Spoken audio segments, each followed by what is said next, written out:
You've spoken so much about Italy. You talk so much about Italy that many people think you're from Italy. You drove a Vespa for a while. That's right. Until someone ran into you, destroyed the Vespa, and broke your arm. Correct, yeah. Now, I paid that guy to kill you. I see. I'm getting my money's worth. I've always wanted to understand Italy the way you understand Italy. I want to see Italy through your cold, lifeless eyes. So I've decided to take you to Italy. That sounds great. Camera crew's ready. We would leave tonight. I pack light. Seriously, you're not rattled at all by this? We're going to leave for Italy tonight. I can be ready in a couple hours. Don't you have to tell your wife or anything? I'm all set. You're not going to call your wife? Yeah, it's a quick conversation. My thought is, of course, we must go to Rome. Yes? I have other places that I like in Italy that, in fact, I prefer. Okay, show me what you like. In a nutshell, I mean, I've been everywhere. I've been to Veneto, I've been to Piemonte, Emilia-Romagna, Toscana. This is Lazio, Campania down here, Sicilia, Calabria, Puglia. First of all, Le Marche, Abruzzo. First of all, you're showing off. Yeah. You know you're showing off. I am and qualifying second of all, I don't know myself. that those are real places. I could do that too. Sure. I could do the same thing. Yeah. Ask me if I've been to Italy. Have you been to Italy? Of course. I've been to Andande, I've been to Losiccio, I've been to Capriando, I've been to Lodigi, I've been to Staviadanda, I've been to Montescendo, and Sintalita, I've been to Cando, Sicendo, Sinvendendi, Rondondandi, Scontaponte, San Citito, Contava, San Ciuti, Barranda, Socacopoto, Rapidi, Fadash, Shabadidu, Sintanta Pata, Rapacopa, Shanda, Fuda, Banda, Binda, Banda. You can't name a place in Italy I've not been. But often I will fly to Florence. I'll spend a couple of days in Florence by myself, connecting with... Stop. By yourself? I travel often alone. And I have romantic evenings under the stars on a warm Tuscan night. What are you talking about? You can't have a romantic evening alone. Of course you bring a blow-up doll? Romance Hold with on another... 1 second. Hold on 1 second, Miss...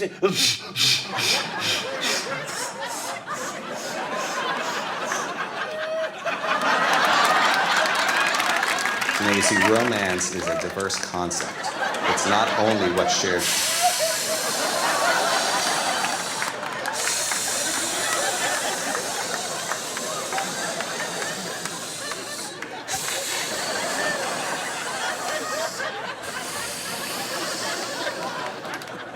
And then I drive to my favorite town in southern Tuscany. Which is? Prefer not to say the name. It's a special place to me. You're not going to tell me the name of your favorite town? Well, my favorite restaurant is there, and like I say, I have a special connection with the people there, and my picture is hanging on the wall in the restaurant. Is it for passing bad checks?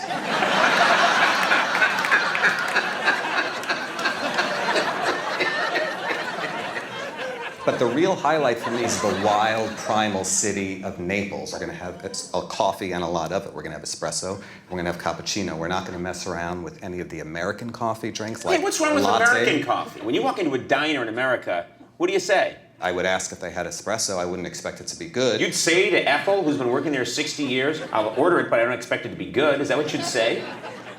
I don't say all my thoughts out loud. What are you thinking right now? You have a hair that you miss shaving. It's in the corner of your mouth. It would be my right, your left. Okay. You want to know what I'm thinking? Sure. I could push this through your right eye, the sharp part, and it would go all the way back to the part of your brain that controls speech, and I would scrape it around, and you would be mute, and you'd die about a week later. That's what I was thinking about. That's not where speech is controlled. How many times have you been to Italy? Conservative guess. I haven't kept count, but I would assume 25 times approximately. Where do you get the money for this, Jordan? You pay me that money. I pay you that much that you've been to Italy at least 25 to 30 times and tasted the very best food, stayed in the nicest hotels. That's how much I pay you? Yes. Okay. And what in turn do you do for me? I complete the tasks assigned to me. It's unbelievable. You've been sucking at my teat for 23 years, sucking it dry. And what do you do with that sweet mother's milk? Use it to build up the fat in your body, So you can go over here and hang out in Italy, having the good life? Well, I'm here slaving away making shows? Thousands and thousands and thousands of hours of entertainment watched by hundreds and hundreds of people. I prefer to spend my money on experiences instead of material possessions. I could think of no better way. Nice watch, by the way. This is everything I love about the sexiness and the power of Rome, the majesty and the triumph. You were alone. Now, this is the pizza of Naples. This is a margherita, and this is a marinara. There are very strict rules governing the vera pizza napolitana. Yeah, it has to be there in 30 minutes or less, or you don't have to pay. Oh my God. I remember this photo. Remember when this was the cover of Douche Weekly?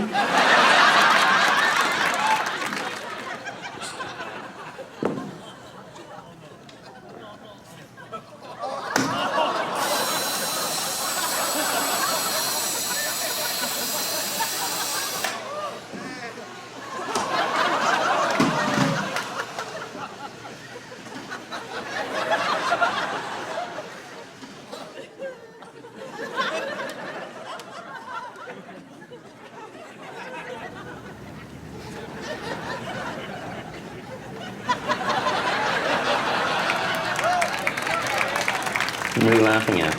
What are you laughing at?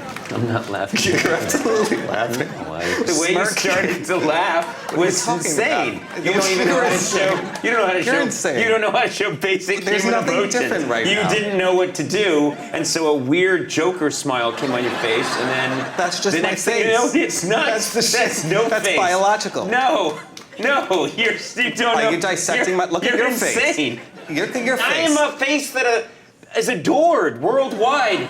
You're the monster. Do you think people adore your face because of the physical structure of your face, or perhaps what it might represent beneath? What are you saying about my face? I'm saying let's be realistic. What's wrong with my face? You're You think making people don't like claims my- that I don't think you could You don't back think up. You're people telling like me my face? I say your face is adored not necessarily for the physical structure Why of your wouldn't face. it be adored for the physical structure? sure I have there's fine someone that adores cheekbones. it. I'm a good-looking fella. Yeah, we can concentrate on the positive, sure. What's the negative? Say it. Thin lips.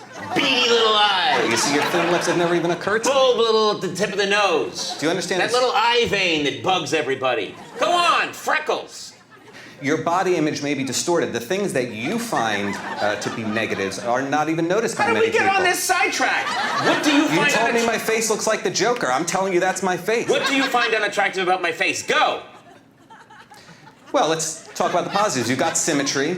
What don't you like about my face? Tell me you're no Italy. Okay, based on public perception, what might the public find to be unattractive about your face? Is that the question? Answer it. You've got dry skin. Oh, for God's sake! Promise me that when you show me your Italy, we're going to have a good time. I guarantee you. And I'll promise you to moisturize, you mother.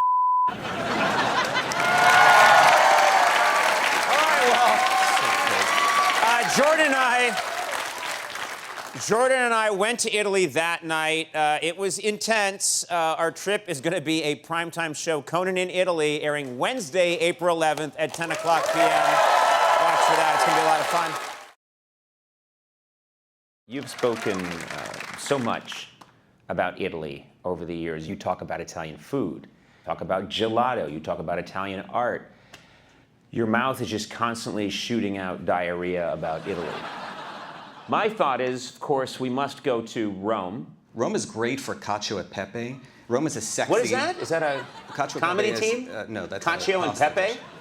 Rome is a sexy, raw city. People are beautiful. The men are beautiful. Maybe you and I will be inspired to make ourselves more gorgeous in response. Do you think something's going to happen between us? No, but I think that if seeing a gorgeous man can influence you. Is your plot now that you and I go to Italy, we find a third guy, maybe this Cacio or this Pepe, and then we all hook up? Is that your plan now? Get all oiled up with some olive oil? Because that's not the way I roll. I travel often alone. You're married. Why weren't you traveling with her? And sometimes being alone shuts out unnecessary distractions and allows you to fully immerse yourself. You just called your wife an unnecessary distraction. If the objection is cultural immersion, where I'd prefer not to speak English for 2 weeks, It's getting really close to my eye. I'm in full control. We're fortunate working in television. We have a lot of time off, and a lot of other Americans that have normal 9-to-5 jobs maybe get 2 weeks off a year. Now, you got to spend one of those weeks with your family. So really, you're talking about one good week off. You just said one with your family, but then one good week off. If you read between the lines, you don't like your family. No, this is contextual. We're talking about traveling. You're taking this statement out of context. So after spending a couple of days in Florence, I drive throughout the Chianti Classico region. I know many of the people that live in these towns and work in these restaurants. I see them year after When year. they see you coming by, you're wearing your black shirt, because that's all you ever wear, and you're driving around in your red car alone with those dead eyes. What happens? Do they pull the shutters shut? Do they get the kids off the street? Does everyone clear out of the way? It must be sort of like, oh my God, it's back. The thing that travels alone is back. Is that what happens? You know, in the United States, there is a stigma against going out to eat alone or sitting anywhere alone, whereas Right. in Europe, it's commonplace. You see people taking time for themselves, Sure. reading their paper, Yeah. Catching up with their own thoughts. Sure, There's hanging out nothing near to the be ashamed schoolyard. of. Yeah, peering through that chain link fence at the kids. Give you a lolly, give you a lolly. Have you killed anyone in Italy? No. How many people have you killed in remote places and buried them there? I've never killed anybody in any place. Have you not? There's no murder victims in Italy. There are plenty. I haven't committed those murders How do you know? because I would have remembered it if I did. You might be so detached from reality, so lost in this fog of fake Italiana that you don't know what you're doing. I'm not detached from reality at all. I'm very in touch with reality. I explore myself and people around me. I've heard you explore yourself. You say you've been to a lot of places in Italy. I'll That's point to a correct. place and you tell me if you've been there. Sure. Yes, absolutely. Yes. Been there? Yes. Been here? Yes. Been here? No. You haven't been in the water? That's the Adriatic Sea. Yes. Have you been there? No. I'd like to take you there. Okay. I'd like you to hold a rock for me Okay. and just keep holding on to it. And when you run out of air. Okay? Don't ever let go of that rock. You're going to feel like you're losing consciousness. You're going to be fine. When you wake up, you'll be in hell. Is it bologna or Bologna? Bologna. So the GN sound is a bit Neither of the choices I gave you. Bolognese is the adjective for Bologna. Someone from Bologna is Bolognese. A style of ragu, a meat sauce for a pasta, is commonly referred to in the US as Bolognese, or as spoken incorrectly by many Italian Americans and non-Italians, Bolognese. May I interrupt you for a second? Yes. You. Continue. I have every confidence that you will be personally enriched by this experience. By doing this together, both for us as friends and colleagues, as a Do student you consider us friends? I do. I have some pictures from my various trips to Italy over the years. I love that. Empty chair. Empty A perfect chair. place for a beautiful woman. Nope, I'm good. I'm all set. I love this shot. Jordan in a chair alone. That seems to be a theme with you. Yeah. I sit, sometimes I stand. I walk, I lay. I'm alone. Yeah. We've covered that. Yeah. That's no secret. That's some autobiography you just wrote. And this What the hell is this? Well, What's that? basically, this was my routine. I would wake up in the morning exhilarated. Where's your chest hair? I had removed the chest hair, How did you do that? shaved it off. Why? It feels great to be in the sunshine without any hair between your skin and the sunshine. Anything south of the chest get shaved? South of the chest. Well, yeah, it's a private matter. Are you going to be shaving your genitals while we're in Italy? I need to know before I get on this plane with you. Well, you see, I haven't asked you about your bathroom habits, and nor do I intend to. I I'll be respect shaving. your privacy. I'll be shaving my face, and that's it. Maybe you should try my way, Which is to shave. more than your face. Oh, it's important for you that I have a hairless body when I go with you to Italy? I'm asking you to try something new. What's wrong with you? What's wrong with you? No, what's You're wrong doing- with you? You keep on I said singling we're me going to out. go to We are two Italy. people having a We're going to go to conversation. Italy, and suddenly you say, I want you to try something new. And it involves me shaving my body. That sounds like you want something to happen between us. You know, I hadn't thought of it, but it's a great idea. What, us together? Our nude bodies entwined? Who said anything about our nude bodies entwined? I'm telling you, why don't you try something new? Why don't you try something arguably European? And shed yourself of unnecessary hair. I think you mean a lot more than that when you say try something new and try something European. I think you're talking about something else, not just shaving my body. And I think you know what I think you're talking about. And it's not going to happen, despite your greatest fantasies, all of your dreams. Every picture you take that has an empty chair in it, I know what you're imagining. A hairless, naked Conan. Busted. Not going to happen. Here's a clip of Jordan and I walking the streets of Florence. Buongiorno. Limoncello! Here's what I like to do. Yeah. When I'm walking around, I like to yell out random Italian things. Right. You know? Agnolotti! It just makes it look like I'm a popular guy. That's a pasta. I think that it's sometimes considered to be insulting when you yell out I don't think it's considered insulting a fake at all. Italian word. Not at all. Clearly as an American. Not at all. Tortellone! It doesn't seem to bother anybody. It doesn't cause any harm. Well, you see, it's bothering me. You keep thinking it's offensive. People just think that I'm Italian. Ragu in a can. Buongiorno. Quentin Tarantino. Ah, pesto. Pesto. See, I said pesto to him, and he said pesto back. That doesn't mean he's offended. Buongiorno. Fusilli. I'm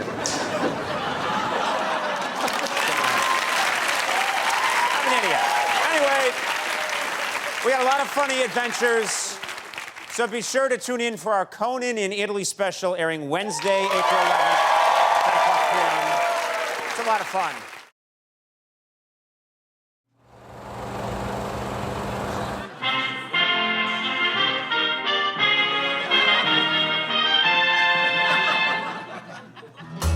Da un regista che è già andato in clandestino arriva due buffoni.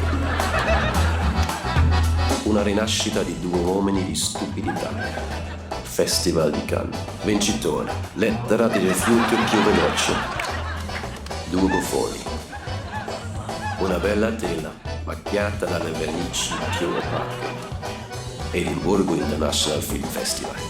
Medaglia d'oro scappati dal cinema. Dramma, amore, avventura. Nessuna di queste parole descrive questo film. Sperimenterai la morte delle risate. Due buffoni.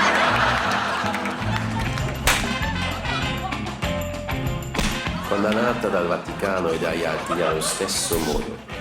Il posto più bello della terra, visto vagamente attraverso una lente annebbiata di imbecilli. Due sprechi di vita, ora uno spreco di film. Con Conan O'Brien. Jordan Sklansky. Vincitore trofeo partecipazione, assemblea della scuola lunga di Bologna. Due buffoni.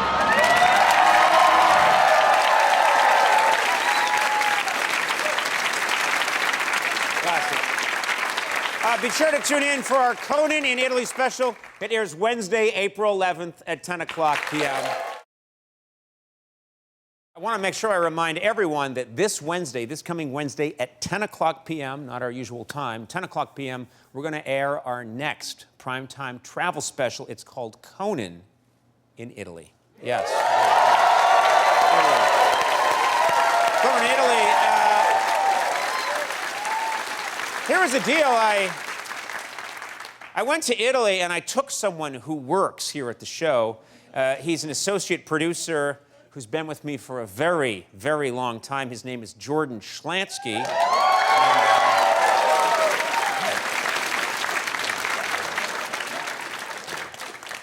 Jordan is from a Polish family on Long Island, but he always acts like he's from Italy.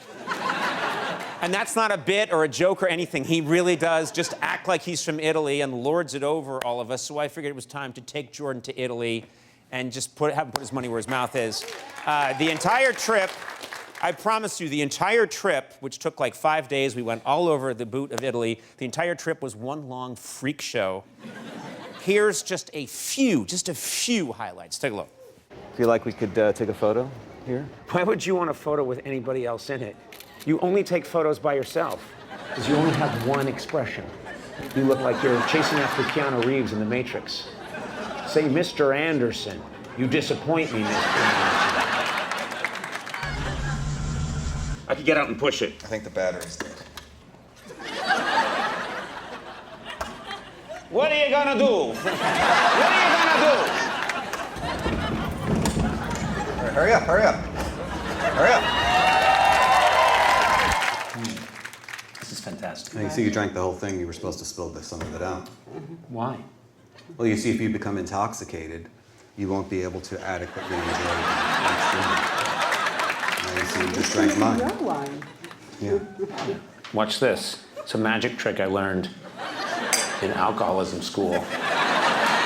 What I would like to do is go very deep into the woods. And once we are very, very deep in the woods, E poi, I would like lui vuole to kill my friend. quello. Yeah. That's okay? Vedo male. I love these guys. Tell him I want Signore. a pumpkin spice latte. Lui vuole un caffè latte con zucca. Zucca. No, Duca. Zucca. Yeah. Yeah. Yeah. No, like no, this. no. Zucca. No, Duca. Zucca.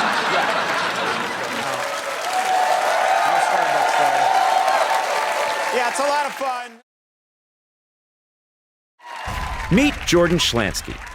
He's worked for me for over 20 years, and I still have no idea what he does on the show. Jordan, quick question. What are your responsibilities on this show? I have various duties. My title is associate producer. It's the greatest non-answer I've ever heard. What is it you do? I have various production-related tasks. If you use the word various one more time, I'm having you arrested. What do you do when you come in to work? Varies from day to day. On top of that, Jordan has spent all of the money I've been paying him on over 30, that's right, 30 lavish trips to Italy, making him a self-proclaimed expert on all things Italian. This is a free biscotti? Yes, biscotto. Pardon me? It's a biscotto. Biscotti. That would be if there was more than one. There's only one.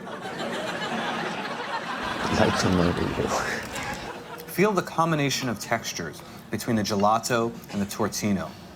Feel the combination of temperatures between the hot and the cold. You have got. Savor it in your mouth. You've got to shut.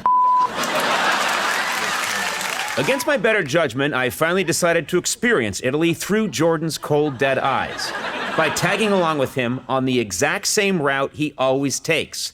Like a migrating, anal-retentive swallow, Jordan begins his solo journey in Florence, then travels south through Tuscany, stopping in the tiny hill town of Cortona before winding up in the city of Naples. This is Conan and Jordan in Italy. First stop on the Jordan tour, the streets of Florence. It's an absolutely gorgeous morning. The quality of sun here in Florence is invigorating. You act like, oh, we're in Italy, we're in Florence. Sunlight is warm here. There's warm sunlight. Sunlight is by its nature warm. Don't get me wrong, I love being in Florence. I just think you overdo it sometimes. I think you're sensing things that may not exist. Notice the texture of the clouds. This is something we don't get at home in Los What are Angeles. you talking about? We get clouds Yes. in Los Angeles. Look at the level within the atmosphere. What are you, a pilot now? What are you talking about? When I travel, I like to connect with a place tangibly, and I like to touch I bet you do. surfaces and Sure. remember what they felt like. Yeah, And if let's I just- touch this stone Yeah, why surface don't you rub on that stone, and you close and my pervert. eyes Yeah. and notice the coldness of the stone and the texture of the stone, This guy's perving out on a wall, everybody. I could tell you exactly what the base of the Roman Colosseum feels like. I could tell you. Oh, you've exactly rubbed up against the what Colosseum? Leaning Tower of Pisa I bet you feels have. I bet you've left a little DNA at every crime scene. like. Feel like we could take a photo here? Why would you want a photo with anybody else in it? You only take photos by yourself because you only have one expression. You have a mask. You always look exactly the same. In your photographs, you look like you're chasing after Keanu Reeves in The Matrix. Say, Mr. Anderson, you disappoint me, Mr. Anderson. With a down jacket on the Dachshund, that's what I like. Look at this woman just enjoying her day. La dolce vita. Buongiorno. No rigatoni. Yeah.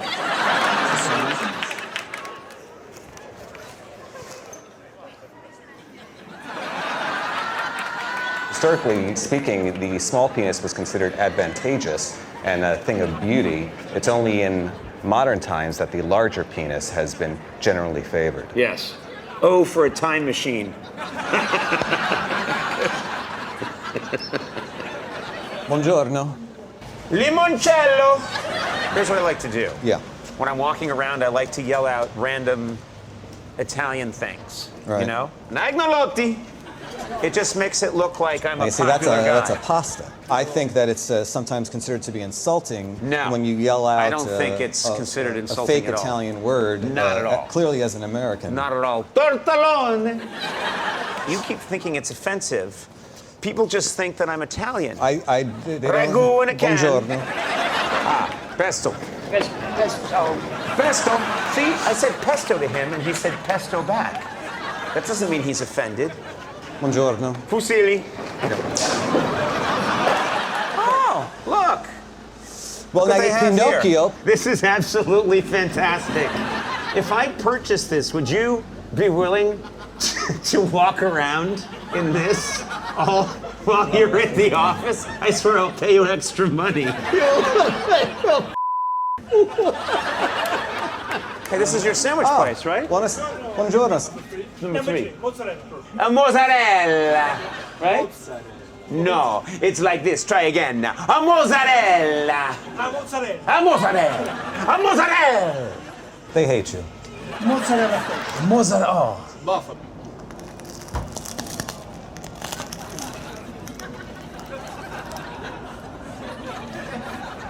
Now, you see, that's barbaric. We are now part of the history of Florence. We are right there with Michelangelo and Dante. This is your contribution. This is your moment with Florence.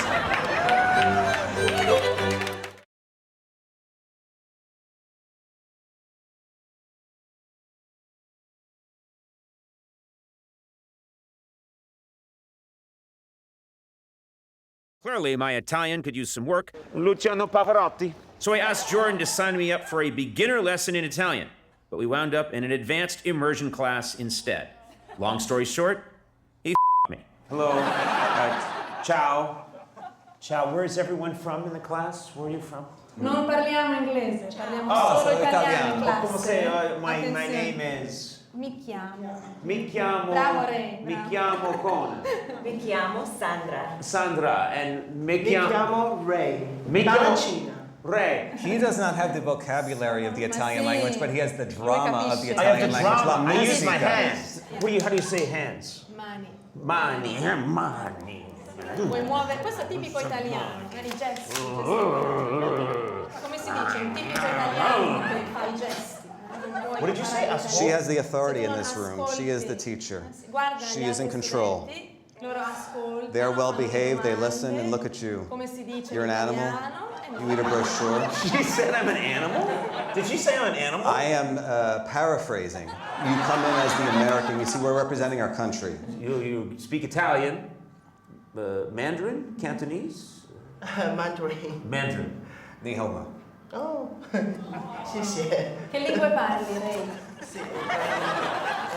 You come in here, you've eaten a brochure. I didn't You, eat a brochure. you admitted it was The a mistake, brochure and is then not- you ate it again. Twice. You've eaten a brochure twice. Jordan, tu sei il suo assistente. What are you saying? She's asking if I'm your assistant. Sì, No, he does nothing. non lavora, Lui pensa che io non faccio niente. non fai niente, ma non è vero. Ma infatti io ho vari compiti. What do you say? I have various No, he doesn't have various tasks. I cannot speak Italian. No. Non parla italiano lui. Non parlo italiano, but I can pretend. Grottositano, bondesinge, comboicini, gonde, rotosi, slandio, i rotosi pitipati, cotta, segnino, sotto. Poi riperti, insomma, Montebello, Sician, Cento, Golube, Passion, Castagno. I have not felt this hated at a table since Thanksgiving in Boston 2 years ago. Okay, I should probably explain. 2 students left. They couldn't take it anymore. Ray, can you Say why you think those two left? Perché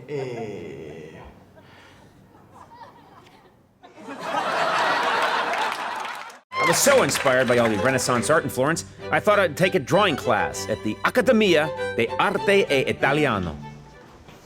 Oh, here we go. That's the nude man. Yeah. Apollon. Yes. He's wearing flip-flops. When I think of great drawings, I don't think of a man wearing flip-flops. When I look at great statues, say, of Apollo, Zeus, I don't see flip-flops. I draw the oval of the head. How's that look? Okay, that's okay, yeah. A lot of chest hair in here, I see. It's time to address. I have not addressed. Yeah. I have not addressed his genitalia, his penis. Of course, there's the shaft right here, and then there's the testicle or testes here. I've drawn it too big there. I'm doing the guy a favor, frankly. I'm giving him about a 20% markup, which is sure his girlfriend will thank me later. And then there's this hair here. I'm what we call a narcissist in America. Do you know what a narcissist is? Yeah. Always end up drawing myself. And of course the penis gets bigger because it's me. It goes down to here. This much bigger penis. And some freckles. I usually wear a suit when I'm on television. So I think I'm gonna put myself, I'm on a bus. Yeah, I'm on a bus traveling. People are looking in as they wait to board the bus. They're upset. Do you mind if I bring in a model with less hair? Sure. This is Jordan. I think a pose would be appropriate. Hitchhiking. You're hitching a ride and you're naked. This is called Naked Man Looking for a Ride. Can you give me one of these? Yeah, that's good. This is called Mentally Ill Man Attacks. Miss, no laughing here, please. We can't have laughing. We see here the deadness in the eyes. There's no soul. The man has no soul. There's just nothing in there. And then legs sort of like a frog, but a frog that's very sickly. A frog. See, they're bent like a frog. Excuse me. Because you told me to bend Excuse like me. a frog. Excuse me. Models. I just can speak. There's one last pose if you could face that way. And then you look back with a jaunty look as if to say, check out my butt. And gives a thumbs up. Okay. Apollon, I want to thank you, Jordan. I've sold your clothes. Thought you did a nice job. You want to get a bite to eat?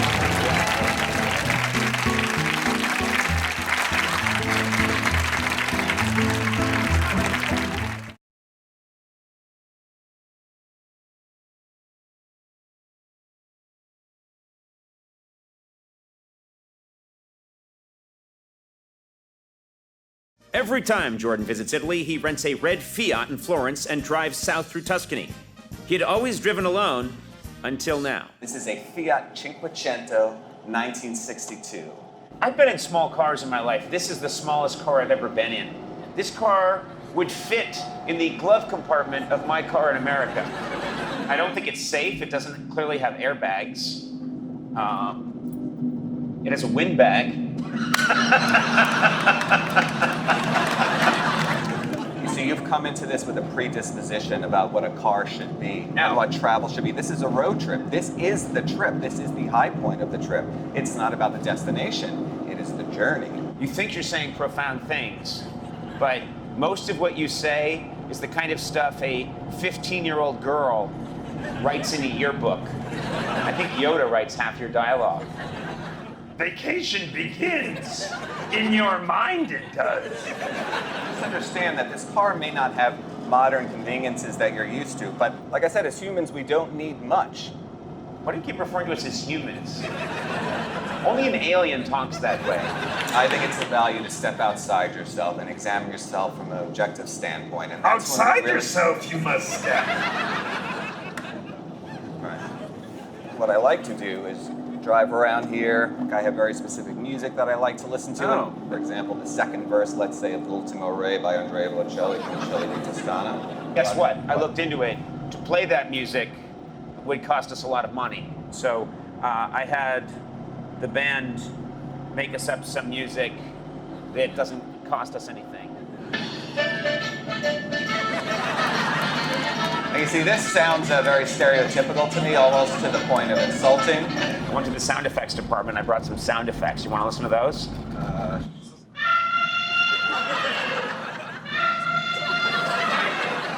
But we can also have silence as well if we wanted to just listen to this.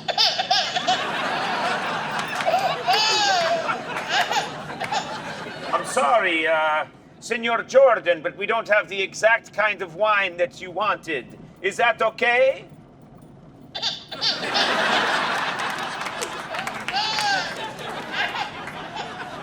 You're gonna like this one.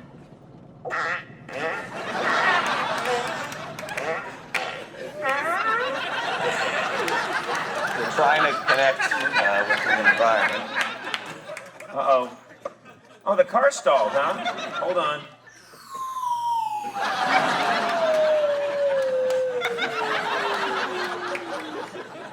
I gotta start it up again. Okay, now let's see. We're cheering you. You got the car started up.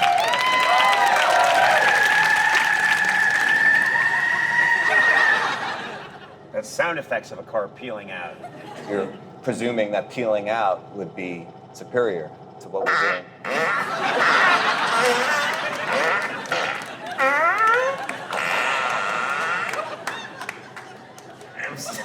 I'm sorry, Jordan. Oh, God.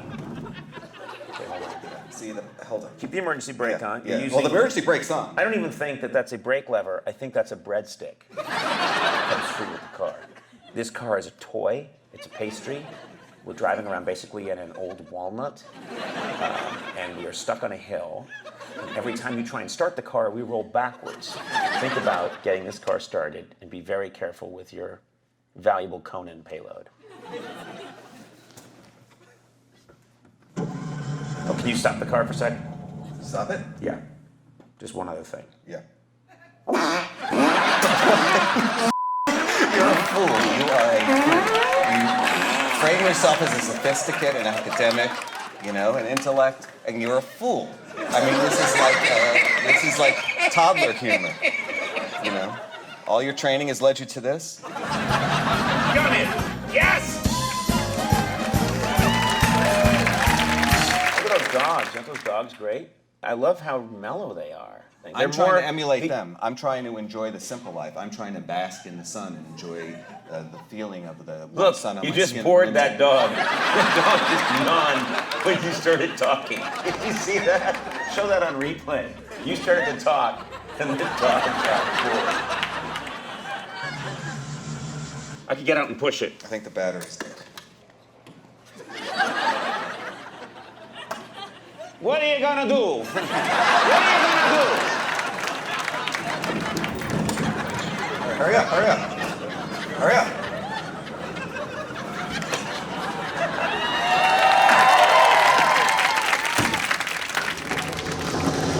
Yes! Yes! Did it. Yes! Go, go, go! Okay, that was good. You did well. Oh, You see what happens when you put the sound effects down and you do something constructive? We now have a memory. We have an experience. if you lecture me, the farts are coming back.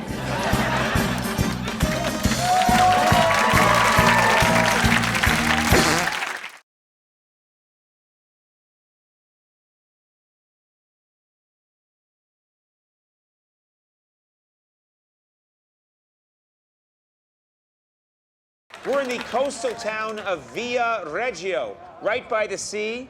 It's in Tuscany. Yes. You are not familiar with this town. Well, I wouldn't and- say I'm not familiar with it. I'm familiar with it. I've never been here. Right. I'm well versed on Viareggio and the neighboring This is towns. the one time on this trip that Jordan's not in control. Right. We're surrounded by clowns Yeah. and floats because there's a big parade here. Yeah. And you're gonna get a little messed up.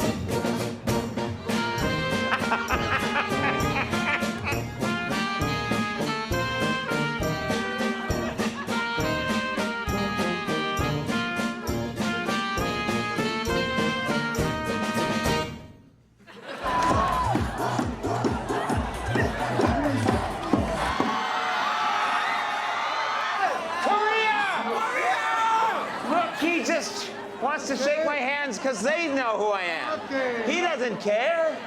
I'm Pat Sajak. I am Pat Sajak. Pat Sajak, Wheel of Fortune. Good to see you. Pat Sajak. Pat Sajak, Wheel of Fortune. Buonasera. Chef Boyardee.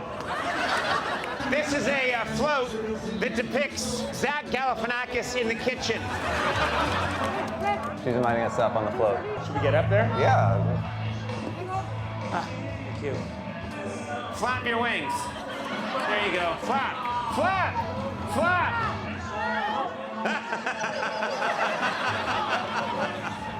Huh? Oh. Now it's not funny.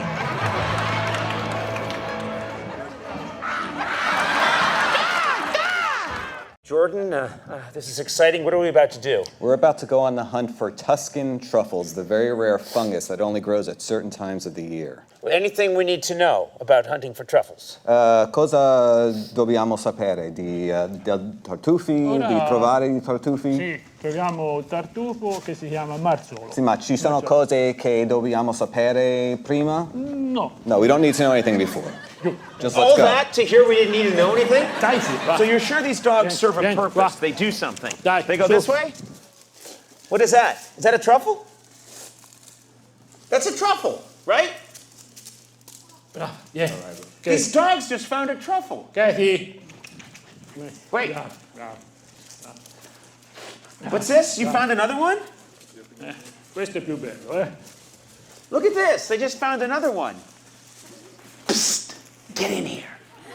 I strongly suspect these guys, because they knew we were coming, hid these ahead of time because they're finding them very easily. Don't you think so? I concur. They keep going, oh, look, the truffle. And we're barely even looking for them. Can you get down like you're a truffle pig? Do you mind? Sure. Oink, oink. Oink, oink. Get out of the way. A truffle! You did it! Good job, Boinky!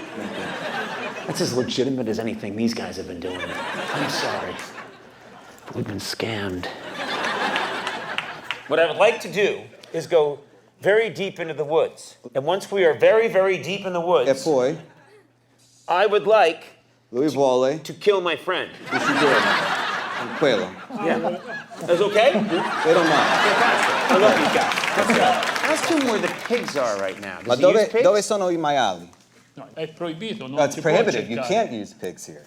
Tell him that I might wish to use rabbits to find Forse- my truffles. it- Why does the government Cornelia. care if I use a rabbit? Because the rabbit doesn't have the nose for it. Oh, I'm sick of the rabbit being subjugated in this country. I think I'm losing my mind. It's very cold and very dark.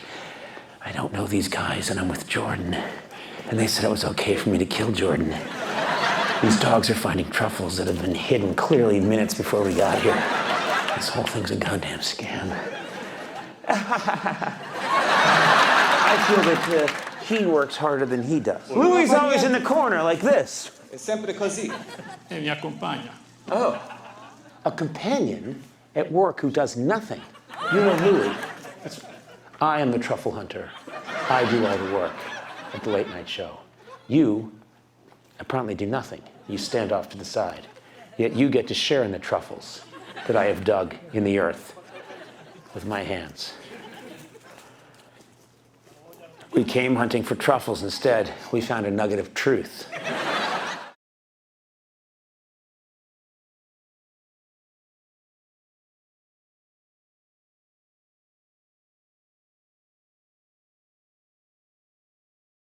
We're at the Felsina Winery in Chianti, and this is Chiara. Yes, correct. This is my friend Jordan. And Welcome. for many years, he has talked about one of his favorite wines, which comes from this vineyard. And so now I've brought you here. This is a magic moment for you. So maybe a thank you? Yeah, thank you. Dick. You first and then myself. Well, no, I always think the late. So and our expert can What was that? help Hold it, us hold with it, the hold tasting. it. Don't hold it. That's annoying. That's annoying. It's Lift not it. annoying me. Does it smell good or not? Excuse me. will cut your goddamn hand off if you do that again. That is annoying. Stop it. First taste is the color. So color. you can see the color. You want to be able to see your finger through it. Yes, yes. Jordan, hold yours up. Okay. And see if you can see my finger through the wine. Can you see it? You can see that. Okay. That's important. That's important. This is another Sangiovese. 100%. 100% Sangiovese. 100%. Can you do me a favor? Stop dragging it across the stone. It really does bother me. I just want to And explain something I've to you. told you like 8 times. I understand. This is fantastic. Now, you see, you drank the whole thing. You were supposed to spill some of it out. Why? Well, you see, if you become intoxicated, you won't be able to adequately enjoy the next drink. Now, you see, you just drank mine. Your wine. Yeah. Watch this. It's a magic trick I learned in alcoholism school. Voila. What would you eat with this wine? Cinghiale. Cinghiale is a What's that? Cinghiale is a wild boar. Oh, That a is one of wild the boar. primary meats of Tuscany. Exactly. Meat is often greasy, and it coats your tongue. Drinking this after cleans your tongue. It's your favorite wine, and it does seem to pair well with boar. So, and then you smell it, and you immediately have these notes of fruit, cherry and black fruit. I don't concentrate on the fruit, I concentrate on the earth, and I smell a forest. I mean, I feel like I'm lost in the woods right now.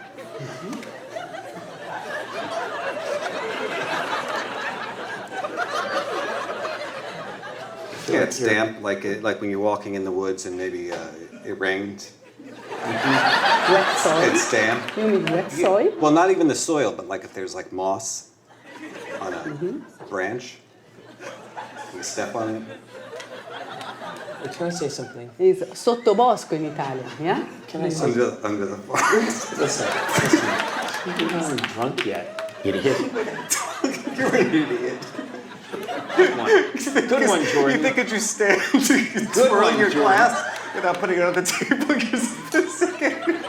Listen to me. Listen. Is it Chiara? What is it? We've had nothing to drink yet. We've had nothing to drink and we're behaving this way.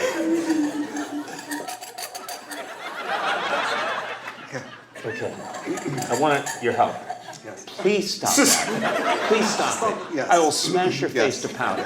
The truffle dogs will come in and What's they will feast on your powdered puss. Of all the wine tastings you've done, is this the stupidest one? Not stupid, but different. Very different. Better. She didn't say better. I said that. I know. You've said a lot of stuff. You're lost in the woods. You're roaming around with a moss stick up your ass. We don't know what your problem is. And some aged wine. I have not had mine. But see, now that is just a fantastic wine. If I was one of these 3 wines, I would be the Fontaloro, because I'm subtle, you know. So you have to look deep. Yeah. You know, you are right up front in your face initially, and then that's it.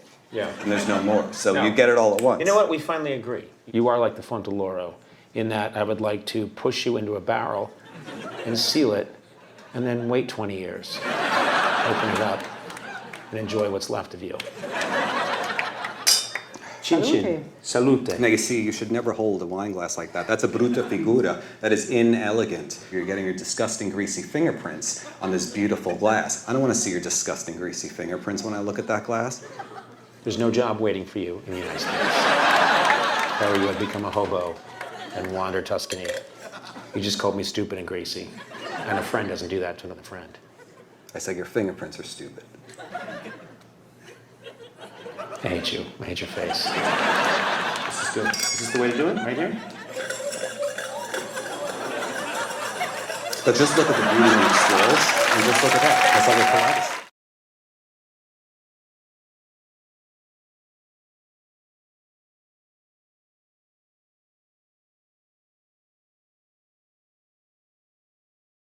This is my friend Jordan.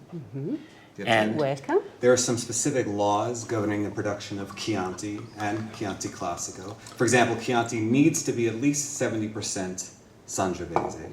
And then I heard in the Colli Senesi it has to be 75%. And in Chianti Classico it needs to be 80%. Correct. And we're kind of bordering all three of those places. So my first question is, what is the minimum required percentage of Sangiovese in this wine? He's very good because we just memorized that. That doesn't, anyone can memorize stuff. So tonight you will have 100% Sangiovese wines. Yes, that's a choice, but the minimum requirement by law is either 70, 75, or 80%, depending on which region that you are in exactly. Excuse me, you look bored. No. It's, No, but I saw your soul leave your body and then go away.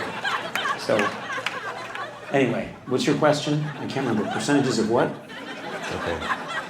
100% Sangiovese is present in this wine.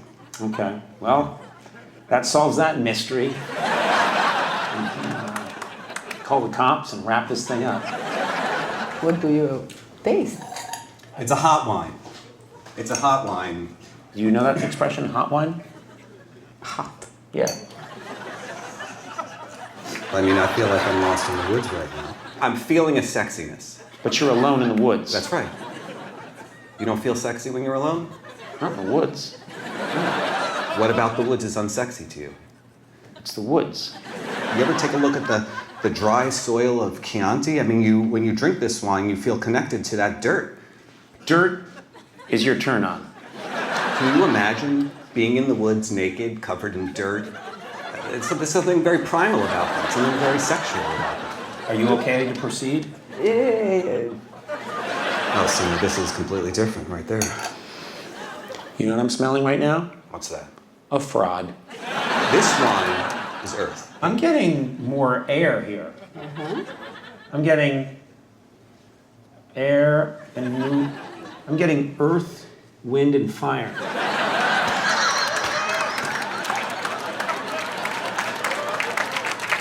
You need clean glasses? Clean glasses would be good. Again, she's trying to escape. Oh, look at this. On purpose. Look at this now. Look at it. See You that? smell it. You don't use your nose and then say, "Look at this." That's a figure of speech. It's a stupid thing to No, say. that's a figure of speech. So, to be honest with you, a lot of people like drinking a glass of wine as an aperitivo. I always like only wine with food because to me, wine is not a drink. Wine is a food. And wine is as much a food as like the salt that goes on the steak. They all complement one another. There's no steak without wine. There's no wine without steak. They're interdependent. They're symbiotic. It's like a parasite and its host organism. So I have to leave with him. You get to go and be away from us. That's probably a nice feeling for you. Right? Right? I'm taking him with me, and we go away. So Jordan, I know Cortona is like your favorite town in Italy. So I arranged a special treat for you. People of Cortona, I wish to thank you on behalf of myself and my fake Italian friend from Long Island. Now, the mayor of Cortona, please. Buongiorno e benvenuti. Ci fa molto onore il fatto che lui apprezzi tutta la bellezza di Torio del nostro comune. Ah, very good. I now would like to move on to the great honor that Jordan is going to be given. A parking space made in his honor.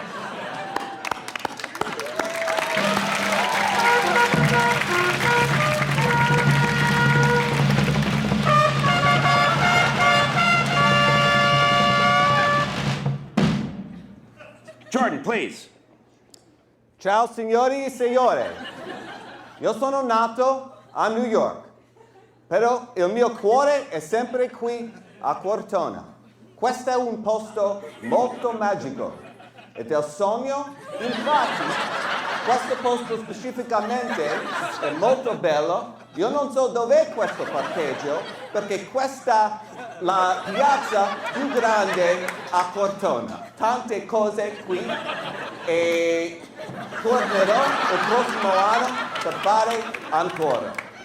Nell'estate si può mangiare fuori di questo ristorante, ma guarda, anche quando mangio lì io prendo un primo che si chiama orecchiette al fumo e un antipasto con salumi affettati misti, ci sono tanti pecorini locali e per il forno con la bistecca io ho prima saltato un patate rosse e We're going to your favorite restaurant, is that right? Yes. We came here because Jordan pretty much explicitly said he's a big deal in this restaurant. I'm not concerned with being a big deal. I'm concerned with having a good meal. It's not all about rank. You have this insecurity about you that you project onto others. I don't care if I'm a big deal, a little deal, a medium deal, a neutral deal. I just want to go eat a good meal. I don't How know many who you people do are. I have to know I here? don't know who you are. What do you think? How many people do I need to know to eat a meal here? How many people do you know? Are you on cocaine right now? Questo mio amico Conan. Questo Mirko. Conan. This is Mirko. Grazie. Yes. We have heard that Jordan is a big deal here. Your picture's up on the wall. Yes, it's an honor. E Mirko, avete le altre bicchieri? Il male bicchieri di Bordeaux? Why did you change the wine glasses? Listen, just listen to me. This is my place. This is my experience that I'm sharing with you, okay? You may love it, you may hate it, but at least you'll know you experienced it my way. I really don't, this glass is not balanced in the hand. I just Do think you feel it's like top heavy? You're scaring me. This wine is from a few kilometers from where we sit right now. Just say miles. You're not metric. What are you smelling when you smell this wine? In the same way warmth gives people comfort, sometimes the chill of the forest gives people comfort. And I feel like the smell of this wine gives me the same feeling.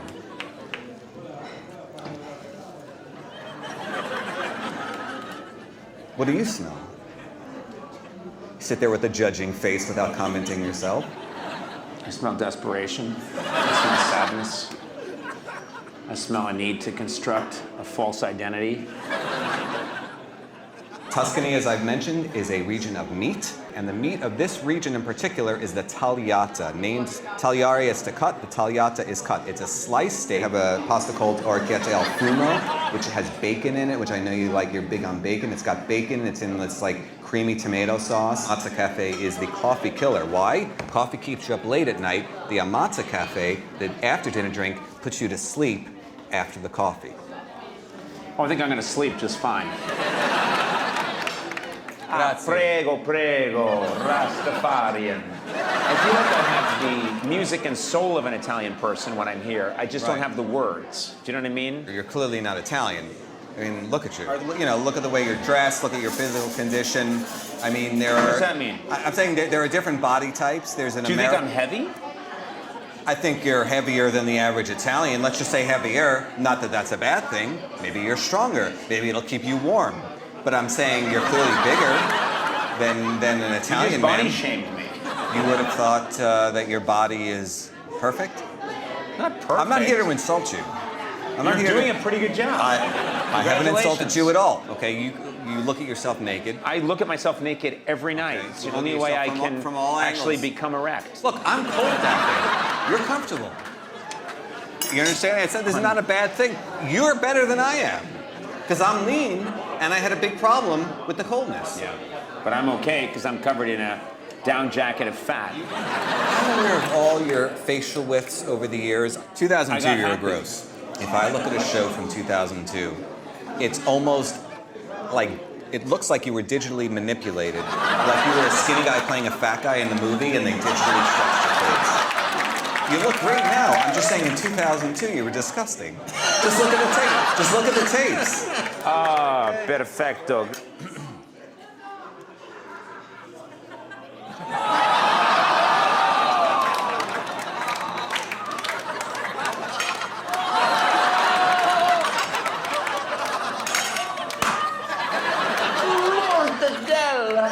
One of the reasons we came to Italy is you said there's a dessert named after you. I look at this menu, no dessert named after you. What's the dessert's name? Il Dolce di Jordan. But I don't see it here on the menu. A little confused. The special in summer. Special in summer. Yes. Can this be the Conan salt? This is the salt of Conan. Sel de Conan. She doesn't even know that you are Conan. Doesn't She does matter. not know who you are. She doesn't know who you you understand. are. You're presupposing she knows your name. She doesn't even know how You're so used to people knowing who you are. You walk into a restaurant in a foreign country, you expect to say, she doesn't even know Conan is a name. Conan isn't even.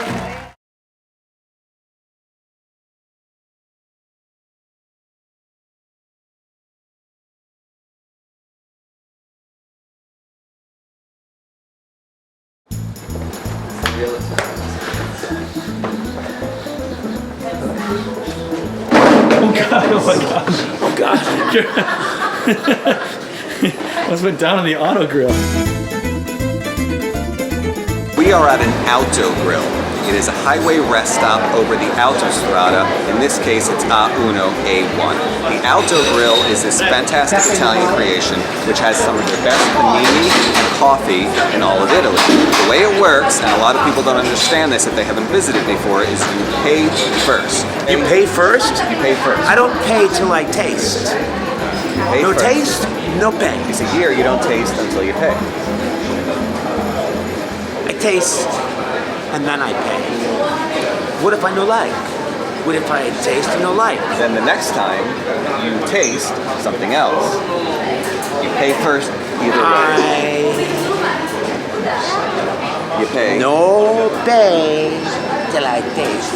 In fact, you yes pay, and then you may or may not taste. That's your choice, but you will not taste if you don't pay. Okay.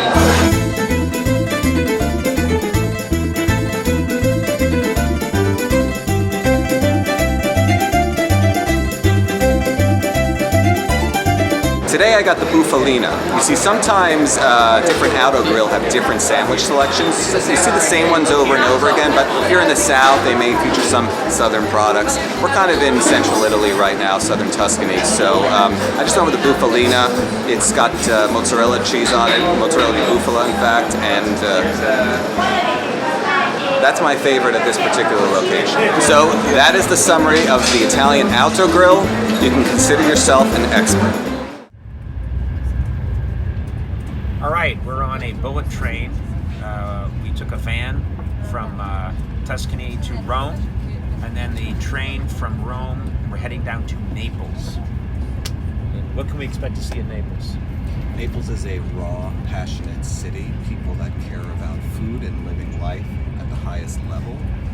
There's an intense energy to Naples. It's not for the weak-hearted, but it's a place where... What does that mean? It's dangerous? It's a dynamic place. It is ever-moving, ever-changing. Should we be going there? Yes. Okay. All right. You excited? What are you excited for? This is a great day. I mean, we woke up in my favorite town on earth. We had lunch at Auto Grill over the Italian Autostrada, and now we're on a train to Naples to enjoy my favorite pizza on the planet. I'm looking forward to this pizza. You should be. We've had nothing but, and it's been great, but we've had a lot of steaks and a lot of pastas, and I'm just ready now for pizza. We've been looking forward to this pizza for the entire trip. There's pizza available all over Italy, but no one does it quite as well as Naples, in my opinion. Were you a big fan of the song La Vida Loca when it came out? No. Ricky Martin hit? Because it's really what you talk about all the time, is living La Vida Loca. No, I'm talking about La Dolce Vita. You're talking about the crazy life. I talk about the sweet life. In this very moment, we are living La Dolce Vita. We are enjoying the romance of European dream travel. How is this romantic? This feels exactly like we're on an Amtrak train. And you would never say the romance of an Amtrak train. No one's ever said the romance of an Amtrak train. Maybe Joe Biden, but that's it. No one talks about the romance of Amtrak. And here we are on the same kind of train, but because we're in Europe, you say it's the romance of European travel. How is this romantic? We are two men hurtling through the Italian countryside at a high speed, watching the world go by outside our window like it was great cinema. Yeah, but wouldn't the same thing be happening if we were taking a train from Cleveland, to Detroit? Wouldn't you say the same thing? We are two men hurtling? I don't take a train from Cleveland to Detroit. That's not the point. You and I don't take trains together from Cleveland to Detroit. We're going from Rome to Naples. Do you see any difference in the romantic value of traveling from Rome to Naples versus traveling from Cleveland to Detroit? I think you're a snob. I think you're an anti-American snob. The same experience had in America means nothing to you. And then here we are on an Amtrak train going past, oh look, yeah, there's some kind of highway and there's some steel structures zipping by, and suddenly you talk about the romance of it all. You are a snob. Is it you are an anti-American snob. Oh look, it's a tunnel. So this would be a tunnel of love and romance, right? Everything's romantic to you. Oh look, this is a train ticket in Italy. Sense its inherent romance. The same ticket in America would be, well, a piece of filth, a piece of There's plenty of romance in this ticket. It has a different language on it. It has a smell. It tells a story. Nope, it has no smell. You always say that. You say things have a smell. You smell nothing? Yeah. What do you smell?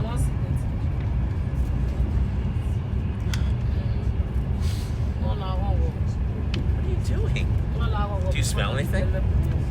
Yes, there's like a plastic coating on it for durability. It's got ink on it. I mean, you don't think in its own way this could be a work of art? A free-thinking artist could make an installation of European train tickets that he's collected over the years. This will go in my collection. I could imagine myself having a mural one day of these travels. Maybe we sign this. Maybe we write our names and commemorate the experience. Yes, I could find romance in anything. I need that. The conductor's. Oh, is that true? Yes. Oh, that's a problem for you. You'll have to tell people that you ripped this up as a joke. No. That's your problem. You have my ticket right here. You don't seem to like America very much, which begs the question, why don't you just move here and live here? That's based on a presupposition which is incorrect. I can't respond to your presupposition because the presupposition itself is inaccurate. I mean, you look at a toilet in Italy and you think it's a great sculpture. Well, the you look toilet at and the the bidet. same the same toilet in America and you just see a toilet. Yeah, I To see me, a that toilet says- without a bidet. To me, that's inefficient. Nobody thought of including a bidet, of a method of washing. Why do you need a bidet? If you had human soil. Human soils? What are you talking about? If you had what? Human soil on your arm, would you be content to wipe it off? What? You're talking about feces. What do you call it? Human soil. Why do you call it feces? That's an actual term that people use. Excrement. Shit. Why did you say human soil? That's a term I use. Just weird. No one says human soil. I do. How many people have to say for it not to be weird? You call I say human soil. You knew what I meant. Language is a means to an end. It's a means to communicate. I successfully communicated my idea to you. You have a problem with the method that I communicate. When you have too Yet much you to understood eat, instantly. when you have too much to eat, some time passes. Do you say, "Excuse me, I need to go to the men's room to make some human soil"? Do you say I have to go to the men's room to make feces? Look, he's losing it again. You're losing it again. Your eyebrows get crazy. If you look had, insane. If you had human soil on your arm, would you be content to just wipe it off with a napkin and No. go about your day? No. Maybe you want some soap and water. What is your problem? I don't have a problem. You're completely cracking up. You're cracking up right now. On Why a is train. that a problem?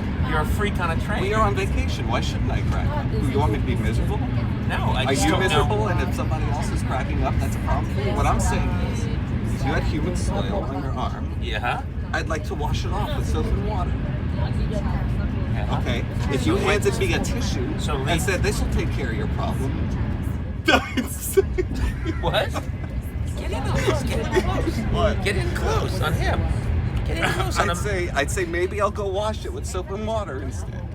You can keep your tissue. So... You're frightening me. You're having a whole meltdown.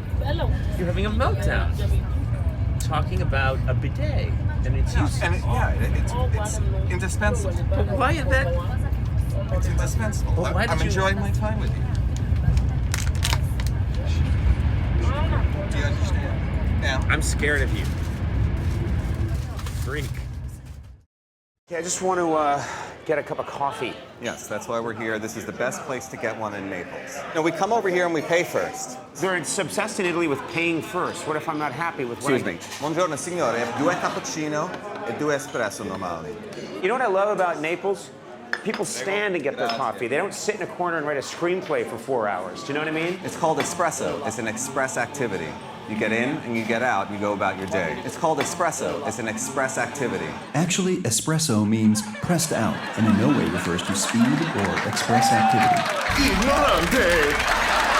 When you order your coffee, I'll order and then you should say, come coche. Come coche. Yes, like I want it hot. Oh, that means I want it hot. Come coche. Come coche. Come coach. Come coche. Well done. Come coche. Come coche. You missed the entire preparation of the coffee because you were talking to shut that up. woman. This is a Neapolitan cappuccino, 150 milliliters. It's only 25 milliliters of coffee made from 7 grams of beans and then about 4 ounces of milk. Look at this man's elegance. Watch his movements. It's a ballet at the machine. No movement is wasted. Everything is perfect. Look at him go. It's a dance. It's a dance between man and machine. No, Look it's at not. He's making coffee. No. Come. Come. Come. Come coche. Come coche. Come coche. Come coche. Come coche. Come coche. Nice, very nice, very nice. So just drink this down in one shot? You just had a real experience. You should enjoy that. Yeah, I that's did. 1 shot, 7 grams of coffee. Shut up. Shut up. Shut up. I don't want to know how many grams are in here. Shut up. Ah, yeah. Ah. Whoa, that was good. Not gonna have another one? No, I'm satisfied. I know when to stop. And I do not. Due. Ah. Feel that. Get in there. Feel that. Feel that. Yes.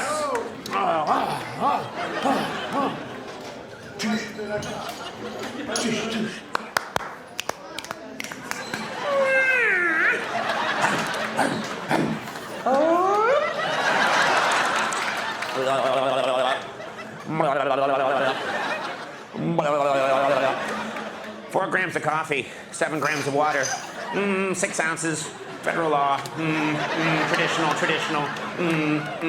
must have traditional. Tell him I want Signore. a pumpkin spice latte. Lui vuole un caffè latte con zucca. With pumpkin. Con zucca. Yeah. Yeah. No, like no, it's- no, zucca. No, zucca. Zucca. Yeah. Yeah. Yeah. No, like no, it's- no, zucca. No, zucca. Zucca. Tell him I had too much coffee. Troppo caffè per I'm lui. crazy when I have the coffee. You know, it's craziness. Too much coffee. Too much coffee. Way too much coffee. Ladies? Oh, wow. I don't know what this is, but yes. This is so nice of you to give me all these gifts. No. Give me your watch. Give me the watch. I want the watch. Give it to me. Give me your jacket. I want your jacket. You want to be nice to the American? You give me that. Just give me that watch. Hey, give me your shoe. Give me your shoe. I take it all for free because I'm a guest. Ciao. I'm in downtown Naples. I just found this guy. He's incredible, sir.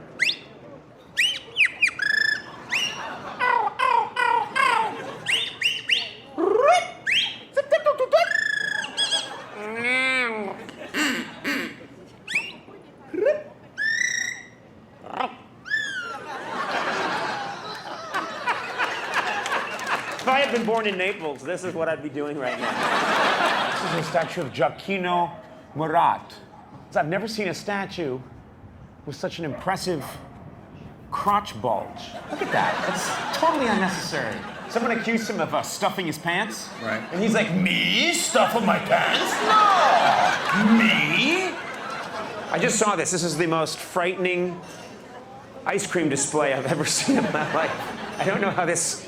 Why would anyone want to buy ice cream from this guy? Look, he's got the blood of his latest victim on his smock right here. Ciao! Ciao. Ciao! Oh, they run away! Jordan, why do they not wish to be viewed by us? Maybe they're shy. They don't need to be on television to self-validate. Ciao! Scusa. Scusa! Signore! Buonasera. Buonasera! Buonasera! Buonasera, signore. Can we come up? Sì? Is it okay? Perché no? How do we get in? This will be the last footage ever seen of us alive. Let's go. Yeah! It's amazing to be up here. I'm John Turturro. I like a pizza. I have a burro. I'm friends with a Martin Scorsese. I like bucatini when I'm in Firenze.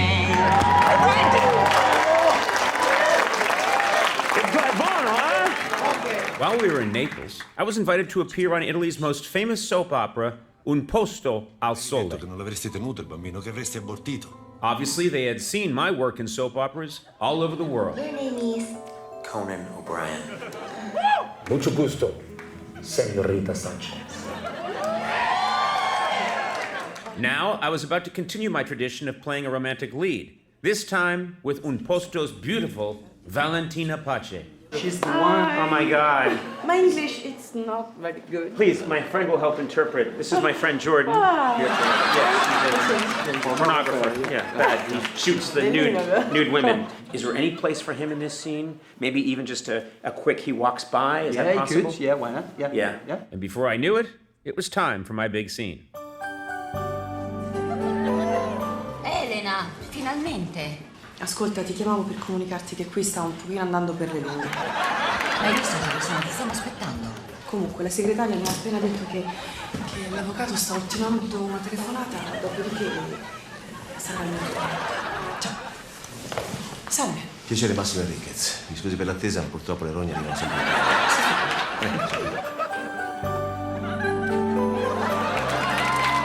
Another powerhouse performance by Conan O'Brien. Plus, Jordan made his soap opera debut.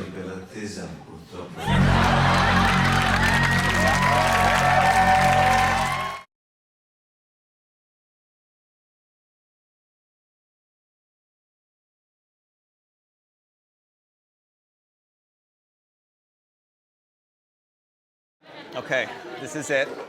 Out of all the amazing pizzerie in Naples, this is my favorite. This is Gino Sorbillo, the Via Tribunali location. Now, I recommend the Nastro Azzurro because it is the drink to have with pizza in What is Naples. it? It is a local beer called Nastro Azzurro. It's what all the Neapolitans drink. You'd look horribly out of place if you drank a glass of I wine. really usually like red wine with pizza. You're I saying understand, not, but you're saying not to do that. I'm saying this is about adapting to your I surroundings. know, but I'm looking around. They're having red wine. Well, maybe they're not from here. If you want to be a real Neapolitan, you'll take a Nastro Azzurro with your pizza. What do you drink when you have pizza? Do you have beer or red wine? In the moment, red wine. Yes! He has red wine. È vero? The guy works here and has red wine. Aren't you going to have a beer? No, I only drink water. I don't drink beer. Wait, you don't... What are you talking about? I don't like beer. Oh, you're having wine with your pizza. He says not to do that, but I'm right again.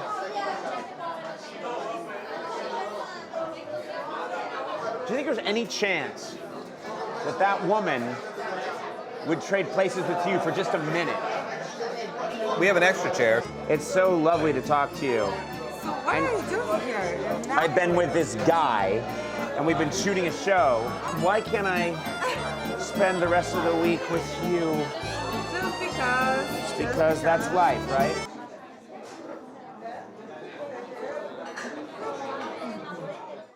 Well, our trip was over, and I'm happy to say that not even Jordan could ruin Italy for me.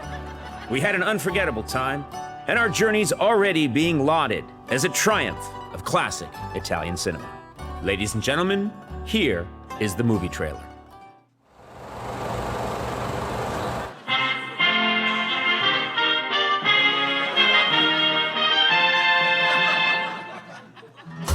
Da un regista che è già andato in clandestino arriva due buffoni. Una rinascita di due uomini di stupidità. Festival di Cannes. Vincitore. Lettera di rifiuto più veloce. Due buffoni. Una bella tela macchiata dalle vernici più opache. Edimburgo International Film Festival. Medaglia d'oro scappati dal cinema. Dramma, amore, avventura. Nessuna di queste parole descrive questo film. Sperimenterai la morte delle risate. Due buffoni.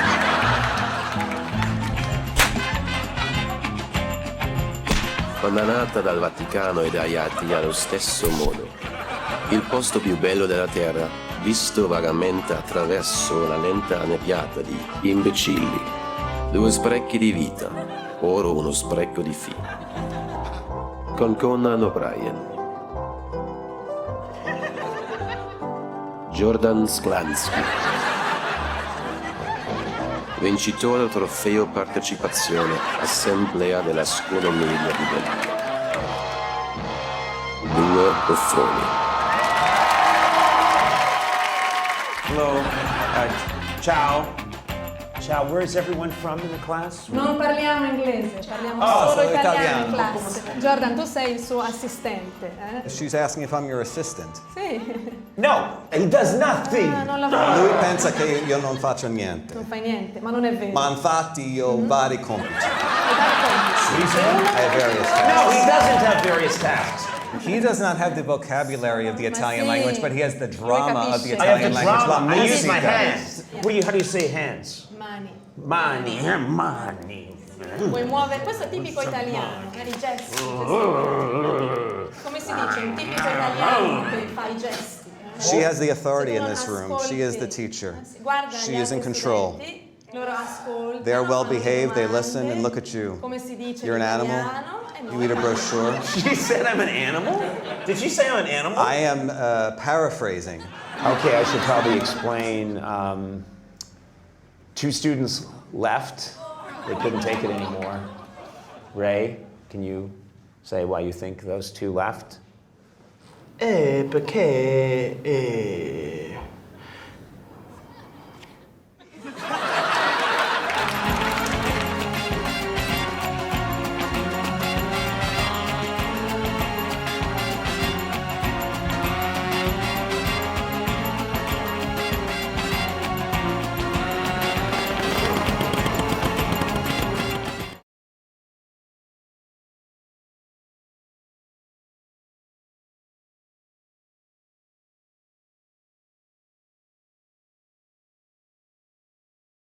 Hey everybody, what's going on? Blay here, and we are live in Italy. We are in Florence, Ponte Vecchio, which is a famous bridge from the 13th century right there. And we are filming our Conan In Italy show. So this is our second day in Florence. We are leaving Florence today. Before we leave, it's a gorgeous day, so we thought we'd get outside. And I'm doing a live video. Jeff Ross. The worst. Jeff Ross, everybody. The worst. He hates it when I do this. Hates it when I do this. Okay, guys, we're headed back. We're going also halfway across Ponte Vecchio. Beautiful view this way with the statue. Which way? Going this way. Yes, the okay. sun. Halfway A lot of across. Okay. students here. So you liking this toward this level of travel? Good. great. Okay. Guys, Guys, we're going back. We're headed that way. Okay. Can we So- go all the way from Florence to Lenju on a long drive? It's a little bit more beautiful. Yeah, go ahead. You know what I'm saying? Can you Yes. still hear us though? I mean, We can hear you fine. Okay, good. All right. Go ahead. Full speed ahead. They're gonna talk about the construction area, okay? Guys. All right. You want to say hi to Facebook? We're live on Facebook. Hey, Facebook! How have you been, man? You look good! Oh, yeah, Facebook. What's going on? Why are you? I gotta go back. We gotta go back to the cameras. retreating? Y'all stay here. You stay here. I gotta go back. No, we stay here. We'll be back. Stay here. Facebook. All right, right now we gotta get back. We're gonna do a long shot of Conan and Jordan from way down the street, so we can get the beauty of the street, the architecture here. Again, we're live in Italy, in Florence, and we're shooting our Conan Italy show. And there's Conan and Jordan right back there. It's fantastic. That's the kind of thing you see. It's quality to construction. Gravel and there's dirt. Men working and they're being paid an hourly wage. In a union with a loud noise, a truck. These are things that you can really feel and experience in Florence. Taste the orange construction. Taste it. Now taste it. There's a taste to it. Go give it a little lick. Give it a lick. Look at that. No, only in Florence. Only in Florence can you have. Oh, look at that. Oh, have that. It's amazing. You feel the essence of a construction site. The universe is full of dark and light. Is that just to concentrate on the dark? I didn't say it was dark. I just said it has a quality on its own, an orangeness, but also a constructionness, an inherent buildingness that makes this. Firenze. There are two sides to every coin. We flip the coin over and leave the construction site and concentrate on the beauty of the city. Right. Pleasure and pain exists everywhere. Yeah. Yes. Pleasure. My pleasure would be causing you pain. Smash your face. Leave you here bleeding. This construction site. I don't think I've ever felt these feelings before. Macaroni.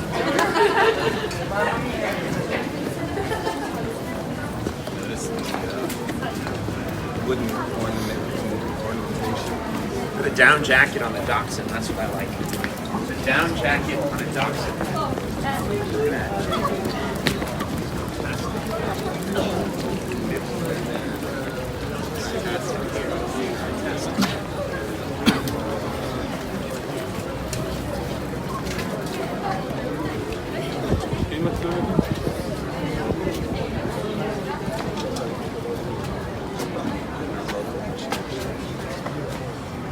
These are the adjacent bridges, still gorgeous, even though newer.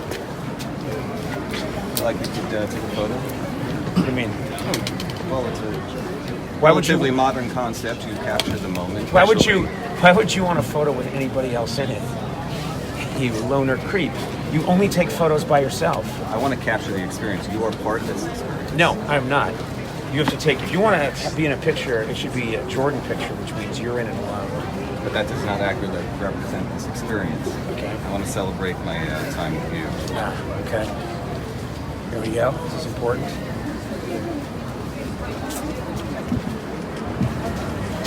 It's great. Yeah. You know what's so funny? You use the word various a lot. You talk about the many types of experiences. Right. For someone who uses the word various and talks about diffuse experiences, you only have one expression. You have a mask. I don't see you always look exactly the same. In your photographs, you look exactly like this guy, you know, like you're chasing after Keanu Reeves in The Matrix. Say Mr. Anderson. You disappoint me, Mr. Anderson. Just say. A perceptive person can look into someone's eyes. Just and look know at everything. Low-hanging fruit was meant to have an expression. This is amazing. You could stare at that all day. What are you talking about? We get clouds in Los Angeles. What do you mean there's textures to the clouds? Of course there are textures. There's clouds everywhere. Look at the level within the atmosphere. What are you, a pilot now? What are you talking about? It's such bullshit. Everything you're saying means nothing. Look at the texture of the clouds. You don't get that in Los Angeles? Yes, you do. There are clouds everywhere. They're not different clouds here in Florence. I got news for you, buddy boy. There's a bunch of clouds and they blow around. These are the same clouds that are gonna be in Los Angeles at some point. Okay? So enough with the, oh, everything is different here. Oh, look, graffiti. There's a graffiti here in Florence that you can't find anywhere else. No, that's not true. It's the same. Same. Yes. Do I love Florence? Do I love Italy? Sure. But they're the same clouds. Same clouds. When I travel, I like to connect with the place tangibly, and I like to touch bet you do. surfaces and Sure. remember what they felt like. Yeah, if why I don't you- touch this stone Yeah, why don't you surface rub on that stone? and close and my Pervert. eyes Yeah. and notice the coldness of the stone and the texture of the stone. This guy's perving out on a wall, everybody. I can remember. Yeah. He's running his hands along the wall. Someone call the polizzi. I can tell you what the base of the Roman Colosseum. I can tell you. Oh, you've rubbed up against the Colosseum? I bet you have. I bet you've left a little DNA at every crime scene. It's ridiculous. You're not getting anything by touching that stone. You're a big fake. There's nothing. No. Okay, I'll do it too. Oh, yes, there's a stone quality, a hardness, if you will, a rockiness to this stone that only Florence has. But we can't find anybody from Italy. Everyone is an American student. They're everywhere. You're from where? Ah, Roma! This is my friend Jordan, and he loves the Italian people. And he says he can communicate with you and get your essence. It's not as creepy as it sounds. Go ahead, step in here, Jordan, and speak to this man. Cosa pensi di Firenze? Hai mangiato la bistecca? Did he say, do you like beefsteak? Did you just ask him, do you like beefsteak? Ma com'è? Mi piace al sangue. Molto buono, sì. E cos'altro hai mangiato? Hai mangiato una pasta? Mangio sempre pasta. Perché la bistecca è un pasto intero. Sì, è difficile mangiare tanto. No, vabbè, no. È grande però la Fiorentina. Ma cosa pensi dell'insanto con i tuoi Sì. Cibo. Can I ask a question, please? Do you speak all English? A little bit? A little bit of English? Do you think, does he sound Italian to you? Or can you tell he's American? You can tell. It's not that great, right? Did you know, so his accent is a little bullshit. Bullshit, yes? Bullshit accent. Yes, a little bit. No, it's okay. You said it. Bullshit. No, but go back. He said bullshit. Now, my question is, he's from Long Island. He's from Long Island. He's not Italian. He's trying to convince people here he's Italian. Is he Italian? Does he look at... He seems Italian. No, he's just wearing sunglasses, that's all. Don't be fooled. Take off the sunglasses. Look, is he Italian now? No, now he's not. Now you see the dead eyes of a guy from Long Island. Now he's Italian again. He says the clouds here in Italy are different from the clouds anywhere else. Do you think that's true, or do you think clouds are clouds? Yes, it's true. What? What are you talking about? Do you think the air here is different? When you smell the air, do you think, Firenze, the air, Firenze? Is that what you feel? Yeah, it's so different between Rome and other places. The air is all, so the air is different everywhere. Especially. Italians appreciate the subtleties. You understand? We see things on a different level. What do you mean we? You're not Italian. But You're from Long Island. You were born in a White Castle. Ridiculous. Let me show you where he's from. This. He says he's Italian. This is where he's from. Is this a place in Italy? This. He's from this place right here. That's where he's from. You want to say hi to Facebook, Conan? Oh, Facebook. I'm sorry to turn my back on you. Oh, God. How rude. Blaine never tells me when I'm on Facebook and when I'm not. So there's a really good chance that someday I'll be committing a murder and Blaine will be shooting me on Facebook Live. And then I'll be caught because this jerk didn't tell me. How are you enjoying yourself so far, Jordan? This is a fantastic day. We woke up to beautiful sunshine, cool, crisp air. Yeah. We're about to leave Florence, but I wish we could stay for at least a few more days. Yes, we're moving on. We're headed. We're going to stand still for a second because I think we're bumping into people.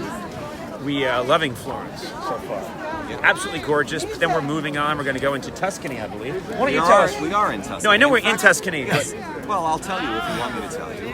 Florence is the capital of Tuscany, one of the regions of Italy. By the way, if you're watching this right now, this would be a good time to go and make a sandwich because he's going to talk for about 40 minutes on Facebook. So go ahead. Keep going. Florence is a city of meat. Florence is a city of art. Florence is a city of romance, and I think we're experiencing all those things. And a city of bromance. There's olive oil in his sweater. Where else are we going in Italy? I don't know how much of that we're leaving to chance, but we know that we're going to Naples. We are going to Naples. We're going to be in Lucca tonight, I believe. Okay. We're going to be heading to Rome at some point. This is a road trip. It's a road trip. It's my favorite way to travel because you really see everything up close. You know the way sometimes two really good friends go on a trip together through Europe? Imagine that, but the people aren't friends. In fact, one of them kind of hates the other. That's what it's like. Where did we eat? Last night we ate at one of your favorite restaurants, Jordan. Do you want to explain? Fiesole. It was actually outside of the city, a place that not many tourists get to. But of course we had the legendary Florentine dish, the bistecca alla chianina. Yeah, steak. We had steak. And Not it was just any steak. Very specific type of cattle, very specific method of cooking. Yes, it was dead, and they put it in an oven. There you go. Special method. It was delicious. I do say it was delicious. I just don't like it when you make things more than they are. I think we have to move on and we're going to actually shoot more of the show, Facebook, but stay posted. You kids out there, you millennials, you, with your knit caps and your rap music. I know what you guys are up to. Shoot this thing out. I don't make any sense. Hello, nice to see you. Hi, good to see you. Oh, sure, real fast. Watch this. This is going to be. You're on Facebook right now. I'll take it. Over Here, I'll give me your phone. You're being watched by 9 people worldwide right now. Here we go. You know what's incredible about this guy? He's 24 years old. Yeah, this is what red wine will do to you. Absolutely. You look amazing. Everything about you, your shoes, help me with my style. What? I want to be you. I want to wear your glasses and ride your bicycle. Okay. Could I right now? Can I wear your glasses? May I ride your bicycle? Oh, sure. Okay. What? I want to be you. See, Jordan? Now That's fantastic. Am I as cool as this guy now? I wanna be as cool as him. Do you mind? Is it okay if I drive it? Okay, here we go.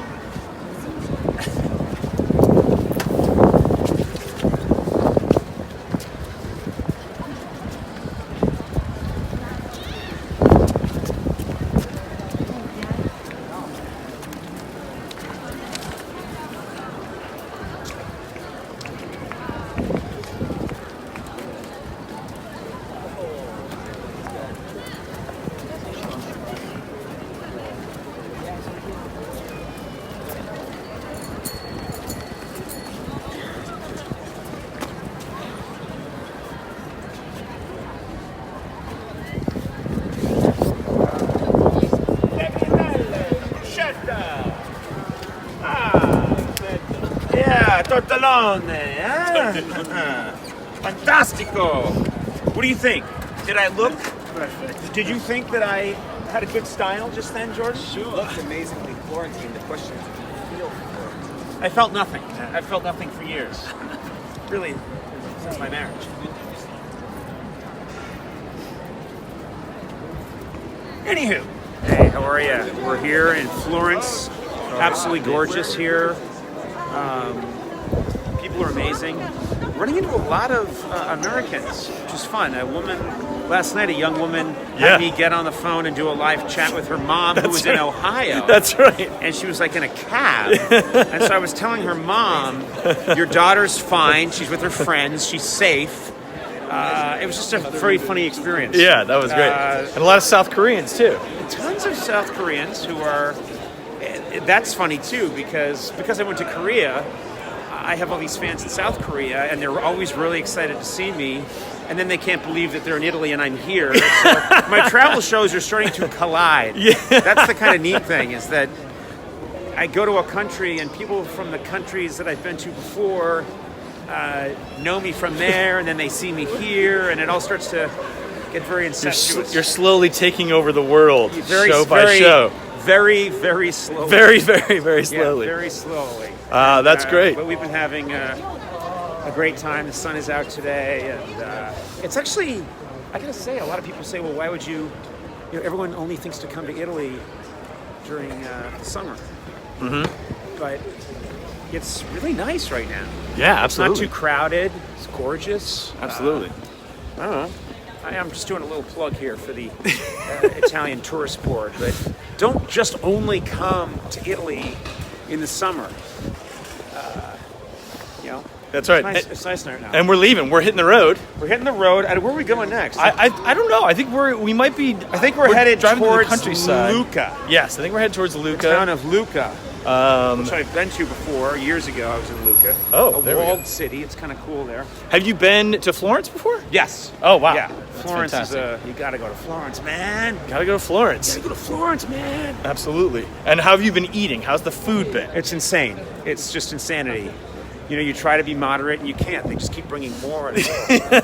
And do you eat pretty healthy normally? I try to, but Right. here, you know, I don't think this is unhealthy food. No, oh no. Like hey, how are you? I think like the Florentine steak is really amazing. Yeah, But they cook it. It's so rare.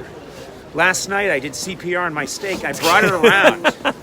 I kept trying to hit it with the fork and its hoof would come up and stop me. There we go. Oh, I think we're actually, is that our van right there? That's our van over here. All right, cool. Do you want to say goodbye to Facebook Hey, and everybody? bye Facebook. Thanks for checking out whatever we're doing. I hope it makes some sense. That's it'll right. It'll be a good show. Absolutely. When it's all put together, whenever that is. Whenever that is. Hey, kiss me. Valentino. Valentine's Day with the man I love. Yes, we all love each other here. Is that on? That's not on. It's on. Today we are in the Tuscan town of Rada, high up in the hills, and I'm going to be driving around with Jordan in this really cool, I think late 1960s Fiat 500. This is a vintage 1962 Fiat Cinquecento. It is the smallest car I've ever been in, I think. It's the size of an American glove compartment. The car is one of the most gorgeous, cutest automobiles I've seen anywhere in the world. I mean, you should take a look at the exterior. And it's such a representation of classic Italian romance.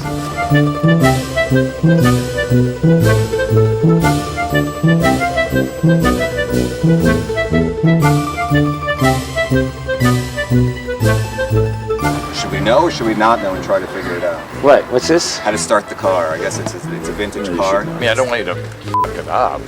Well, eventually. damage Oh, the car. I see. Well, But, okay, grazie. Oh, Conan gets to go. You act as if this is my decision.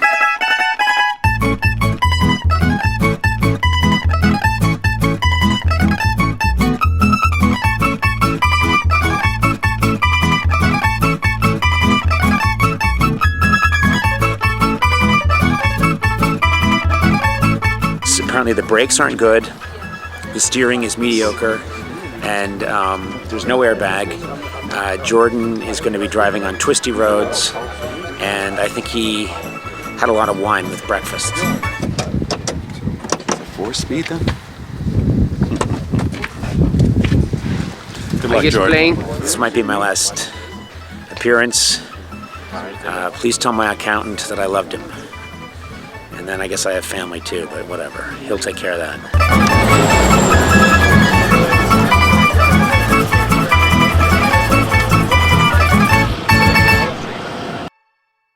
Hey everybody, what's going on? Blay here. We are in Viareggio,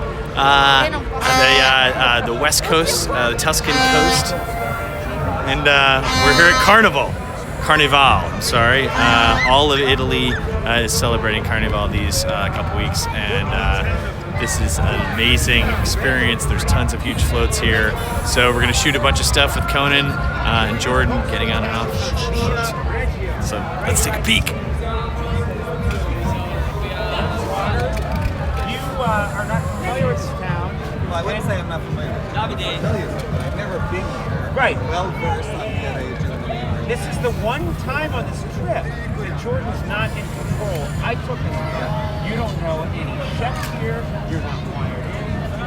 You just got some confetti. We're surrounded by clowns and floats. I wanted to take you to a big Italian parade. You being controlling Jordan was not your favorite idea. But I'm anxious to see what you want. Left with romance. There's floats, there's clowns, there's all kinds of activities. We're wearing makeup, and people are riding around. This is incredible. This is Mardi Gras in Italy. Yeah, what's wrong with that? I wanted to get you out of your box. You have this very rigid box, which is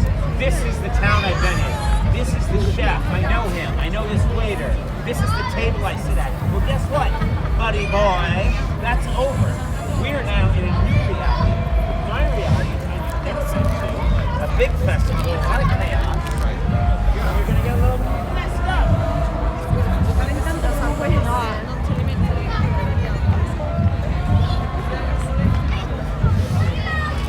What do you think? You guys all right with that?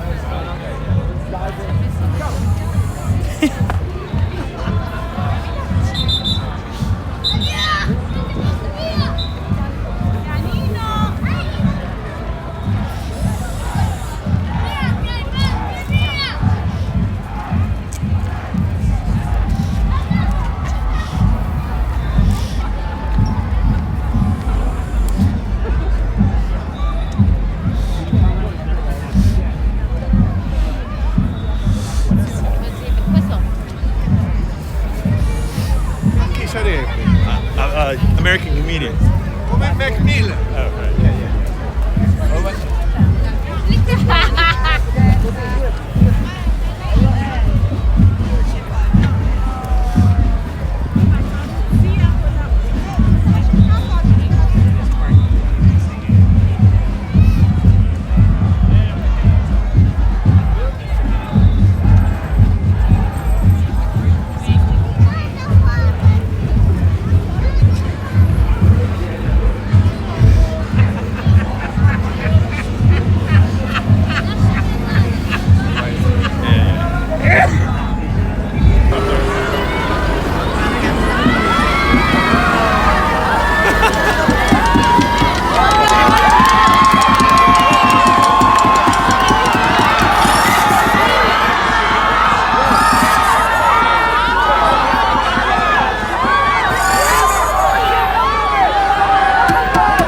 Bellissimo! Adesso basta. Oh, sorry.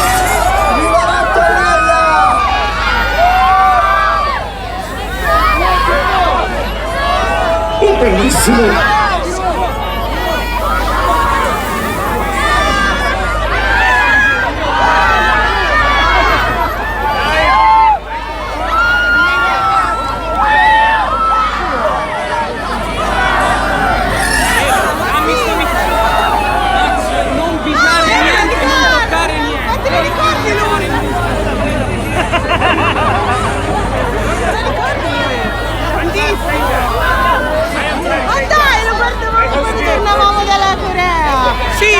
trasmissione in coreano. Cavolo, sì, grande!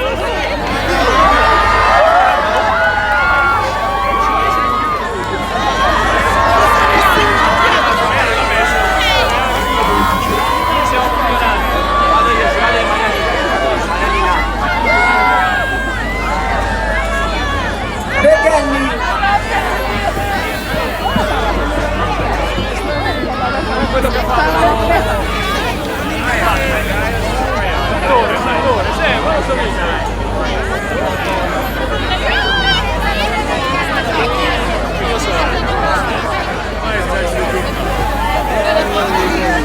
Who are you?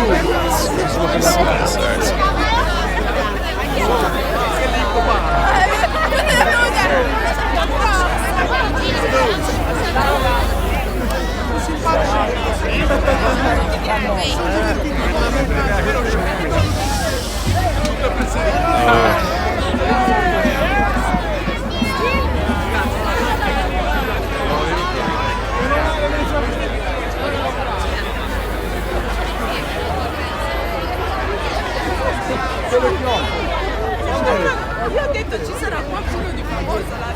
L'ho visto tutti i bambini. Ah, sono là! Via. Come la ciao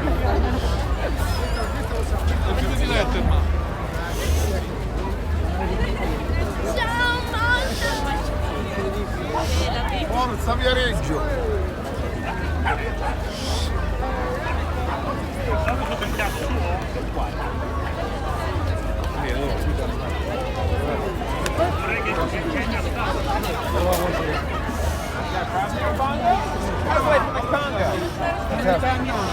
Hey, hold on. Okay, so do you want to walk on the other side where the floats are? Vabbè, ma io questi non li faccio mancare.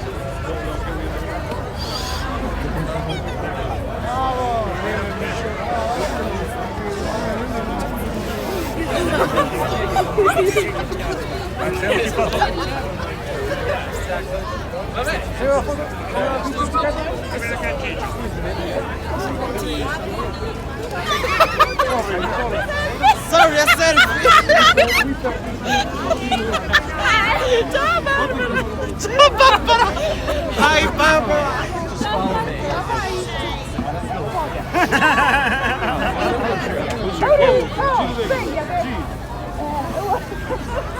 No idea. Thank you. Yeah. Esto che siete io. Ok. Di pronto?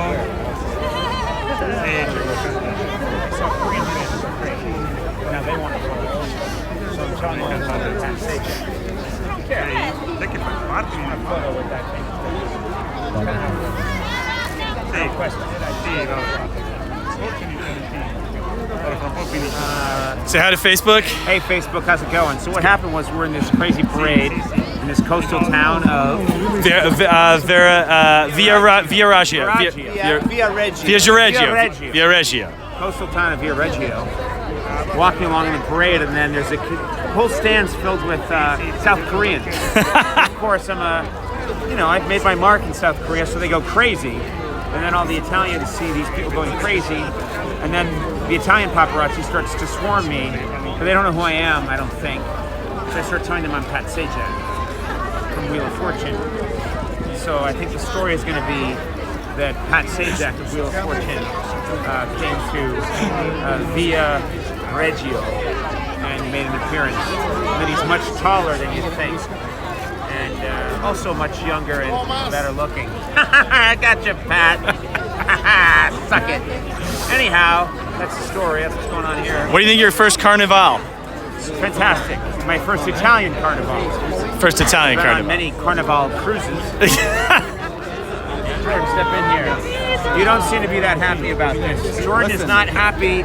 He did not want to come here, but I made him. He's taken me to Viareggio. This is his contribution to the itinerary trip. Jordan wanted to be in control of the entire trip.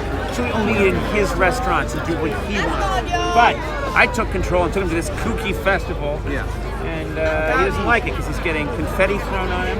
I made him dance to Gangnam Style, which seems to be just hitting the charts here. Can you believe that? Yeah, kooky is more of your style than mine. I'm more refined, sophisticated, romantic, if you will. Yeah. But like I said, I'm open-minded and I'm anxious to see what you want to show me here. Yeah. Basically what you just said is you have no style. I have style. Look at this, everyone's taking my picture. Again, hi, Pat Sajak. Pat Sajak, Wheel of Fortune. Pat Sajak. Pat Sajak, Wheel of Fortune. Yes, Pat Sajak. Nice to meet you. Pat Sajak. Pat Sajak, Wheel of Fortune. I am Pat Sajak. My friend. A photo, my friend. Yes, of course, yes, and look, it's an Italian leprechaun. Dressed for a funeral. What's this? Where are we going? Oh, here we go. You tell everyone you know that you met Pat Sajak. See you. God bless. Hey everybody, what's going on? Blay here. We are continuing to shoot our Conan In Italy show. Right now we are in Tuscany at the Felsina winery, and we're going to go truffle hunting with Jordan and Conan, and they are figuring out the shot right now. It's very cold, everyone is bundled up, and yeah, it's absolutely beautiful out here. I mean, it's just the rolling hills and everything, but we're a little pressed for time. We're losing light, so everybody is raring to go. I think antsy would be the right word, a little bit antsy. So so let's listen in, shall we? Can we say where we are? We are outside the Felsina winery.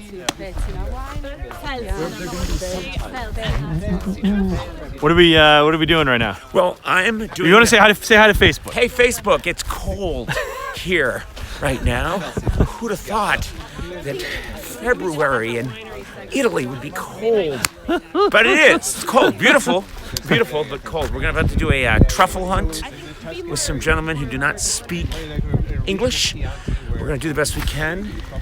Go truffle hunting in the woods with these two gentlemen that have spiky things like harpoons that dig the truffles out of the ground. Spiky things? Is that the? I don't know. That's the technical terms. Oh, okay. Okay. We're gonna do comedy now. Oh, God. Cackling. Anyway, it's very cold. We got to get shooting very quickly. So hang out Facebook and you'll see two idiots, that's us, go truffle hunting, something we really don't want to do. But someone thought of this. You got to do it. You got to do it. 6248. You got to do it. 6248. We're getting levels. It's very. We're getting levels. Even numbers. 6248. We got levels. He burned you bad. No. We're just getting levels here. Okay, let's go. It's media shooting media. It's the new world. Okay, all right. Millennials. Senesi. Okay, call it Senesi. Collini. All right. Very cute dogs.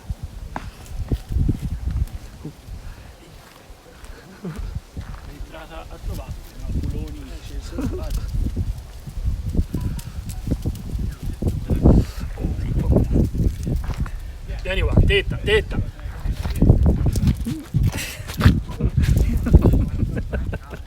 Non succede.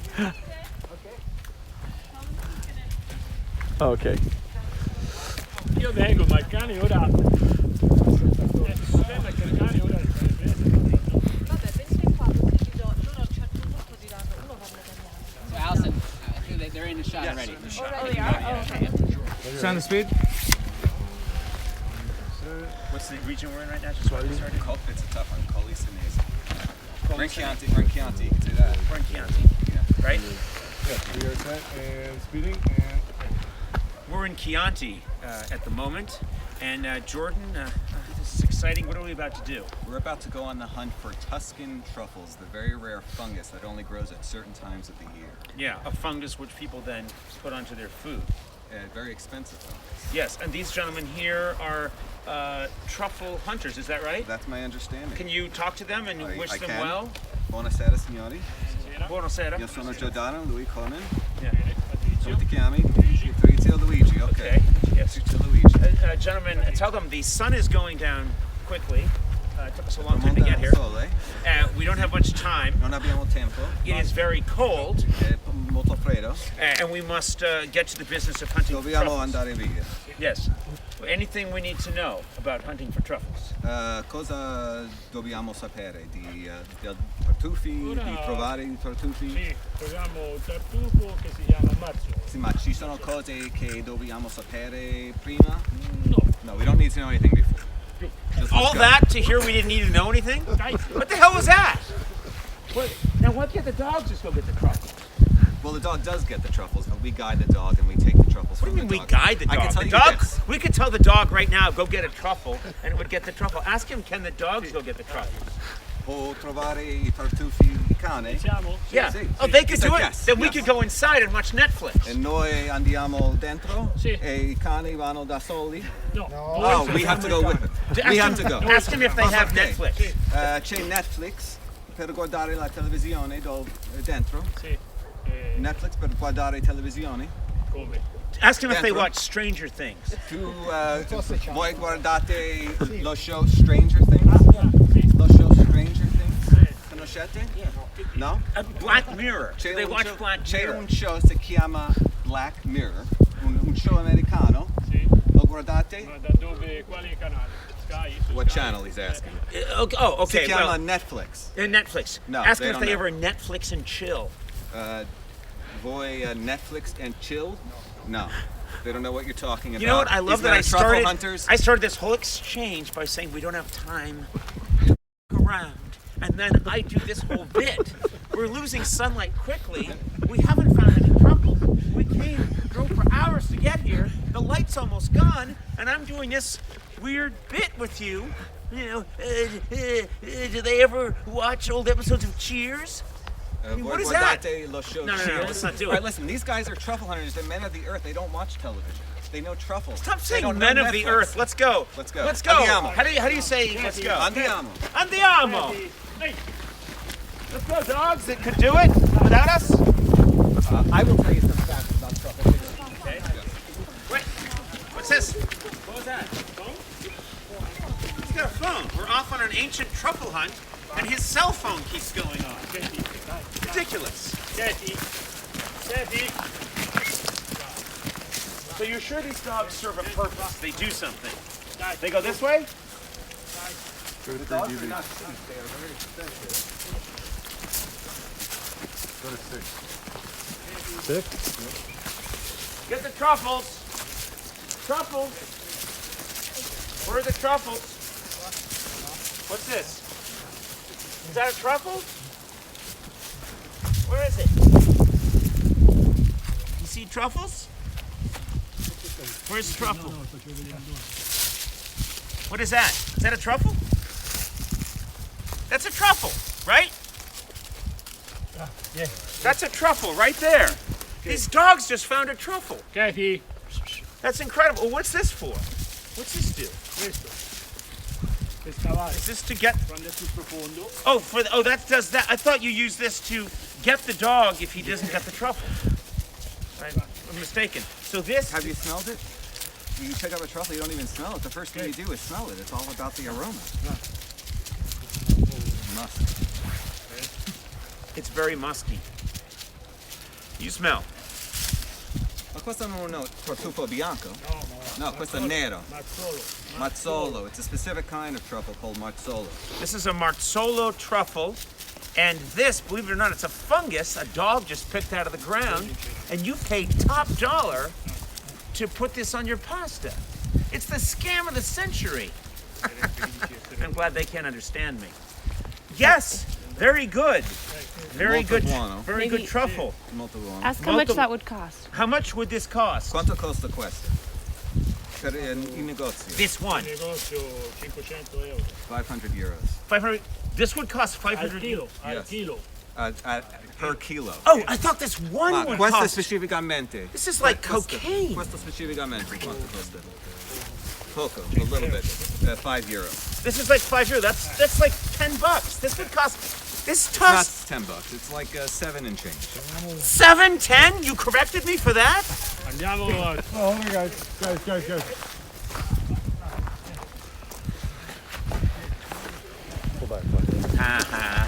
Digital got busted by linear. That's a lot. Wait.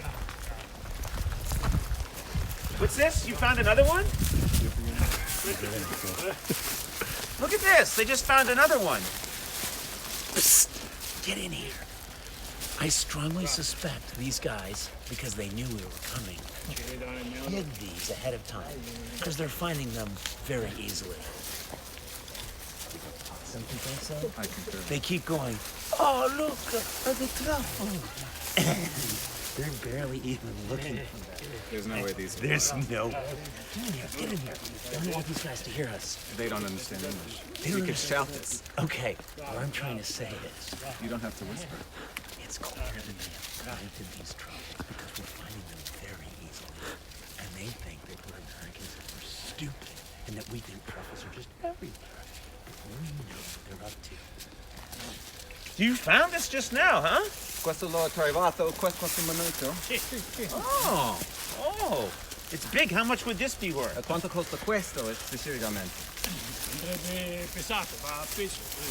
Quindi quanto costa? Hanno 20 grammi, 10 euro. 10 euro. 10 euro. That's $18. 12.50. Why do you keep doing that when I just say a price?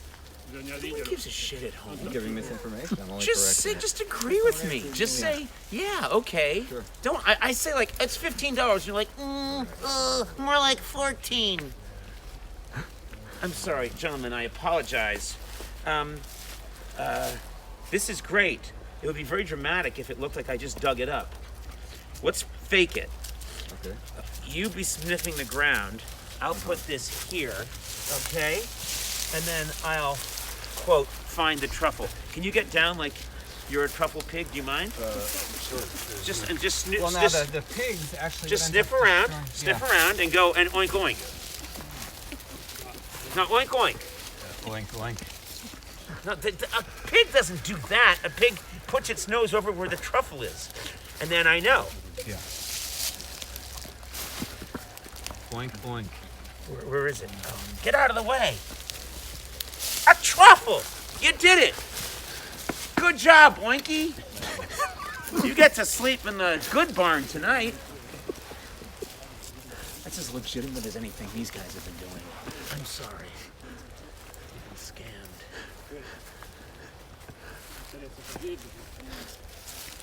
Let me ask you. Gentlemen, please. Signori, Signori, venite qua, per favore. can we go deep more into the woods? Possiamo andare più lontano? Hold on. Aspetta. What I would like to do is go very deep into the woods. Lui vuole andare molto lontano nel bosco. And once we are very, very deep in the woods, E poi I would like lui vuole to kill my friend. uccidermi con quello. Is okay? They don't mind. Fantastic. I love these guys. Let's go. Let's go commit murder. We don't care. As long as we find a trouble, what do they care?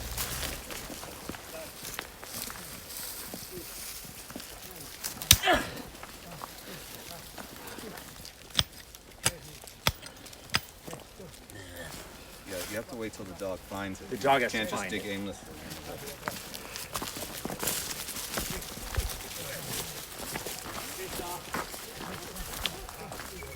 Oh, we got something. Hold it. Hold it. We got it.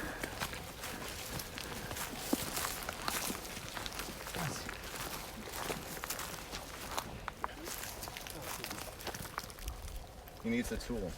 Oh. Don't hurt your...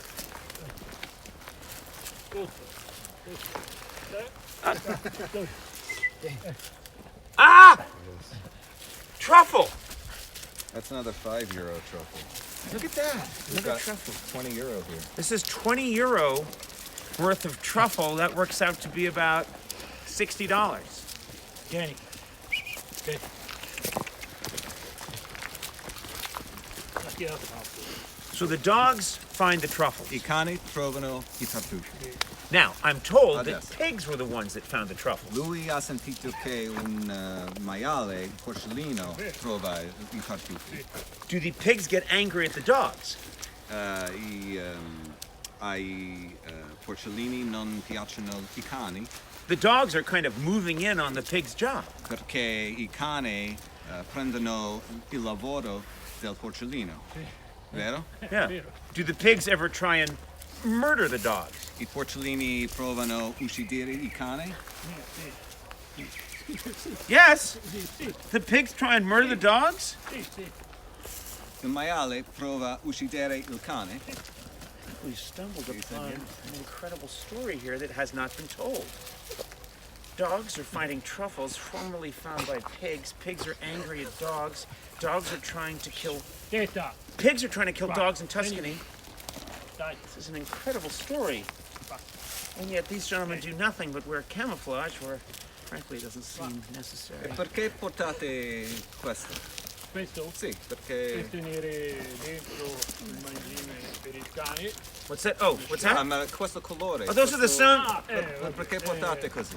Oh, It's just tradition to wear camouflage. Jordan, what's he doing now with those treats? Cosa fai con quello? Questo è la ricompensa per il cane, il premio. Oh, quando trova il it's a tartufo. prize for the dog when it finds a truffle. It's a reward. They seem like the same treats that I give you when you do a good yeah. job. Il tartufo appartiene al cane. Yeah. Tell him that I might wish to use rabbits to find my truffles. Forse lui vuole usare un Rabbit. coniglio. I might per want to use trovare a i rabbit. tartufi. What if I want to use a Un rabbit? coniglio. If I want to use a He rabbit, said it- why he said does you can't use a rabbit? He said. why can't I use Ma a perché rabbit? non è possibile? Why con does the un government coniglio? care if I use a rabbit? Because the rabbit doesn't have the nose for it. Oh, I'm sick of the rabbit being subjugated in this country. I think I'm losing my mind. It's very cold and very dark. I don't know these guys, and I'm with Jordan. And they said it was okay for me to kill Jordan. These dogs are finding truffles that have been hidden clearly minutes before we got here. This whole thing's a goddamn scam. What's this? What's that? What is that? Che questo? Oh, I thought you had a secret note for me. Louis. I thought he was unwrapping a secret note. He just was going to blow his nose. Well, that's pretty much the art of truffling, isn't it? These gentlemen, were you shocked when those gentlemen had no problem with me taking you deep into the woods and murdering you? They don't care. They don't give a shit. Well, they're men of the earth. Like They're they men of say. the earth, and soon you will be a man in the earth, if I have my way. So the dogs, are they done? Four more truffles. Oh, he found another one. He found Oh, another they found another truffle. truffle. Yeah, well, that's pretty much how it goes. Yeah. Are we interested in seeing the truffle? I love it. These guys stand around with a whaling harpoon. The dogs go out and find truffles. That guy does nothing. It's pretty exciting television. You don't see this every day. And it's all on Facebook Live, so I even tune into the regular show. Well, now we've come to a fork in the road.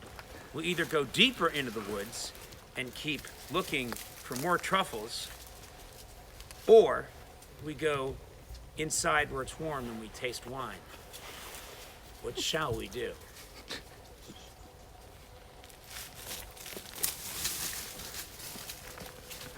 Great. Okay, great.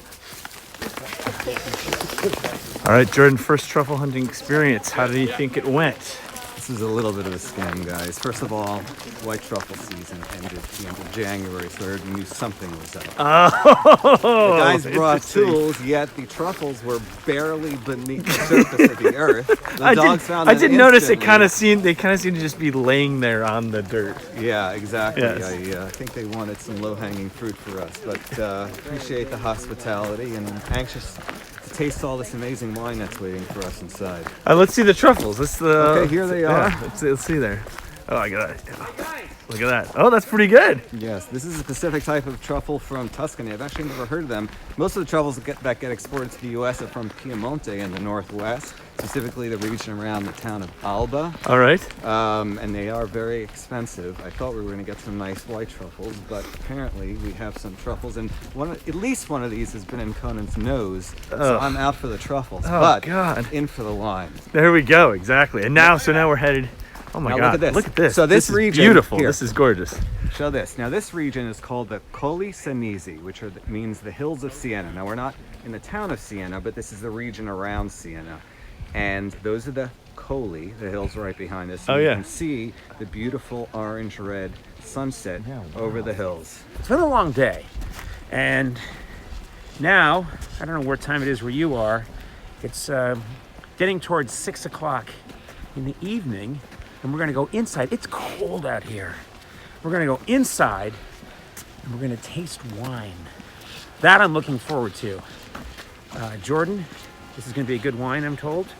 We are in the Chianti region. We are outside of Chianti Classico, but still in Chianti. And yes, Felsina is a very well-known winery in this area. Okay, but it's wine. It has alcohol in it, right? It does. Okay, that's all I need. 12% by law. Just say it has alcohol in it, and it's gonna make Conan's childhood go bye-bye. That's all I have to hear. Hey everybody, what's going on? Blay here, and with Conan O'Brien. Hey, how are you? Nice to see you. Conan, do you want to explain what's behind you right there? I don't think I should have to. That would be embarrassing. That is the Colosseum, of course, the famous Roman Colosseum. You can see the same thing, I think, if you go to Las Vegas. There's really no reason to come to Rome. They have it all. Yes, we're here in Rome, and we are... this is the last leg of our journey through Italy. Yes. We're all pretty wiped. It's been pretty tiring, but great. A really amazing experience. And I'm talking to you now because I'm getting a break from Jordan Schlansky, who's being humiliated up on that hill behind me. You can't see what they're doing, but any chance to humiliate him here in Rome and punish him for pretending to be Italian. That's right. When he's clearly not. That's right. So we're outside the Colosseum. We're taking your questions live, which is very, very exciting. And it has been a whirlwind. I don't think we've stayed in the same hotel 2 nights in a row. We have not. We have not. We're always on the move. We're just trying to get lots of different tastes, different parts of Italy, and it's been crazy. And running into a ton of people from America, but also fans from other parts of the world. Korea? Yeah. Israel? Yeah, Israel. Lots of other people who've seen the other travel shows, bumping into them here, and they're like, why are you here? I loved you in the Haiti show, or I really like the Israel show, and then I say I'm here shooting another one of those shows, and while I'm talking to them, I pick their pocket. That's it's a good way to steal stuff. Hezbollah asked, when are we going to see the next video with you and Jordan? We're making a whole show. This whole show, and we're going to get so much footage. There's going to be so much about Jordan. Everywhere I go, people say, I want more Jordan, I want more you and Jordan. This should take care of that problem for 6 years. We've At got least. so much stuff with Jordan. At least. Yeah, there's going to be not just the show in Italy where I take him, where I take Jordan to Italy. That's going to come out sometime maybe in April. We're not sure. But then there's going to be hours and hours and hours of extras. Yes, so much. Stop asking me, because we're going to give you much more than you want. You and Jordan had, for instance, a dinner at his favorite restaurant in Cortona, I think? Cortona. And it was just... It was the two of us Yeah. and cameras and Jordan talking nonstop about what he loves about this specific meal. And it got so boring that the cameramen walked away. That's right. This is true. It's going to be in the show. They walked away. They locked off the cameras. They walked away. And they just didn't even bother to film anymore. And so absurd, ridiculous. What a waste of humanity. Yes. Waste of everyone's time. Tom Grady asked, how is the hair holding up in Rome? You know, I think it's doing okay. You know, it's got that little bit of a fluff going on. I put a little marinara sauce in there. Yeah, it's looking good. It's looking good. It's got that little wave going. Yeah. You know, yes, I would say there's a slight humidity in the air. I put a little pesto in there, a little buffarella mozzarella, and it's working out well.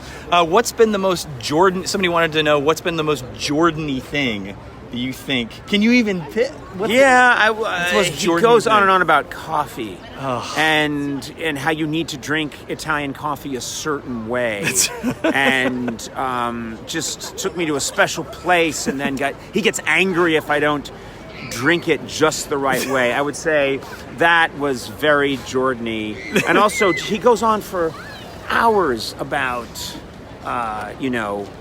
what this olive oil makes me feel this way, and I see sunshine. And he said at one point he sipped a wine and he said it made him feel like he was naked and in the woods. That's what he said. Oh. It sounds like a pervert. Oh my He said God. it made me feel like I'm naked and in the woods and of the earth. And so yeah, just so much BS. That's but right. What are you gonna do? Michael's asking, will you be leaving Jordan in Italy? You know what? We're trying. What I want to do is I'm trying to get again. Right now, I took this opportunity because he's up on a hill. You can see him there. Yeah. It's hard to explain, but we're trying to humiliate him yet again. Mm-hmm. And we're taking him to iconic sites. My real goal is to ruin Italy for Jordan. I want to make him a national fool here so he can never come back. I think we're slowly chipping away at that. slowly chipping away at it. Yeah, I think, and today we haven't really seen many of the sites, but today, what are we doing today? Today, we're going to a lot of the iconic parts of Rome. That's right. And we're shooting a little sort of Fellini-esque movie that we want to be part of the Oh, special. really? I didn't even know that. You didn't know that? No. What do you do on the show I don't- anyway? I'm not sure. You walk around with a selfie stick. Yeah, it's mostly I'm Facebook. I'm like the Facebook guy. Yeah, whatever. It's very... Any yeah. hoots. Yeah, we've been shooting like a little movie for that part of the show. That's right. So very labor intensive, but I think this is going to be a good one. I think it's going to be a really good one. Todd is asking, do you think Jordan said the word Parmesan or espresso more? Espresso. Espresso. Yeah. Todd. Espresso. He said espresso. Maybe. I think and he then explains every time. Espresso means you must drink it quickly, quickly, while standing. You must have it while standing. It is to be, you drink it and then you move on with your life. That's right. It is not That's right. lingering like you do in a Starbucks and writing a screenplay. And he goes on and on and on about it. Jay Carruthers says, have we said hi to Chef Boyardee while in Italy? Chef Boyardee was the one person I wanted to meet here. He is the chef that altered my childhood. He was my favorite chef growing up. Chef as a child. Yeah, but now he's been replaced by Papagino. It's amazing when you taste the real Italian food. It's a crime what we've done to it. It really is criminal. It really is criminal. That's right. What we've done to it. That's right. Did we? Somebody want to know? Did we try to meet the Pope? We put out some feelers to see if the Pope would be interested. And several times called the Vatican. One time I'm quite sure he answered, but when he realized it was me, he changed his voice. Yeah. What was that puff of smoke? I don't behind? know. Did you see that? It Yeah. looked like I don't know what's happening. someone's smoking weed back there. I don't know. Yeah, I don't know what's going on. Anywho, that's what happened. The Pope, not not wanting to hang with Conan or Jordan. And what's been now? You've yesterday we went through. It was a very intense time. We were walking through some very narrow alleys. In Naples. We were in Naples. That's right. That was intense. Naples is intense. Yes. Beautiful, fantastic, but intense. Yes. It's like New York in 1976. Or look up the movie Warriors. Very intense experience. Warriors, come on and play. Yeah, it's like you almost expect it's the Sid and Nancy New York. Exactly. That's what it's like in Naples, and it's amazing. It's great. I loved it, but we had some adventures that will be seen on the special. That's right. And somebody asked, you're such a history buff. What's been cool for you personally here in Italy? I have to say, I like, one of my favorite things about the trip is seeing these amazing historical sites, but we're always working so much. We are always on the go that you stop for a second and you look, and you're like, oh my God, that's a Caravaggio. I love Caravaggio. He's my, favorite painter. Yeah. And then, then someone grabs you and says, usually you, or someone says, we got to go outside and put dog ears on you and send it off to Seoul, Korea. There's a lot of just random humiliation. Jordan's right here. Jordan, step in. Oh, here he comes. This is Facebook. We're on Facebook Live. Facebook Live right That's here. right. And now, the original name for this structure, although it's now called in English or Latin the Colosseum or the Colosseo in Italian, the original name was most likely the Amphitheatrum Flavium, which was the Flavian amphitheater as it was called by the ancient Romans living here.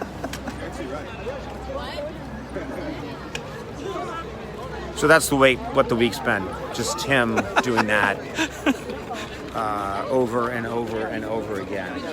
You don't have a normal speech pattern where you wait, find out what's going on, listen, talk. You just have these chips that fire off in your brain, that fire off speech pellets. I had information. I gave you the information. Now you have information. That is a classical communication. One of the questions that came in was, will you try and leave Jordan in Italy? Now, that sort of begs the question, are there people out there that find you as annoying as I do? Suddenly you don't have any answer, do you? Yeah, I have the potential to be polarizing, I understand, but I'd rather weed out the riffraff and stick to the people that truly appreciate it. Who are they? Is there anyone out there? I'm sorry. I'm sorry. You're a good guy, and you know what? In real life, we do like each other. I want to make that clear. I do like Jordan. I don't always understand him. Sometimes I feel sorry for him, and there are times where I want to smash his face to a powder. But I do like him. I know that's complicated, but we have a complicated relationship that way. But I do like you, and I've enjoyed my trip with you. And Marcus was excited because he said he just got to witness a real live Jordan-splaining. Yeah. So people are actually Jordan-splaining. Jordan-splaining. Yes. Marcus appreciates the information I've given. Jordan-splaining. I haven't heard that term, but I love it. Yes. It's a way of sucking the joy out of, really pulling the joy out of your sternum, extracting it. That's what you do sometimes. Like I'm looking at the Colosseum and I'm enjoying it. You're like, it is el Colosseo or Teatro de Bandandio. Does that make sense? Flavium. What's that? Flavium. Amphitheatrum Flavium. Jordan, somebody wanted to know, what's your favorite city in Italy and how does Rome stack up? I hate having to choose, so I like doing road trips. I like to start in the north, drive to the south, which is exactly what we've done here. We had a little bit of each flavor, and we've been noticing how very different the culture of each city is. You can't really talk about Italy as a whole, you have to talk about it city by city. He likes Florence the best. He does. You do. I know you do. You like Florence the best. You couldn't say it because you had to be an ass. Gareth is just asking, Jordan, can you just tell a random fact? A random fact, if you were to count from 1 to 1 million without stopping to eat or sleep, it would take you 11 days. If you were to count to 1 billion without stopping to eat or sleep, it would take you over 37 years. That's amazing. That's amazing. Jordan, oh God. I just wanted to come back. Is he done? Yes, he's finished. It was quick. Look at it. We have tourists here. A lot of Koreans that's happy to see Conan. They run away when they're on camera. They get scared, or they've done something illegal and they don't want to be recorded. Right. We've been drawing a crowd. You've been getting recognized everywhere we go. Yeah. Is it? Well, people think that I'm David Caruso from CSI. They're like, you're the jerk that takes the glasses down off the eye. Yeah. No, it's just funny because of the internet. We have a lot of fans, which is nice, and we've had a lot of people that see Jordan and they're like, oh my God, you brought Jordan, so they know why we're here. Yes. And they know that he's a freak. I don't mean that, literally. I understand.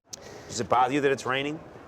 No, in fact, it's this rain that creates all of the beautiful Tuscan agriculture. All of the olives and the wine that we consume is a product of this rain. And understand, too, when you're breathing this air, it's this air that creates all the amazing Italian cuisine that you're going to enjoy tonight for dinner. The air, the water, the sun. Just understand that Italians in particular have a connection with the earth, la terra. And in fact, it is the conditions of the environment that is of paramount importance to the Italian. Italian wine is not labeled by grape. No one cares what the grape is. People care where is it from. One of the great things about Florence is that everything's kind of very condensed. So you can see all these beautiful locations, one right after another. So this is Santa Croce. This is the Piazza di Santa Croce. And now it's just a short walk to the Piazza alla Signoria. And now during the day, sometimes it has a tendency to become crowded with tourists, but I much prefer solitude, and I'll go there late at night and just kind of be alone with all the history there. It allows me the chance to really connect with everything that's come before as opposed to the here and now. There's a rich history of Florence, a history of art, a history of romance, and sometimes when you're alone and you really have time to think about all the things that have occurred here, it really hits you, and it really gives you that sense of fulfillment. You see, these shops are great. Tobacco, and they sell cigarettes, but they sell all kinds of odds and ends, kind of like the Italian version of a small 7-Eleven. You see, if you were a painter, you could turn any corner, perch an easel, and paint from that vantage point. Now, pigeons are often associated with Venice, but in fact, you'll find pigeons all over all the Italian cities. Incredibly strong birds. Certainly Rome has quarters where you would walk around. However, Florence, the entire city, is accessible on foot.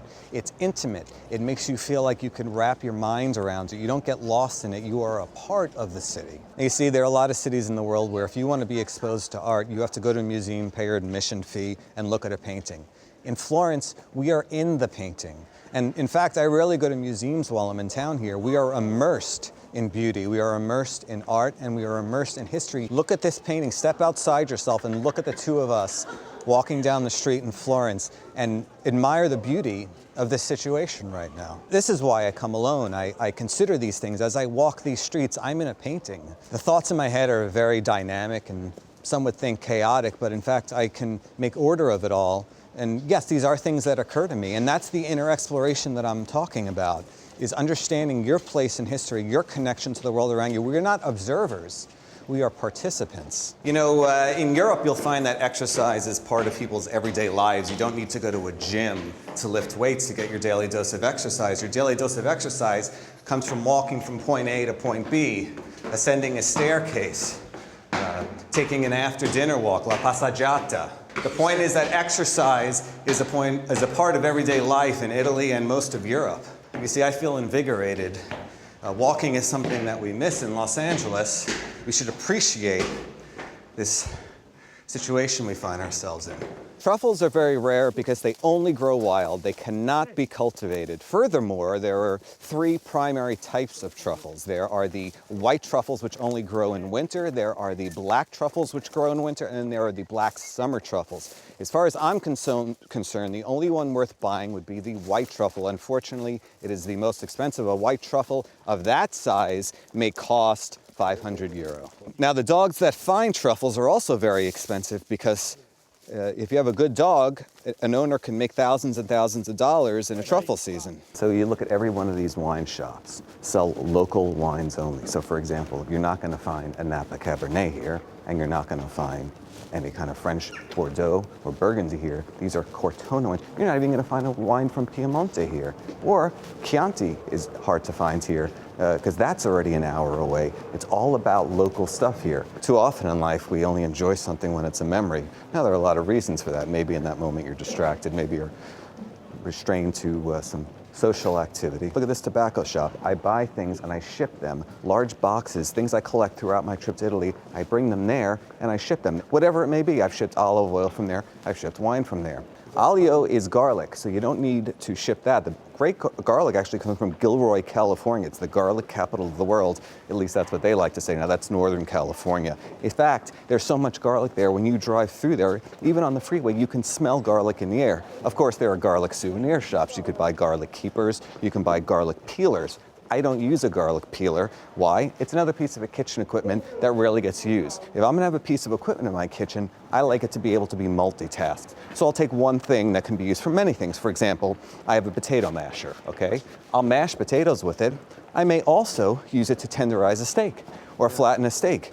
One tool, use it for two purposes. No matter how much I enjoy your company, to some extent you are a distraction from my enjoyment of the landscape because I'm participating in a conversation with you. It requires thought, it requires consideration. When I'm alone, I can be free to enjoy the lands around me without having to worry about, am I saying something that's adequately responding to a question that you have? You understand, these are small distractions. I like to clear my mind normally. There are virtues to both methods. These are San Marzano tomatoes and salt.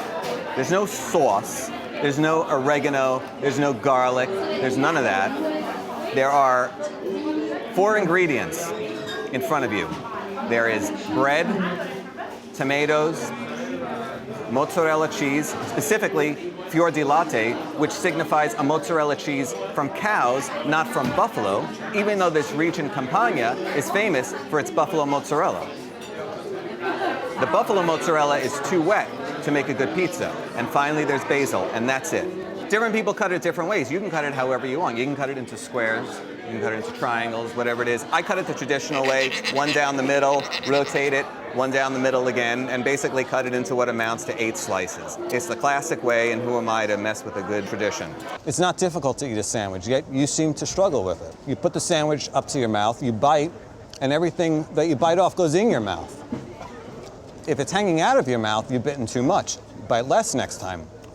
And if your first bite shows you that I can't judge the sandwich adequately, I'm biting too much, then the next time you say I'll bite a little bit less, maybe that'll be the perfect amount, nothing will be hanging out of my mouth, dripping into my wine. The meat of this region in particular is the tagliata. Named tagliare is to cut, the tagliata is cut. It's a sliced steak, and the cortonese version has green peppercorns and rosemary. It's a very local preparation. And I know what you like, and I feel like you will like this.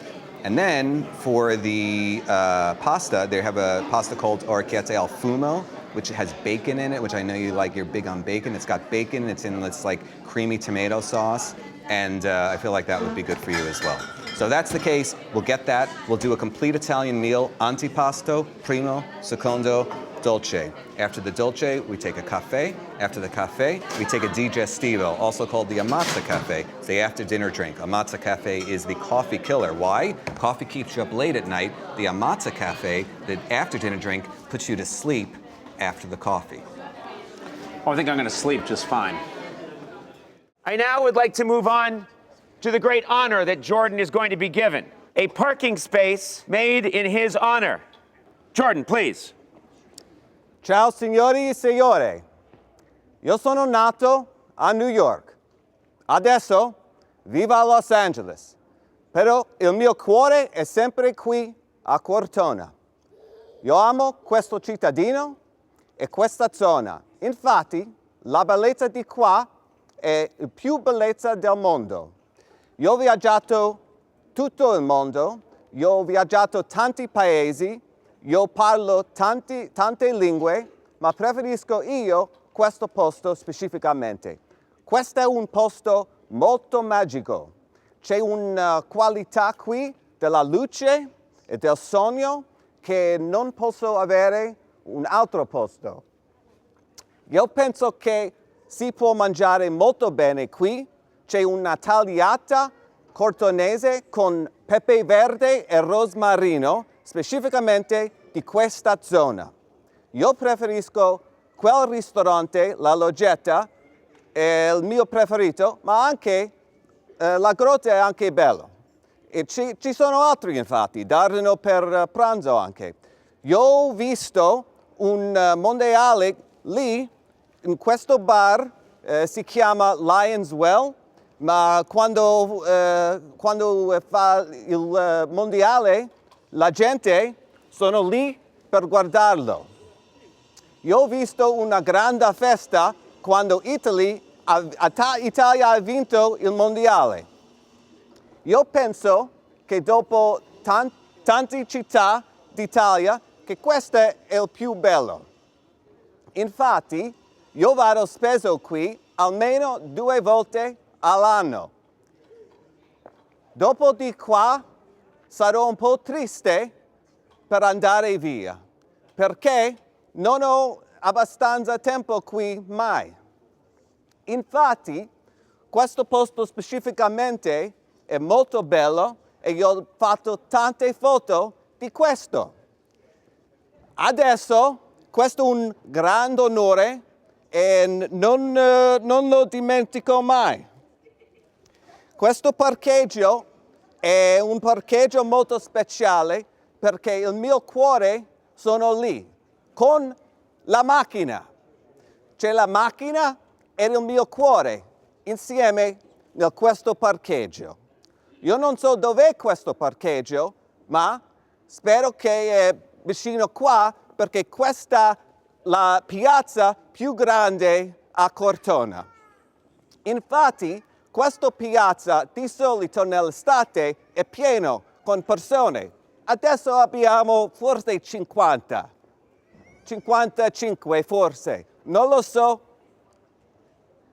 Sì, 55 forse. Ma guarda, quando compro il vino posso mandarlo da quel negozio Molesini. È un'enoteca, ma anche mandano i vini di tutto il mondo. Arriva a Los Angeles forse un mese, forse 2 settimane, non lo so.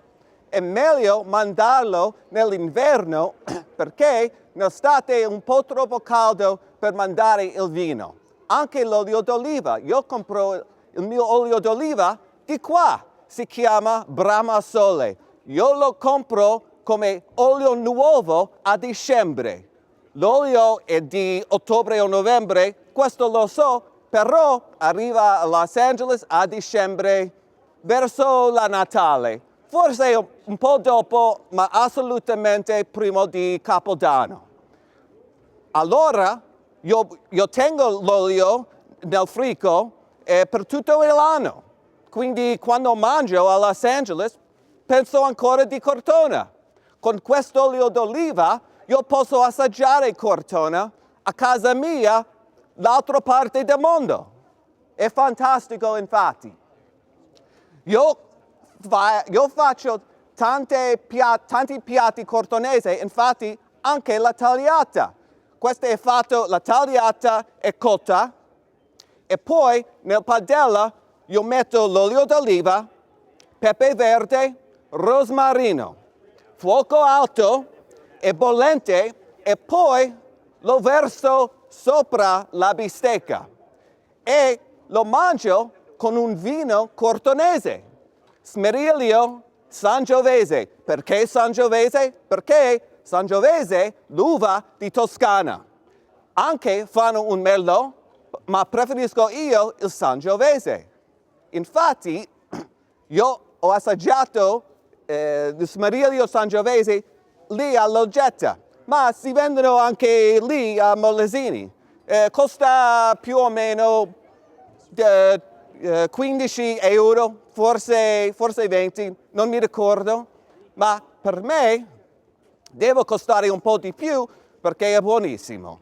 Ma comunque, quando mangio il cibo di questa zona a casa e io bevo il vino di Cortona anche, penso di questo posto. Io posso vedere ancora la vista e le strade e le persone. Questa è la cosa più importante per me, le persone di qua. Adesso, io ho fatto tante cose qui e tornerò il prossimo anno per fare ancora. E dopo, il prossimo anno, ancora. Guarda, la prima volta qui era 2006, ma ho tornato un mese dopo, anche da New York, 2 volte 2 mesi. Hai capito? 2 volte 2 mesi. Io tornato, ero qui a Cortona, era giugno 2006, ero tornato a New York e poi luglio 2006 ero tornato qui perché non posso vivere senza questo posto. Il prossimo anno, 2007, ero tornato ancora. Solo, forse 2 volte quell'anno, forse 2 volte, non mi ricordo esattamente. Guarda, nell'estate si può mangiare fuori di questo ristorante, ma qui in inverno è anche bello dentro. Io preferisco la sala, c'è una zona nel ristorante dentro che si chiama la sala e io preferisco quella zona, specificamente tavolo numero 3. La seconda scelta, se tavolo 3 è occupato, è tavolo 4. È un tavolo per 2 persone solo. Se vengo con più di 2 persone, dobbiamo fare un altro tavolo. Ma guarda, anche quando mangio lì, io prendo un primo che si chiama orecchiette al fumo, un antipasto con salumi affettati misti, ci sono tanti pecorini locali e per contorno con la bistecca, infatti è una tagliata, io prendo un spinaci saltati, patate arroste e per dolce, infatti se è un dolce con nome mio, si chiama un dolce di Jordan, è una torta ripieno con lamponi. E poi io faccio un caffè e dopo il caffè una mazza caffè. Perché si chiama una mazza caffè? Perché dopo il caffè forse non dormo, ma dopo la mazza caffè posso dormire più facilmente.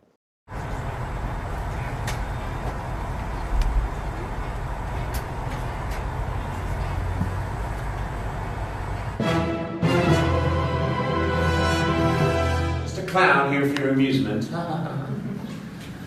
Well, all cultures have really celebrated the figure of the jester as something to laugh at. Laughter is a universal concept that we find across all languages and cultures, and you, with your universal methodology, your flamboyant gestures, sometimes verging into the ridiculous, have managed to penetrate these cultural lines, and everyone in this room can appreciate your idiocracy to express all the dynamic thoughts that are occurring in my head. So I have to kind of compartmentalize and order everything in a way that may not always make sense to people listening. Stai zitto, ok?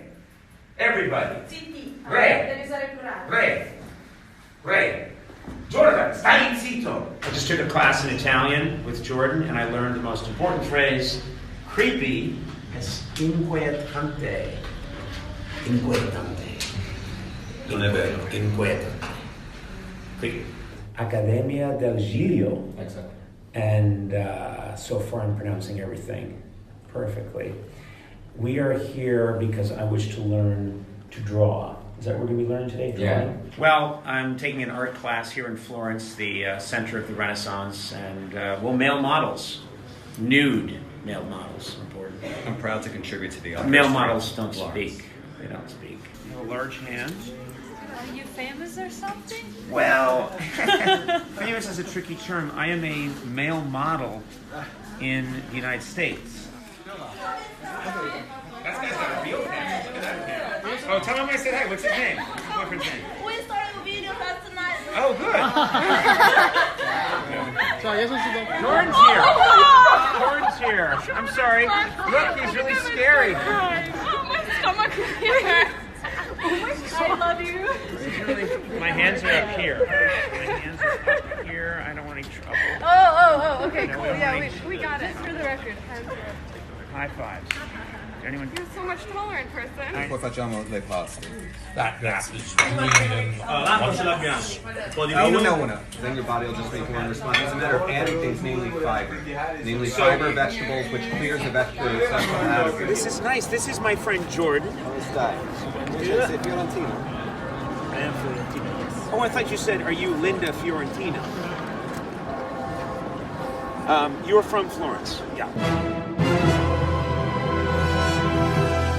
Ciao ragazzi, siamo qui a Firenze, abbiamo mangiato molto bene ieri sera, specificamente abbiamo mangiato la bistecca, la ribollita, le altre cose toscane e fiorentine, adesso andiamo via.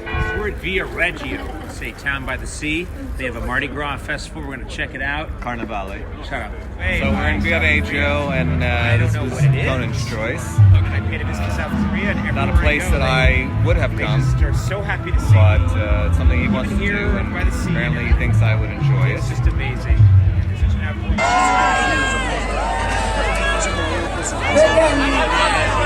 I'm Korean fans. They follow me even to Italy.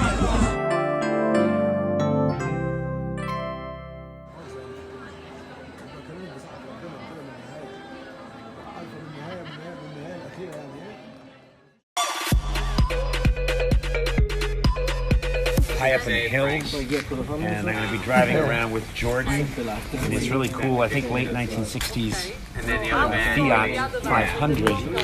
It is the smallest car I've ever been in, I think. Ciao, doggy. Ciao, signore. Ciao, signore. Ciao.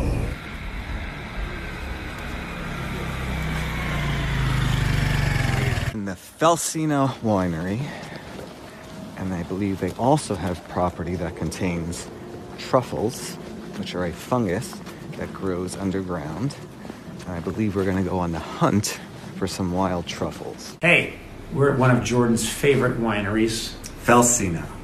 I was going to say that. We're in Castelnuova Bernardenga. It's a great winery and good times with the person I like the least. It's a hot wine. The alcohol tastes higher in relation to the structure in the body. Tell us what else. This is all getting to A forest is enough. I mean, I feel like I'm lost in the woods right now.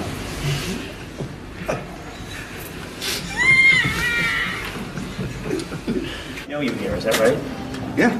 You've been bragging about how you're a big deal in this restaurant. I mean, the owners know me.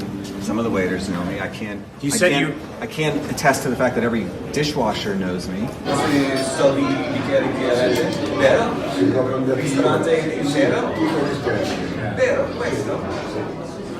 Okay. Grazie. And the next word is amici. A-M-I-C-I. This is exciting. I'm in the town of Cortona, where Jordan is going to be given a high honor. This is the band History Group. They're officiating, and we're going to be arrested probably in half an hour. Adesso vivo a Los Angeles, però il mio cuore è sempre qui a Cortona. Io amo questo cittadino e questa zona. Infatti, la bellezza di qua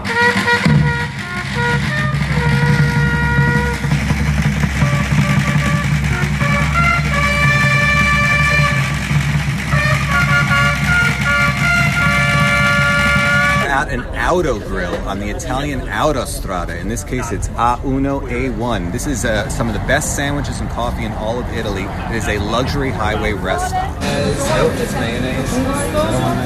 That might be the only one with cheese. Right? They do this. That's bresaola, that's beef. That's not pork. Bresaola is a cured beef, right? As opposed to the others, which are cured pork.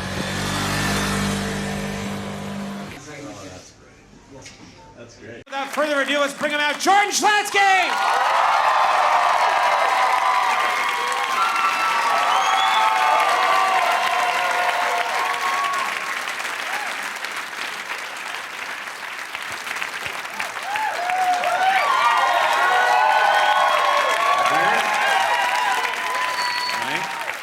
Clearly, Jordan is overcome with emotion in this moment.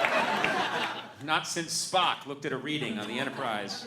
I will say that you and I, this is a natural chemistry, and one of the first people to say, we have to put this on film, because he watched you and I go back and forth in the hallways years and years ago, was Frank Smiley. He said, we have to just put a camera on this, and he did, and that's when the cult of Jordan grew. Is that true? Yes, this was during the writer's strike, early 2008. Yeah, I don't know why you're carrying a microphone. I have mine clipped to me. It's modern technology. You can have two hands free and articulate as you will.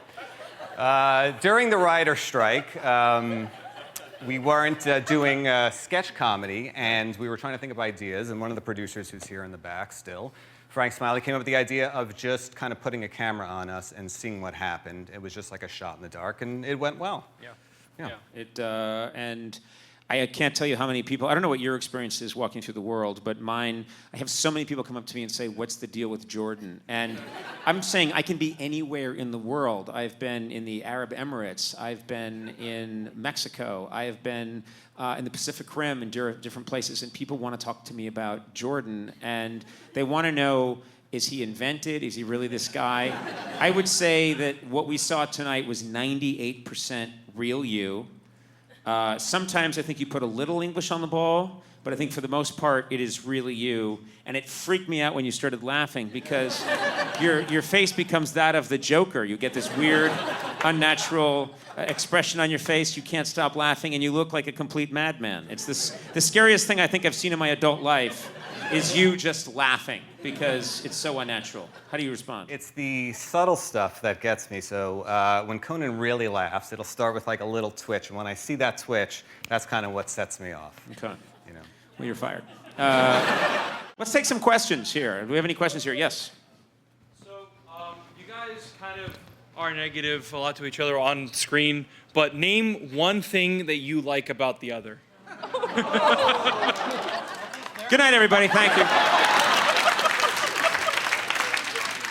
I mean, there's a lot of, we're negative towards each other a lot, and it works on camera, but Jordan really enjoys, something I admire about him, he really enjoys life, and I do admire that about him. I do admire, he really loves food, he loves travel, and he's spent pretty much all of his money, to the detriment of his marriage, on traveling the world and seeing things. And so I really admire that about you. And it was, I would say that we had a good time on this trip together, but we didn't.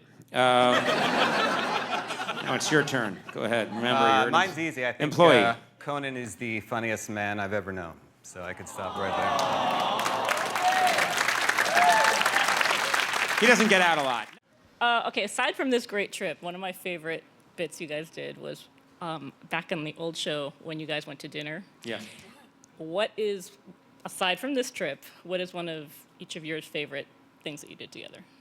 I love that meal as well. It was just craziness. And I have to say, one of the other things I really loved is we just shot the other day a video that's out that we showed a few nights ago that's online of me surprising Jordan with the idea of going to Italy, which will not be part of this special. But there was some interplay there that I really loved. I think taking Jordan to Lucasfilm was a great adventure because he was having Jordan surprise Harrison Ford and try and quiz him. There's so many things where we've used Jordan and his expertise, and he's like a ninja. He's ice cold. We'll say, like, okay, you're going to run in and say this long speech to Harrison Ford and try and stump him in front of a live audience. And Jordan's like, yes, I understand. And anyone else would be shitting themselves. And Jordan is just like, but the lightsaber that was used in episode 4, had a didonium handle and whatever stuff you filled your head with. Yes, right. Flashlight. Some of us have to have emotions, and you have extra space.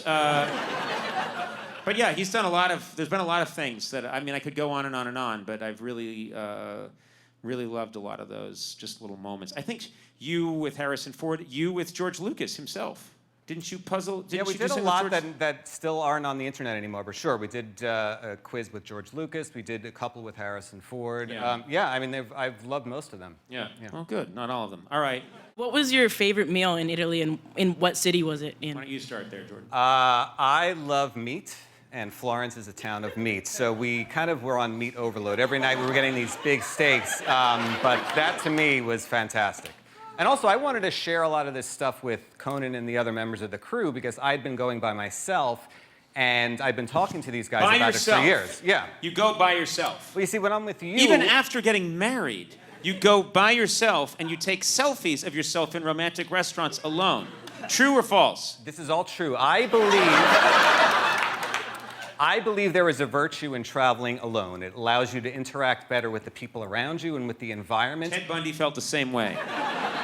When I'm eating a steak with you, I'm thinking about whether you like the steak. When I'm eating a steak alone, I'm thinking about how much I like the steak. Spoken like a true narcissist. My favorite meal by far was we got down to Naples. We went to this restaurant where they had a pizza margarita. Now, people talk about, I think this is the best pizza. I think that's the best pizza. I love pizza.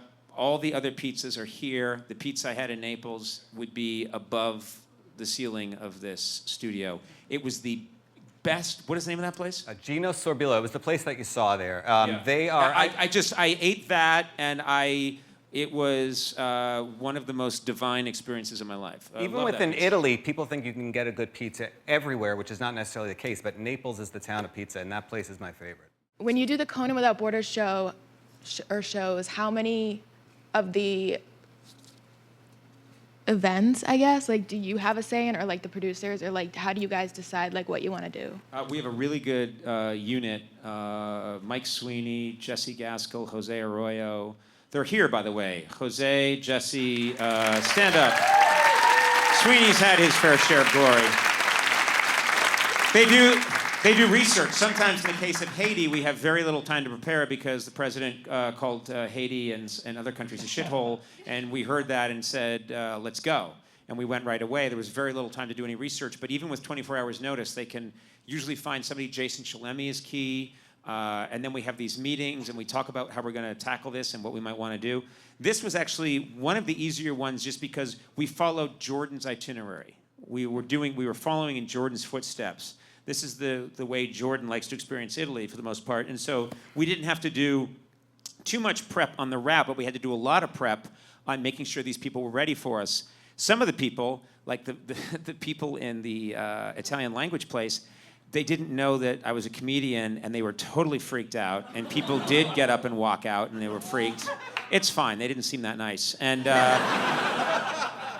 the woman who ran the wine place where Jordan was making the scraping sound, she didn't know. She thought we were just two travel guys that do like a serious travel show, and we started fighting and being complete idiots. And at one point, she just looked off camera and was like, this must stop. This is madness. So I was really happy that we f***ed that place up. Since you guys have been working on this show for over 20 years, you guys have gone over some extreme obstacles to keep this show running, from switching networks. Mm-hmm. So what was the biggest motivation for you two guys to keep yourselves going through these tough hardships?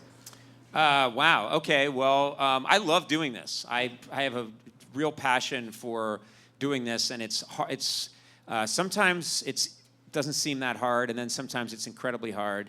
It never gets easier, and I keep trying to learn to do it better and better. And so I just have a real joy for it, and mostly have a joy for when I'm out in the world. If I met any of you and you said, "Oh, I was at the Italy screening," we'd have a nice chat. I like people. I enjoy it, and I like knowing that I, brought them some happiness. That gives me a sense of fulfillment. So that can sound corny, but it's really true. I really do love doing this. And so I've had people say to me, well, how many more years do you want to do this? And I say, well, I just love doing it. I really like making things. And what's nice is that I used to do this kind of stuff for a network, and then the internet came along, and there seems to be a nice meshing of gears between the kind of comedy I naturally like to do and the internet. So I ride a mountain bike up in the hills sometimes in my neighborhood in Los Angeles, and I'll get way up there.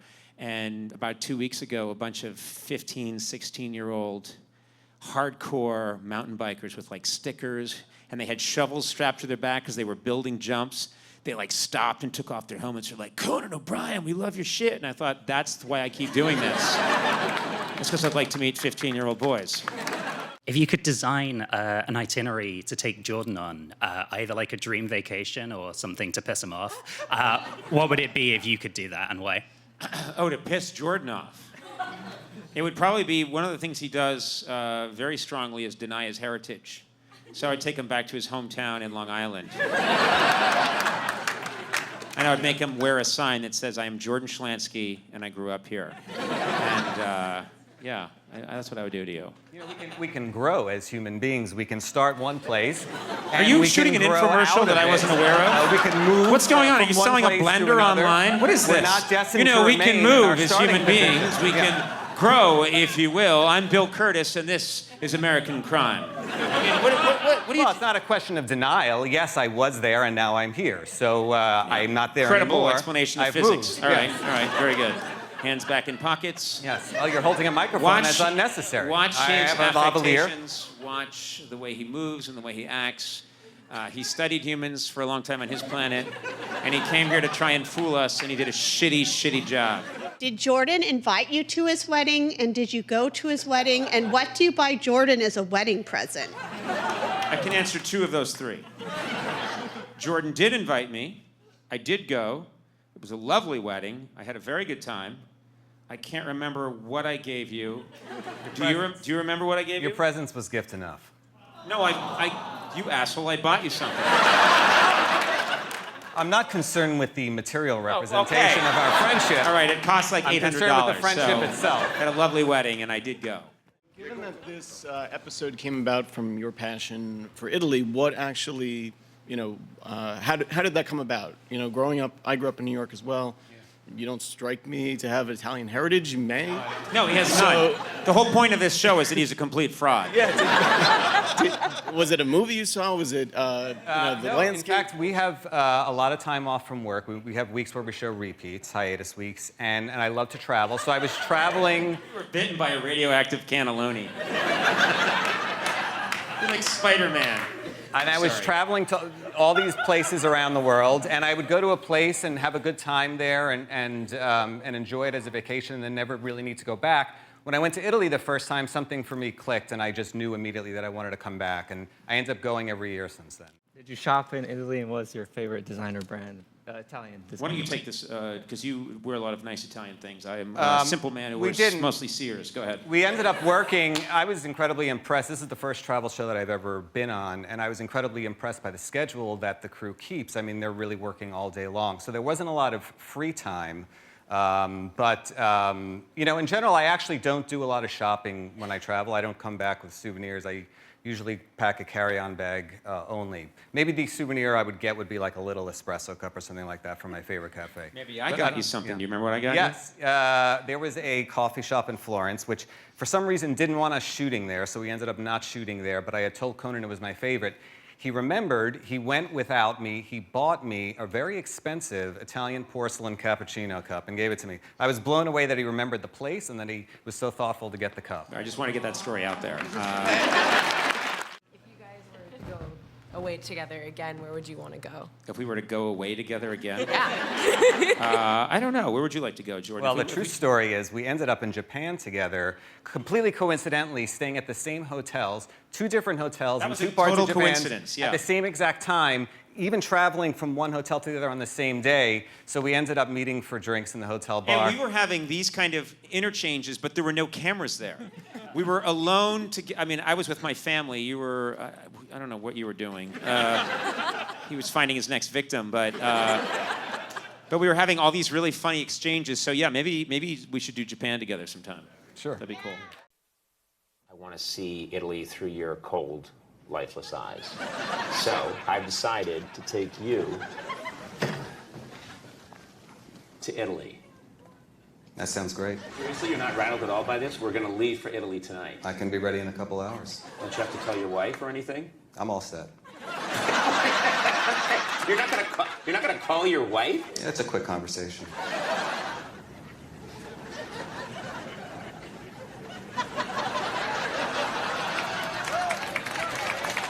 What are you laughing at? What are you laughing at? I'm not laughing. You're absolutely laughing. The way you started to laugh was insane. You don't even know how to show. You don't know how to show. Insane. You don't know how to show basic There's human nothing emotion. different right you now. didn't know what to do, and so a weird Joker smile came on your face, and then That's just the my next thing you face. know, it's not. That's no That's face. biological. No, you don't know. Are you dissecting my? Look at You're your insane. face. Hey everybody, what's going on? Welcome to the live Q&A for Conan Italy. Yes! You guys can clap. No one ever claps. No one claps. We are here with associate producer Jordan Schlansky. And of course, Conan O'Brien will be taking your questions for the next hour. YouTube, Facebook, Twitch. How's it going, everybody? How's it going? And how are you guys doing? Well, two things right away, and I've said this a lot, but we're in a small room. Yes. And you're yelling. I just get so I've had so much coffee. I'm Just so excited. Calm down. Just okay, take yes. it easy, okay? And the other thing is, I think Jordan made a mistake. He grew this beard. He started a couple of weeks ago, and I think it's a mistake. And I just want to get that out there. And I know there's going to be a lot of comments on the beard. That's right. But you are now at this is your high peak, your acme, your apogee. This is your greatest moment, and you've chosen to look like a sad Russian poet who's about to be executed. So I don't think that was a smart move, and I think you should shave the beard. But you see, the beard is a vestigial trait. Now, evolutionarily speaking, yes, it provided thermal insulation, but it also increased one's attractiveness. Jordan, we only have an hour.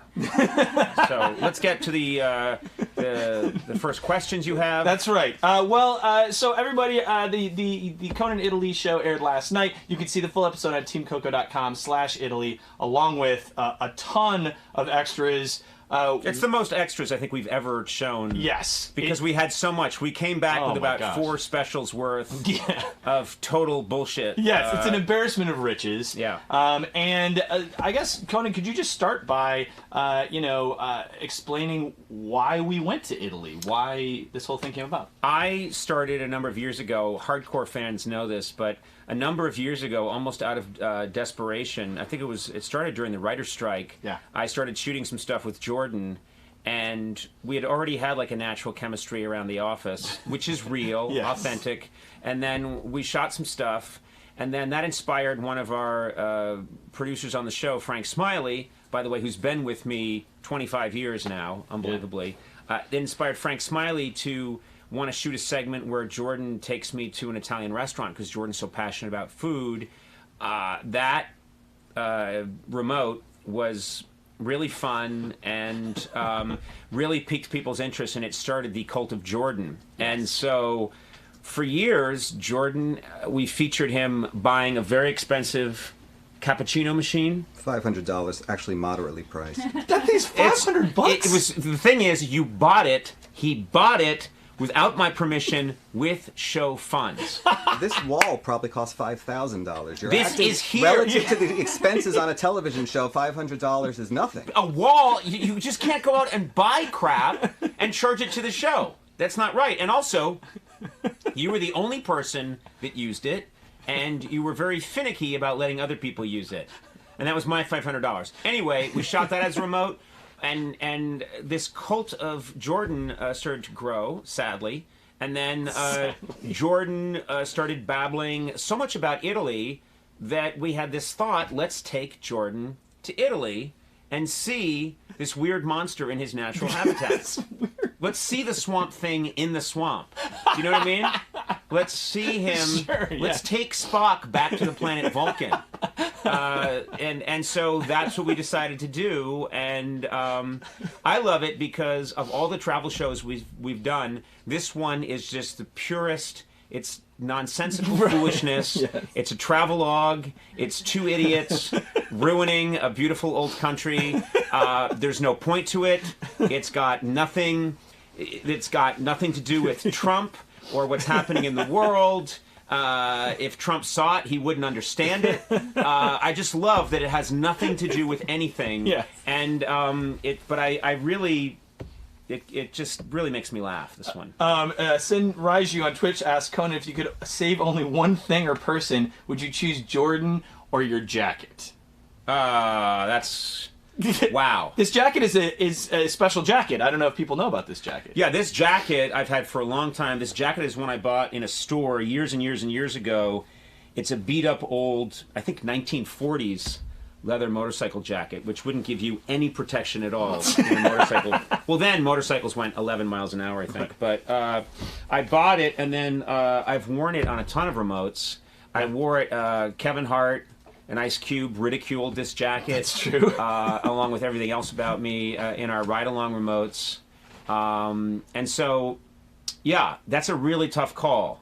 A jacket versus possibly a human life. We don't know if Jordan's a life form. That's a tough one. I'm going to say Jordan. I'm going to say Jordan because underneath it all, Jordan is a friend. We've been together through a lot of scrapes. And as you can see, there's a lot of passion running between us right now. Look at him. He's such a... why did we even have you? Why didn't we just have a cardboard cutout of you? Hey, I have a quick question for Jordan. Yeah. While he's here, who's doing the important job he does here at the show? You do nothing here. You do absolutely nothing. And we pay him, and I'm still paying him. Anyway. Speaking of clothes, Jordan, I noticed when we went on this trip, we were there for how long? Maybe 8 days? 9 days, maybe? I think we shot 6 to 7 days. Yeah, and you took you only had a very small bag with you. How do you pack? Well, why did you take you took very little, I felt like. Well, I do like to travel light, both on vacations and in life. I feel that as human beings, we don't need much. I think that sometimes Why do you always say as human beings? Well, that is our species. Yes, I know, but you only say that if you're clarifying that we are human because you're worried someone's going to understand that you're really from the planet Jordan. Anyway, go ahead. You packed very light, and I did surprise you. So we went that night. Yes, that's correct. That's but true. I travel so often, I have certain bags ready to go on a moment's notice. I have a toiletry bag. Now, I'm very particular about the toiletries I bring. I use travel-sized bottles. I'll never understand someone checking a bag of luggage and having a 5-ounce bottle of shampoo. How much shampoo are you going to use on a trip? I only bring what I need, 1 ounce at the most. You know what? I don't use much shampoo, but I use up to 64 ounces of gel. And that's on a weekend trip. Daniel Gill on Facebook asks, how many espressos can Jordan drink in one sitting? We did a whole remote where you guys drank a lot of coffee, and Jordan, you're very particular about espresso and coffee in general. Also, the espresso machine, by the way, that Jordan bought for $500 is in a corner of the office right outside of his door, so no one else really gets to use it. But what is your philosophy on coffee? Do you want to enlighten people in terms of espresso? We only have a certain amount of time. So, Sure. Yeah. Well, you're implying that I might take long to answer the question. No, yeah. Well, I don't know. Right. I don't know what your answer is going to be, and I'm sorry that I assumed it would be long. Right. Well, if it were long, one might assume that the things I would be saying could be interesting. People may appreciate the length of the answer. They may say that your answer is too short. Can you please expand on that?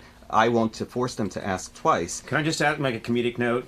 I don't know if they're getting this or not, but we must have Jordan on a single. We just have to. Yeah, yes, exactly. There we go. Because the whole joy of experiencing Jordan Yes. is seeing his cold, dead eyes when he talks. I'd go even tighter on I'd that go single. even tighter. Yeah. I would go really tight on Jordan. Tighter than you would on most humans. Yeah, there you go. There we go. That is what makes the Jordan comedy pop. Exactly. Seeing that there's nobody home. The lights are on. There's Christmas lights on the lawn. And nobody's home. There we go. Perfect. To answer your question. Oh, boy. All right. I believe in quality over quantity. To me, it's not about how much can I drink. It's how good can those 25 milliliters taste. What? 25 milliliters of what? Espresso. Oh. I'm answering the question directly. I'm sorry you got lost. I got lost because I was busy directing. I was busy teaching digital how comedy works. It's all these. There's like 19-year-olds here that just want to move the camera around because they grew up on MTV, and I'm trying to teach them. No, this is how Jordan's funny. Lock in on those dead shark eyes. That's how you get the gold. You had so many dinners with Jordan. Yeah. And Isn't there one? We put out an extra. Yes. It's out there. We had one dinner where we set it up, and Jordan told me basically to shut up at the top because he said, "You're now in this is his favorite restaurant in Cortona. You told me to be quiet." And then you proceeded to babble like a chimp on meth for so long. And that I actually told the camera crew, I signaled them to just lock off the cameras, leave, They left and had like a 9-course meal, and then came back. You were clean shaven at the beginning of the meal, and you had that beard at the end. It was a nightmare. And by the way, that was on Valentine's Day. It was on Valentine's Day. That was on Valentine's Day in Cortona. And you've been to Cortona many times. Many times, yes. And you, one thing about it, you had the mayor. You got to meet the mayor. Was that your first time meeting the mayor? Yes, it was. Yeah, that was an honor. Whoa! Yeah. Wow! And that's all you have. It was just that was an honor. She was impressed by my knowledge of Cortona, which was very touching to me. See, that is a full circle relationship. I put out into the universe how much I love that town. And then the universe came back to me and said, I've acknowledged that you love our town. I respect your knowledge of our town. That to me was a true human bonding. The universe didn't do that. I did that. I did that. The universe didn't magically suck you into Cortona. I paid for expensive airline tickets, flew you there. They recognized American Star, and then I made you a big deal. I trained cameras on you. I made all of that happen. The universe did jack. I understand to an insecure person, one might need to take credit for every good thing that happened happened even on closer. that trip. Getting even What I'm here to tell you closer on is his that eyes. regardless of who deserves the Get in. credit, it was a warm, touching moment for me. Getting closer. Oh my God. I'm daring anyone on the internet, Let's go straight anyone to the out eyes. there, get in there on those eyes. If you can find life in those eyes. Jordan, you want to look right into that camera real quick? You want me to participate? If you No, could, just I mean, look into the lens. ridicule. Look into the lens. Sorry. Look into the lens. Yeah. All I'm asking you to do is look into the lens. And what I'm trying to say is that, and this is a challenge to the billions of people out there in the world, if you see any evidence of what we would call a soul, a human existence, what Michelangelo might call the spark, please let us know, because we're just confused. You can pull out a little bit now. Monsters Review on YouTube asks, Jordan, who are your inspirations? Besides, I mean, you know. Well, are we talking about now my inspirations with regard to Italy, Italian culture, Italian art, He just Italian said inspirations. music? I just said inspirations. Okay, well then I will choose to direct the question as I see fit. And we are talking about Italy, and I will talk about my Italian influences and Andrea Bocelli, but specifically his pop music catalog, not necessarily his opera catalog, to me has me captivated. The album Celli di Toscana. Wait, his pop music? It is his pop music. Pop. 2 albums, popular. But pop short for popular. Oh, I see. Not necessarily his opera catalog. For that, I'll go more with like a Luciano Pavarotti. He's from Modena, where Balsamo Pavarotti. Vinicum is from. No, in It's fact, Pavarotti. it's Pavarotti. He's No. I knew Modenese. him. He was a very good friend of mine. Pavarotti, and he used to get irritated when people said Pavarotti. It's true. We used to work out at the gym here all the time. Pavarotti. You don't know how to say basic Italian names. Give me another one. Famous So Italian. Andrea Bocelli. It's not even Bocelli. Uh-huh. It's Bocelli. The C is hard. Boccoli. A hard C. It's a hard C. It's one of the few names. And it's Andrea Boccoli. Andrea Boccoli. Andrea Boccoli. Andrea Boccoli. All right. Babble away, Babbles. Now, you see, some may see this as a disrespect to Italian culture, but I am here to reassure everybody that I am enamored with Italian culture and have a deep respect for it. Conan, Lawrence Reyes on Facebook asked, what's one surprising discovery that you realized / found out about Jordan during your trip? And did you go over budget because of him on the trip? Well, we went over budget on food because Yes. Jordan was in charge of ordering the food. That's right. And he went for it and kept ordering more and more of everything.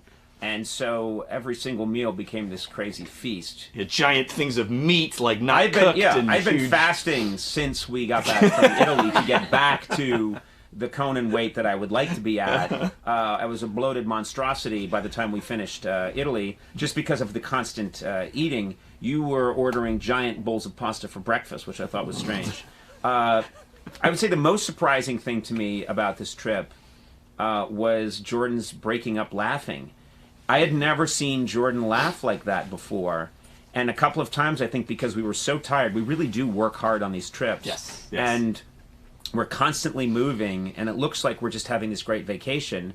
And in some sense, we are. We're having an adventure, but it's very constantly on the go. Yes. And there's a couple of times where Jordan loses it. He loses it first in my office, but then he loses it, I think when we're on the train at one point. Yes. I don't know if that's an extra. He loses it a couple of times, and his eyebrows, he laughs like a robot that's sort of been taught how to laugh by another robot, not even by a human. And you would laugh, and your face would become this insane gargoyle mask. And gargoyle. Yes, and and then he couldn't stop laughing, and he'd get really insulting. And if I said anything to him, he'd say, "No, you're crazy." I don't know. That laugh just chilled me to the bone. Have other people been weirded out by your laugh? Well, I laugh when something is funny. I don't laugh out of politeness or a social obligation. Right, like Blayart He's laughs. laughing over here. We're sitting in silence. Well, he's like a giggle. He's like a giggle box right. that you'd get at a novelty store. You just touch him and he giggles like the Pillsbury Doughboy. Sure. But you, yes, I laugh when something is funny. But forgive this revolutionary idea. And if the shape of my face while I'm laughing disturbs you, I apologize for subjecting you to that. I didn't say it. It's just I've never seen anybody. You changed so completely. Please look up the episode and look where he's laughing. Something's very wrong there. It's the laugh of a man who just hacked up his family with a knife. You know what I mean? It's like, it's that kind of laugh. It's Jack Nicholson's shining laugh. That's what I found disturbing. What would you say? Did you learn or realize anything about Conan during this trip? Conan reinforced some of the things that I've already known about him. Conan does appreciate some of the most primal romantic things in life. Coming back to the idea of a good meal, we took one meal outside of Florence. Upon my suggestion, I got our entire crew, which was about 15 people, into 2 vans to take a trip outside of Florence. Up to a giant hill. Yes. Yeah. And you said it would only be 8 minutes, I think, or 6 minutes. This caused some controversy. You said, we said, how far is this place, Jordan? And you said, it's 8 minutes, which is a very precise time to give. When someone tells you 8 minutes, that usually means it's going to be 8 minutes, maybe 9, maybe 7. But, 8 is very specific. Yes. I think it was closer to 50 minutes, 50, maybe closer to an hour, to get up this long, winding hill and find the precious meatball that we were looking for. The food was amazing. The restaurant is called... That particular one was Perseus Fiesole. That was in the on the outskirts of Florence in an area called Fiesole. And that was a very cool restaurant because they had the food was amazing. The people were great. We ate family style around a giant table. There were hundreds of us. It was very expensive. I mean, it wouldn't have been expensive. It was just the 2 of us. But you invited the whole crew and then gave them my credit card. And then on your way out, you bought everybody 7 espresso machines. And then you tipped the waitstaff 10,000 euros. So anyway, it was a disaster financially for me, but it was a great meal. And what I loved about it is they had antique, motorized Italian bicycles, like the early mopeds. But before mopeds, I think they were from the 40s, and they had them as decoration throughout the restaurant. I love those kind of old machines. So I spent half the meal looking at those. Yeah, it was a magical night. If you choose, what the hell was that? If you choose to concentrate on the amount of transportation time necessary, I'm sorry that but why did you go? memory of the meal. Why did you just go? Understand? It was so dismissive. What you did was so dismissive and rude. No. Yes, it's rude. A positive statement. I have accepted what you said. I am now moving on to new subject material. As you said, we only have 1 hour of time here. We've done. How many of these have we done? Like 8? This is our 9th. This is our 9th one. And it's a disaster. It's a disaster. Because we're here to celebrate. The response has been fantastic. Yeah. The response has been great. Yeah, #1 trending video on YouTube. Yeah, and people seem to really love the show. I personally have heard more about this show than any other show we've ever done. I called you last night, which I thought was a very human, nice thing to do. Yes, but you talking about it now, he values it because it was a special moment, which you now made unspecial. And I called you and said, thank you for taking that trip with me, Jordan. I think it's some of our finest work, some of my finest work, and I'm really proud of it. And I thought that was me reaching out in a human way. It was up until now, yeah. Yeah, but I didn't. Now I know why you did it. No, I didn't. Right. No, that's not why I did it. Right. But clearly, I was suspicious. It took a while for you to come to the phone when I called because I think you were in your hyperbaric chamber. I think your wife was like, Jordan, Conan's on the phone.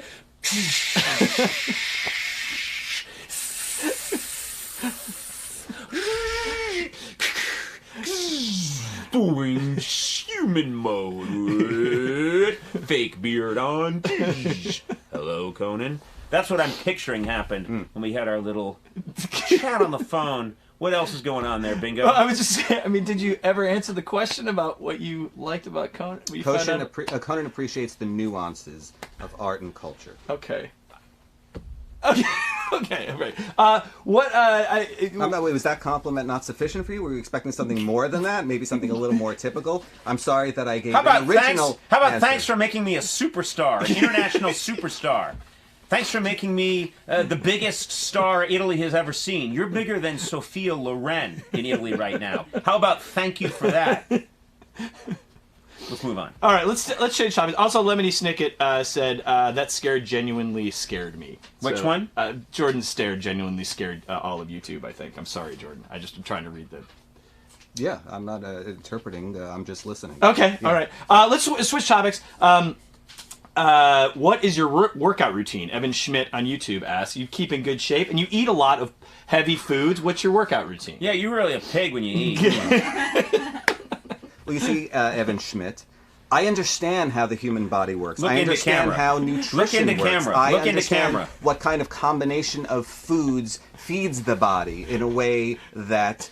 see, I use inflections when I talk. I don't like to be directed. The vocalizations are really just I'm not telling you what to do. I'm just saying from the brain. We don't want to interrupt. What's his name? these Evan things. Schmidt. What's his name? Evan Schmidt. Yeah, Evan Schmidt. Evan Schmidt's right there. Look him in the eye. Evan Schmidt can see me just fine. What I'm telling you is I understand the human body. I understand how to feed it, and I don't subscribe to conventional wisdom on nutrition. So why don't you tell us what that is?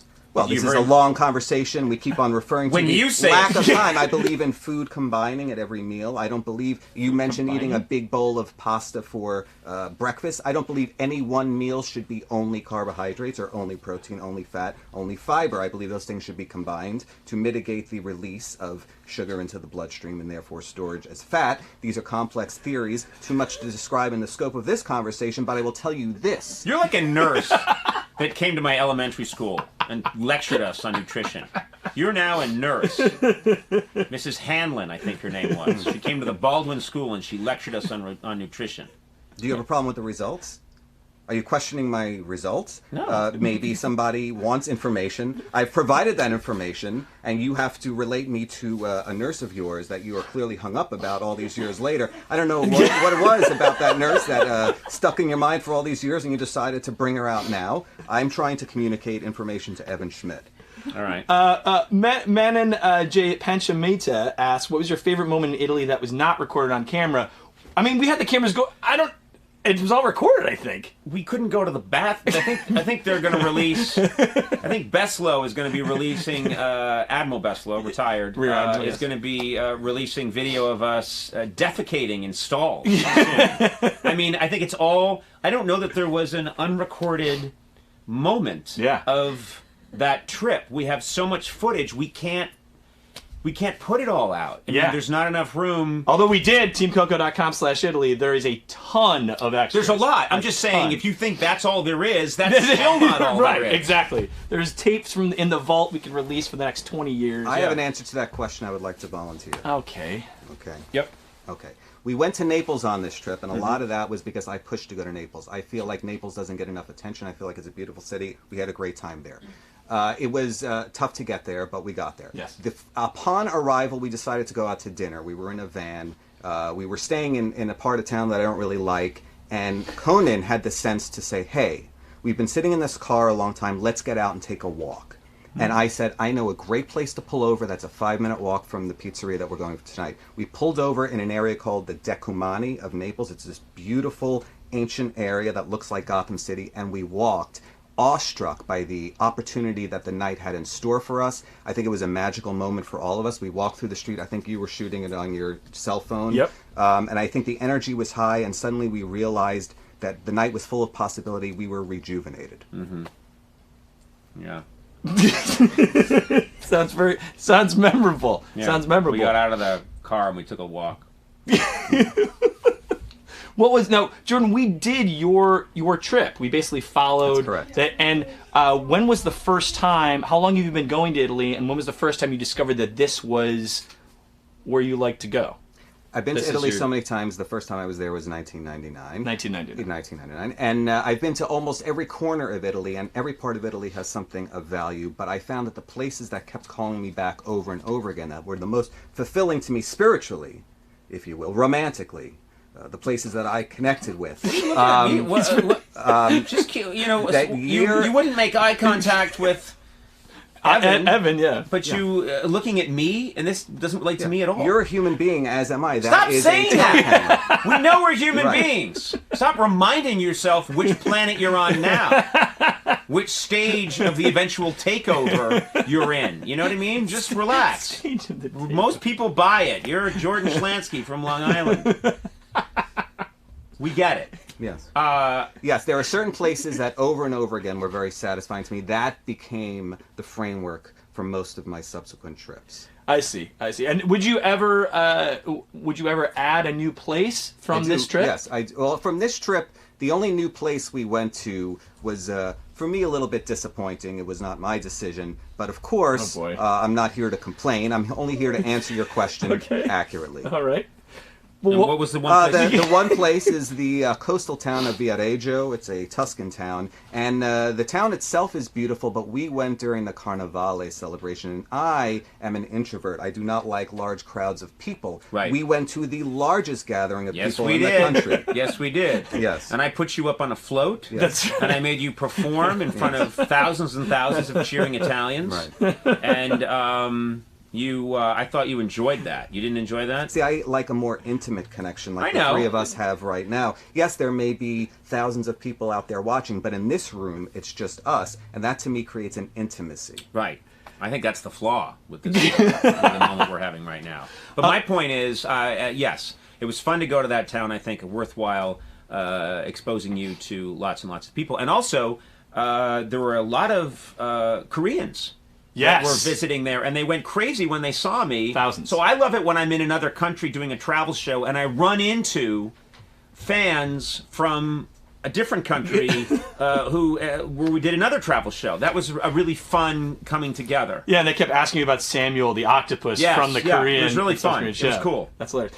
Can we just step back very quickly? Steve Gibbons on Facebook asked, and you've answered this before, but just maybe you could say it again. Where did you find Jordan? Seriously, what's his story getting on Conan? How it all came about? You said from the writer's It's all strike. organic. Yeah. Jordan, I think you were initially, you'll know this, but you were initially an intern. Yeah, that predates the question at hand. But yes, the writer's strike of I'll handle this one. I think they wanted to know. That was the question. Yeah. Yes, that was the question. What's your story getting on Conan? The question. Getting on the show on air or getting on the staff behind the scenes? Why are you being so... They didn't specify. Well, I want to know what question I was answering. I'm just asking. What I'm saying is, Yeah. I got this. I got this. Okay. Clay. I got this. I'm sorry. Let me handle Yes, this. I'm I was sorry, going to please. get there, but you Yeah. started. You have authority. You have authority. You started as an intern in what year? 1994. 1994. That's the year Beck's Loser came out. Coincidence or no? then you got a job on the show. We've never understood what you do, but you were working here for a while. And then, yes, it was during a writer's strike when we didn't have writers, we didn't have performers, we didn't have anything, that we literally just started using handheld cameras and shooting, I think you and I in the lobby, in the hallways at Rockefeller Center. I think you were teaching me to tango and you were showing me your bullwhip. And that's not a euphemism, his real Indiana Jones bullwhip. Yeah. So that's how it all began. That's correct. Yeah. Eileen Vipeel on YouTube asked, notice Jordan is a sharp dresser. Can you give us some fashion tips? Do you maybe want to, I think Conan looks very nice. Do you maybe want to give us the opinion of how you feel Conan looks today? Well, Conan has one of the greatest fashion qualities of all right now, contrast. See, the human eye is attracted to contrast. That's the human eye. The human eye. The human eye. That's right. Other animals see things differently. The human eye is attracted to contrast, the lights and the darks, the darkness and the light. Much is our relationship together, one of contrast, the darkness of the light.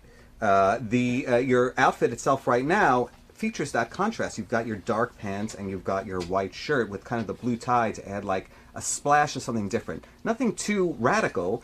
Blue itself is a demure color in that context, but you have the eye captivated. Thank you. I appreciate that. I like to think I'm a pretty good dresser. This is my overall look. Kind of hip biology teacher. That's what I'm going for at a high school. You know, he's got the tie, but then he puts on a leather jacket to tell the kids he still knows what's going on. Hashtag, you know, Lil Wayne. I don't know. Just throwing stuff out there. Michael Scott Forrest at Facebook asks, how many times has Jordan had to clean his office? You have gone into Jordan's office many times on remotes. I believe you've had it, it's been, I think we made you clean it one time. We brought in a professional cleaner and we really did clean it up. Yes. And within the week, it looked like there had been some kind of bomb attempt on your life. It just looked awful. So that's the one thing I have to say I don't understand about you. Yeah. You're so fastidious about how you look, how you travel, how you speak, and your office is insanity. And it's just filled with junk, and I don't know, why you live that way. Why do you live that way? I'm comfortable. But is it some way of you telling us, please help me? I'm so locked down that I need to be insane in one part of my life. Please let me just be a complete madman in this office. You see, I am at peace. You don't need to construct my personality. I am a very peaceful man. I'm a very comfortable man. I don't have any hang-ups or insecurities. Do you have no hang-ups or insecurities? Absolutely none? You're the first person to ever live on Earth who is living in a completely tranquil state. I think Buddha envies you. I do. I think you're making these claims that are... Deepak Chopra has never reached this level of calm. That's what you're claiming. Well, I'm secure about my strengths, but I'm also secure about my weaknesses. What are your weaknesses? Do you understand? Well, I don't have a neat office. Mm-hmm. So if That's you consider it? that a weakness... What about the countless murders you've committed? Just bodies littered across the globe. What about that? You monster? You know nothing about that? You see, I'm at peace. You're at peace? Yeah. Yeah, sure. All right. Conan, when coming up with ideas, so you knew you were going to take Jordan to Italy. Yeah. And with coming up By the with way, for those of you just tuning in, I'm here interviewing Mandy Patinkin.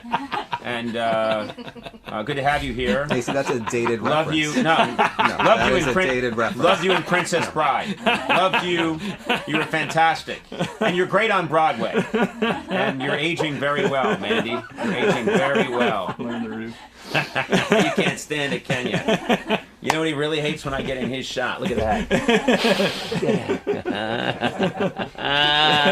He hates it. You hate it. Good guy. Weird residue.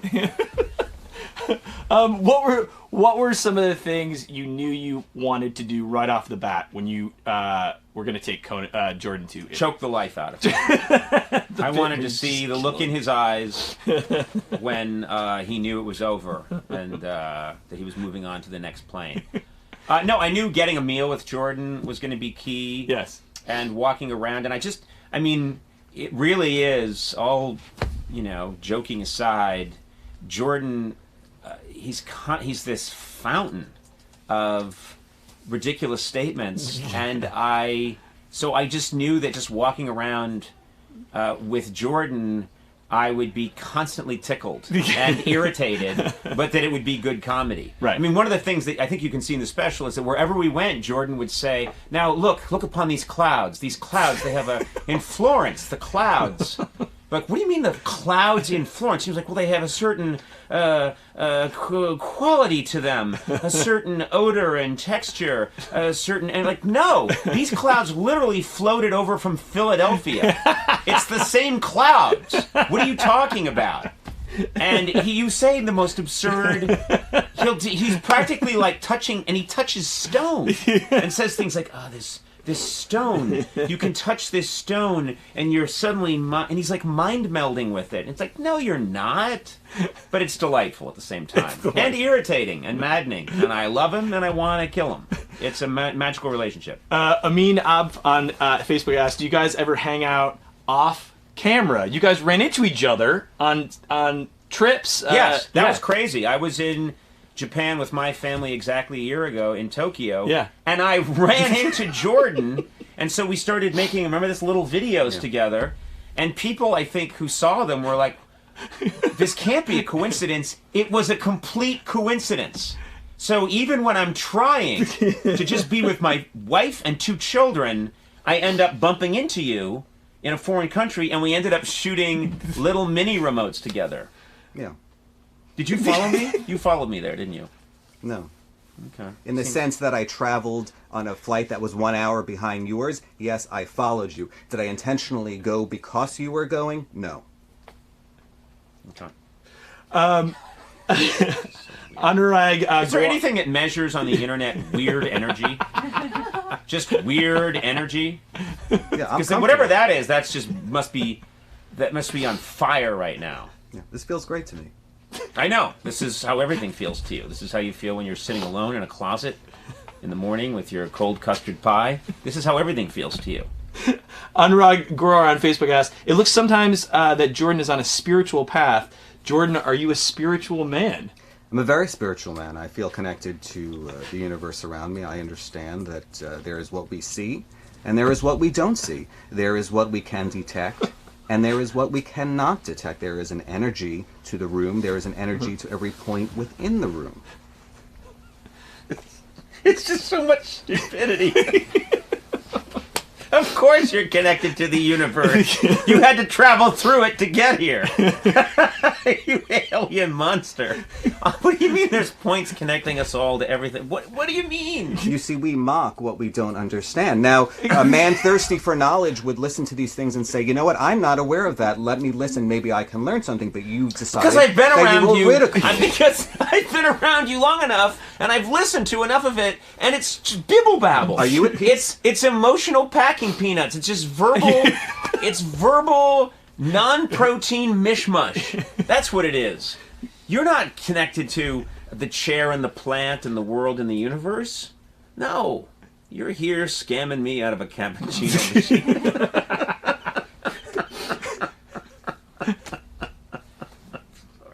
I'm sorry. You know that we're friends. Madeline Sims on Facebook asks, Jordan, when do you feel the happiest? Are you happy right now? Do you feel... I'm very happy right now. I put myself in situations that I know will make me happy. I don't leave these things to chance. I manufacture my situation. Do you understand? I am not passive. I am actively happy. So for... Okay? I put myself in situations that will make me happy, conducive to my happiness. So if somebody wanted to manufacture, how would somebody go about... Take us through it. Like, what do you mean? There is not a cookie-cutter answer. Everybody gets turned on by different things. What excites you? What is your passion? What turns you on? What do you think about at night? And then you gravitate towards that. I like music with a large dynamic range to it. You know what I'm talking about is the volume level difference between the softest and the loudest parts of the music. It excites the human ear. So that's what I seek out. And when I'm listening to music that has a large dynamic range, like an early CD mastering, for example, from like the early 1980s, preferably not one with pre-emphasis, which is very similar to the Dolby technology that was used in cassette tapes. When I encounter those situations, it makes me very fulfilled and very happy. These are the things that turn me on. When I think about what turns me on, food turns me on. The things that turned cavemen on turn me on. The basic human primal instincts, beauty, art, the love of a woman. You see, these are the things that really speak to me. So I put myself in situations where I will encounter these things, and therefore I am happy. Now, can you say that it was left to chance, that I'm lucky to be happy? Well, there's a certain amount of luck involved, but I have manufactured my own situation. Right. Just don't say anything. Let's just let that sit. You just saw... that was a pretty intense breakdown. Just pretty much live. That was interesting. That was just an interesting moment. It would have been easy for me to do like a comedic thing after that, but I just want to let that sit in its own sauce for a bit. Like a dumpling. You know? Well, you're talking about a vinegar sauce that you dip a dumpling into? Because a dumpling doesn't actually sit in sauce. A dumpling is steamed by water, cooked by water. Okay. Okay.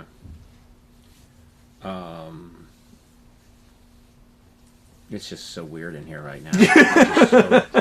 So weird. Well, I I'm mean, sorry if being out of the ordinary is uncomfortable to you. You see, sometimes we grow when we step outside of our comfort zone. So I'm very comfortable in an unfamiliar situation. Do you think that I'm a centered, calm person? Well, I see you giving me advice, which might imply that you have it all figured out, that you are qualified to give advice on spiritual connectivity. Now, are you at peace? Because I'm very at peace. You know, are you a tortured soul or are you a peaceful soul? What do you think? Well, you're coming to a peaceful soul and saying you're doing it wrong. Here's how to do it. So I must assume you've achieved a higher level. Did you see that? He just lost it. You just lost it in front of No, you know. I have it. I have it. I have it right wow, now. That's. I'm glad there are other people in the room with me. That was. You just lost it. This is like one of those Manson interviews in the 70s on primetime television. That was crazy. I have it. You can't handle the truth. That was intense. That was great. That was fantastic. I don't know. I think I am a little bit of a tortured soul. I think that's pretty clear. Sure. I think you would say that. Yeah. I'm a little. That's why I make comedy. Probably, it's a sad cry for help that no one seems to answer, and this is my reward. This is my reward, a lifetime with you. So there you go. What do you do, on that note, what do you do to center yourself when you're feeling uncentered?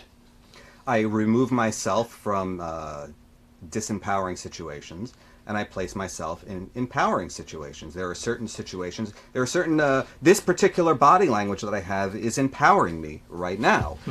If I sit in an uncomfortable manner, maybe I won't have the clarity of thought that I have now, because mind, body, and spirit are all connected. I just thought of something that we should probably market. And yes. Let us know if this is a good idea. But if we made a tape that you could get, like an app, you know where they have meditation apps and things like that? Yes. If we made an app where Jordan just talks to you nonstop, and people used it when they were having trouble sleeping, for example, or calming down, I think that would be popular. I think there'd be a lot of people out there who would want to hit that app, and it's Jordan just starting to talk, and he just keeps talking, and he keeps talking, and you will have, I think people would get a kind of REM sleep they've never had before.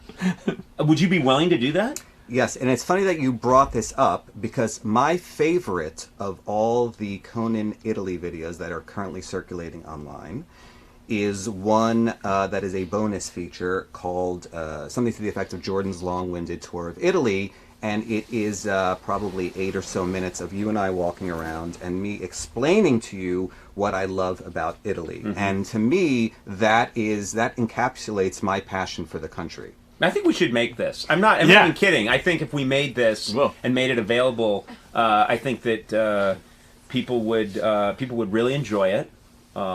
Again, as I said, they would get a real solid sleep. A very solid sleep. Very solid REM sleep. Yeah.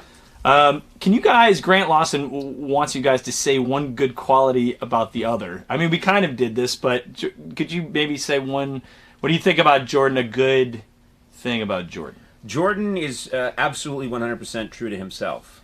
I've had, he's a very, he is a really authentic human being. He's very much true. What you see is what you get. And he really does, I mean, you've completely remade your life. And there's an old American tradition of people going out to the western part of America and remaking themselves. Right. And they change their names, and they recreate who they are, and they create a new persona. And I think you've built a life for yourself that is fantastic. You work at a job where you do nothing. I'm sorry, what do you do? Various duties? Various duties. And you go to Italy, and you do things that you enjoy, and you have a lovely life, and you've completely constructed it on your own, and it's very authentic to you. So I congratulate you. Well, thank you for that. My answer is very easy. There's so much good to say about Conan, but I'll go the easy route and say that he is the funniest man I've ever known. Wow, very nice. That was very sweet. No, it's it's true, but hardly generous if it's just true. Well, it's not meant to be generous. It is a sincere admiration. That's nice of you. That's nice of you. I don't think you know a lot of people, so I wish you knew more people.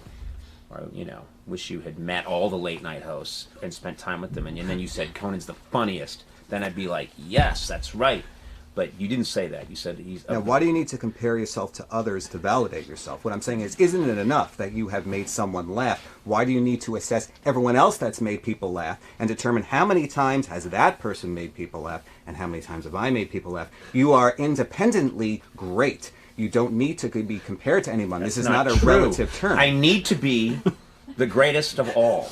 I need to be the greatest and funniest of all. Superlatives. That's the only thing that's going to cure me of that childhood in Boston.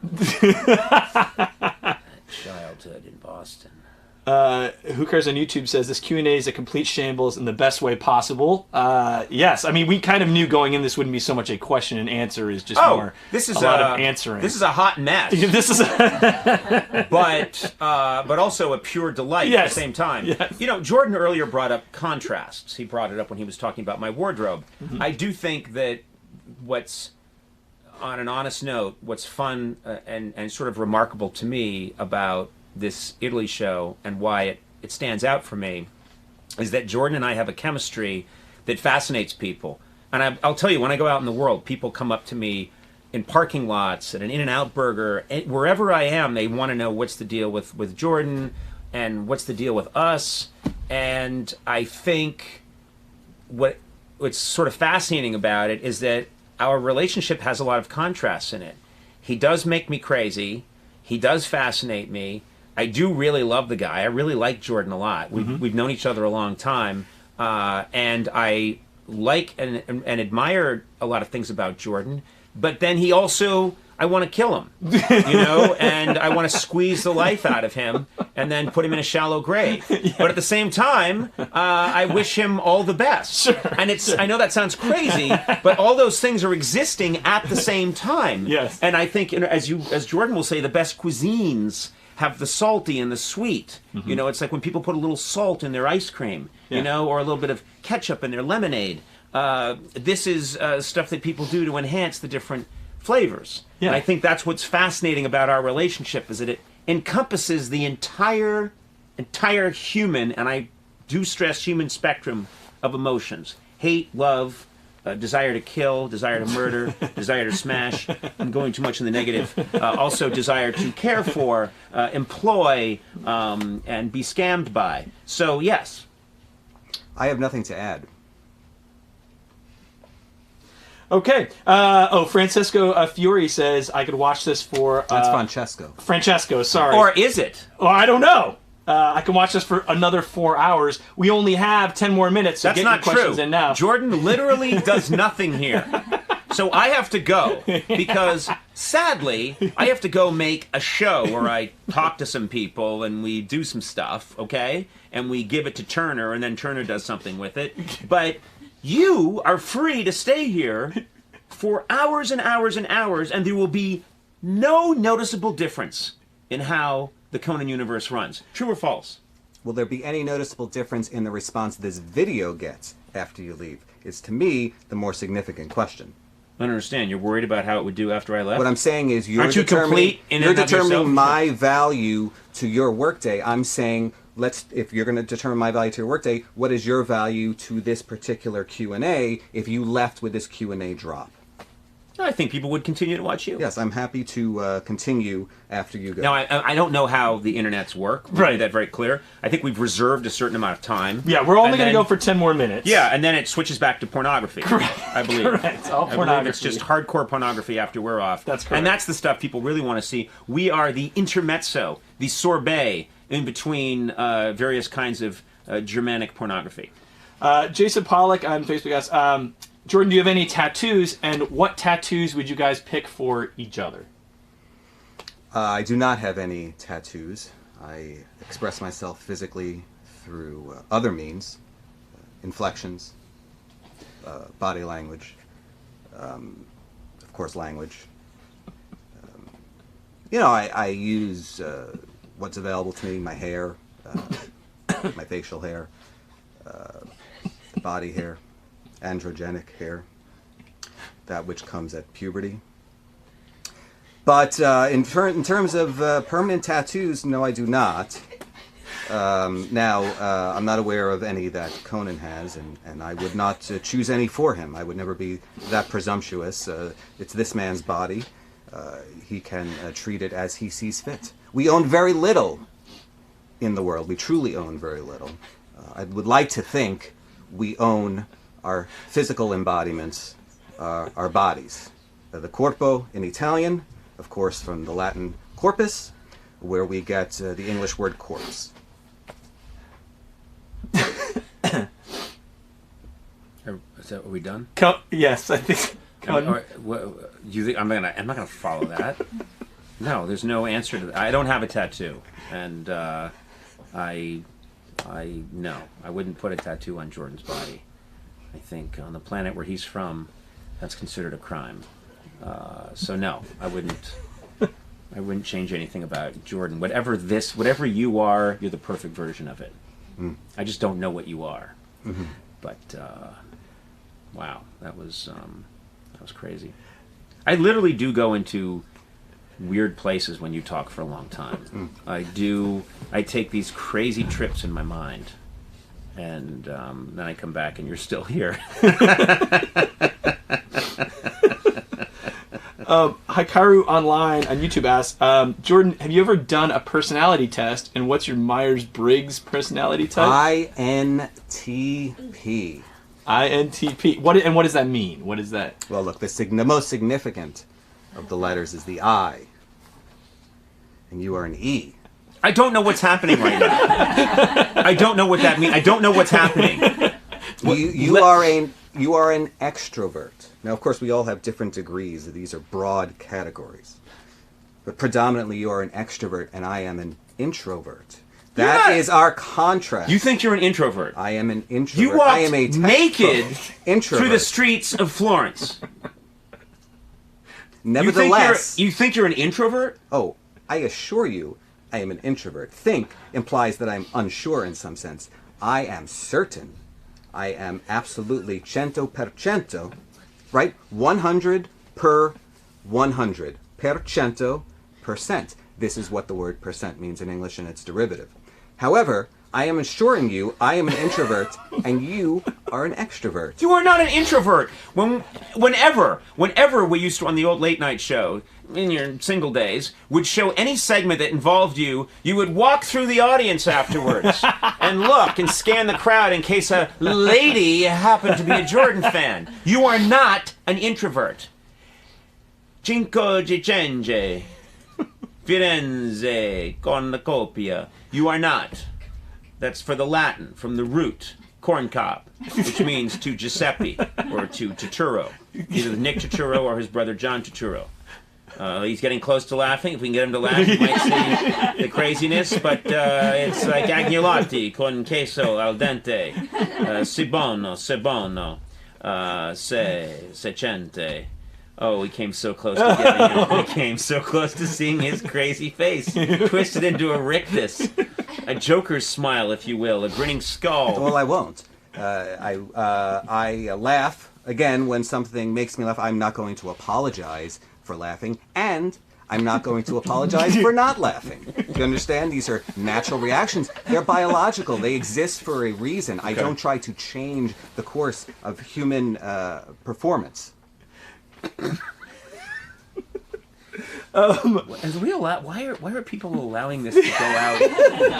Who is this? Under whose aegis is this? Is this on? What is this on? Is this on? This is on YouTube, Twitch, and Facebook. Okay, why are YouTube? Isn't there anyone that runs YouTube, Twitch, and Facebook who's monitoring this, saying why should this be allowed to exist?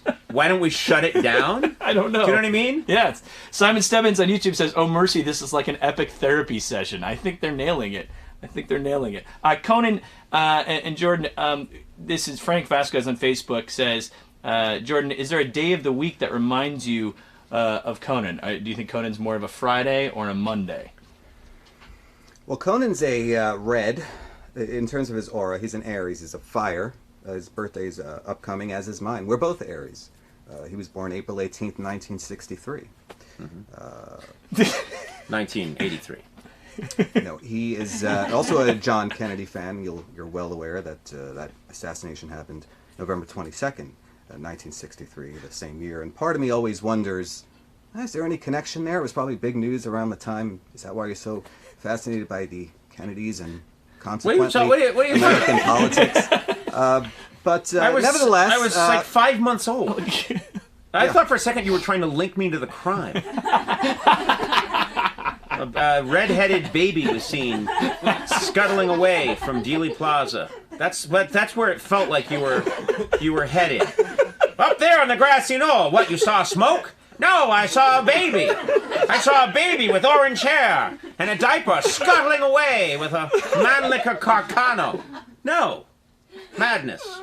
Madness. I don't know why you go on these flights of fancy. The question was, what day of the week? What day of the week? You get lost on... Going to remind you of. Well, what day of the week? You know, I don't. I'm going to be honest, and I don't see a day of the week. I would say certain numbers would remind me of Conan. 18 for the aforementioned reason. 63 for the same reason. 6'4" is his height. These are significant numbers if you're into numerology with regards to this man. But in terms of a day of the week, out of the 7, I'd say no, they're all equal to me. Yeah. You're a Monday. You're a rainy Monday. It's a rainy Monday, and it's the first Monday back in February after a break, and you didn't study for that test, and you know it's in an hour, and you're contemplating jumping out the 4th floor window of your biology class. That's what you are. Now, Monday is the day of the moon. Lunedì in Italian, right? Luna, moon. Lunes, of course, in Spanish. Well, we're talking about Italy. I think it's okay to celebrate the Italian language. At the very end, since we're at the very end, can we just have only Jordan's eyes? At the very end? Just only Jordan's eyes. Only his eyes. Only his eyes. Can you get even closer? Jordan, lean forward so that we see only your eyes for the Once end. again, I'm asked to participate in what I have to assume is ridicule. It's not ridicule. This is a science. This is me trying as an anthropologist. This is me trying to understand. We might be a little out of focus there. There should be a way. That looks good. Now, all I'm asking for the rest of the time that we're on, which is just a few minutes, is Jordan, keep doing that, and don't change. And when you speak, don't look to me or look to Blay. That's not me asking you. That's me as your employer, your master, so to speak, Asserting your authority, which to me could be interpreted as a sign of insecurity. If I am insecure, yet I exert my authority on others, now suddenly I have security. What do I have security in? This thing closer. I have security in my authority, if nothing else. It's something that we can feel certain about. That is your certainty. Your certainty is your authority in this room. Even if nothing else gives you that comfort, you know that you are the boss in this room. So therefore, you can rest easy. See, I take comfort in logic because you cannot argue with logic. You can come at me. You know what I love? Your eyebrows are so tired of your talking, they're trying to leave your head. They keep trying to escape your head because they can't listen to any more of your bullshit. They just can't. Well, I think that'll do it for our Conan in Italy live Q&A. No, can't we keep this up? Yeah. Whatever's coming up next, can't they just keep this rolling for 24 hours? This should be on for 24 hours. This is the future of the internet, right here. Anything else you see on the internet is a pale, sad imitation. It's a waste of time. This is where it's all going. Stop the Zuckerberg testimony. Get him in here. Witness the future. The future of the worldwide interconnected web are these two dead eyes staring at all of us, knowing all, yet knowing nothing. Go to teamcoco.com/Italy for more of Jordan and Conan. Thank you all for watching. We'll see you guys next time. See you later. Bye!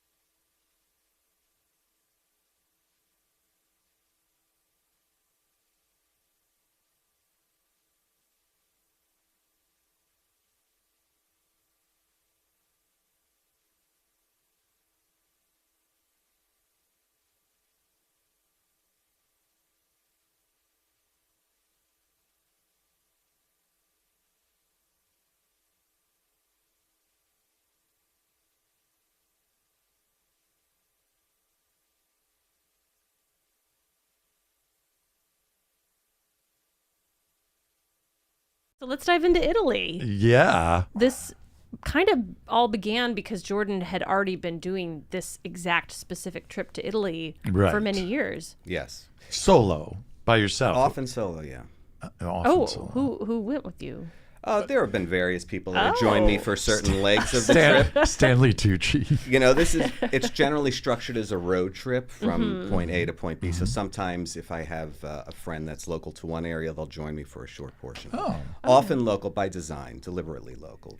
But the same itinerary usually? You'd start in Florence or Firenze and drive south to Naples. It did vary Napoli. somewhat. Napoli. Yeah, for some reason, the north to south progression always felt the most natural to me. But no, I've experimented with different cities at certain times, but I found my favorites and decided to go back to those over and over again. And, you know, it's worth noting that when we were first planning our show, there were some opinions about how we should structure it. And one of the opinions was we should just stay in Rome, do everything out of Rome, which immediately was like discouraging for me because I knew that for me, the great part of Italy was experiencing all these different places by virtue of a road trip. Yeah.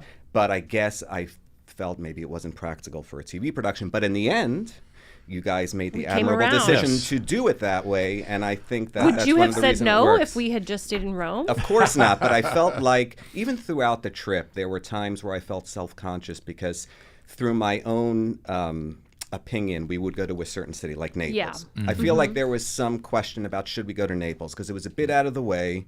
And I felt this pressure that we better get something good in Naples because that was also toward the end of the trip and people were tired. And it was, I'll use the word grueling. It was a bit grueling packing up. There were many places where we stayed for one night, got there late at night, packed up the next morning. Filming all day. Yeah, and I feel like there were some people that were kind of rolling their eyes at going to Naples. And so, like I said, I just felt this pressure.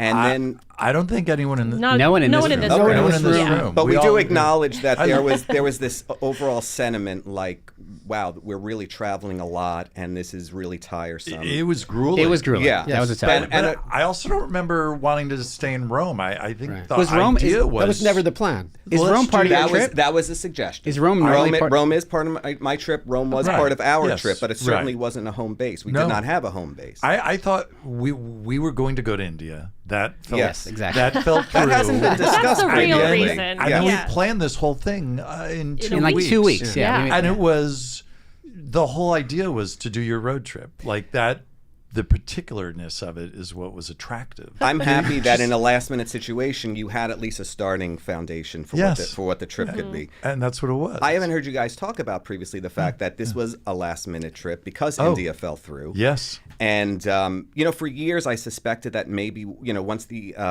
Conan Without Borders series started, I suspected maybe one day Italy will happen. Right. Yeah. And I remember the one thing that You was were lying in wait. I had that sense. it's a natural assumption. But I remember the one... kiboshed the India You were trip slipping somehow. Italy flyers under office doors. Sorry, go ahead. No, the one thing about suspecting that this may happen one day that was in my head is I hope it's in summer or spring. The beautiful time. I mean, even fall. As long as it's not winter. It was in my mind because I had been to Italy in winter and it was not And it as blows. rewarding. And it was February, and It was winter. it was the one time a year where you wouldn't necessarily want to go. That said, Italy, I think it's it turned out it worked. Yeah, It's it's worked, and beautiful. I don't think it's honestly any worse for having that. There was like No. rain, and you know we had to carry Oh, umbrellas, cool. whatever. Not a big deal. This Right. was my thought process. Okay. Yeah. You guys called me into Conan's office and said we're going to Italy, and the first thought in my head was, I can't believe it has to be winter. Right. And that's it. That was my thought. Well, we opened your eyes There's to a Italy smell. in the winter. There's a smell to the flowers in smell. Tuscany in Oh. springtime Citrus that you flowers? completely miss. Right. We'll have to go to back. the flowers. I don't know the sequel. species of flora specifically. I Okay. can't say that it was citrus, but it's wonderful. Okay. All right. Well, now the whole trip's ruined. Yeah. Yeah, so we just jumped on your trip, and that included Naples. Like, that was a big part of it. Yeah. Once there was a moment we were shooting in a coffee shop. Yes. And Conan was in Naples performing well, Yes. and hilariously, Right. And in that moment, the thought in my head was, okay, we got it. This is justified. Yeah. This trip to Naples is justified. Right. That's interesting that you felt that was what was going through my head. That was 7 days in, I think. Yeah, That was near the end. Yeah. Oh my God. But he was happy with the pizza also. Even the Yeah, pizza. I was gonna say that we had was- fun behind the scenes. Yes. Certainly. Yeah. We got to go to the best Neapolitan I mean, he pizza still talks about place that, in the right, world, yeah. and this was kind of at the forefront of Neapolitan pizza Right. being exported everywhere. So I feel like we were part of a movement. Yeah. Yeah. That we shot something at the pizza place, but everyone was just eating pizza. We were just eating, That was yeah. just like we edited it and we're like, oh, okay. For anyone that doesn't know, I'm often kept in the dark, I think, by design, so as not to hear any potentially negative feedback, I might assume. I don't know why I'm kept in the dark, but I don't often see these things.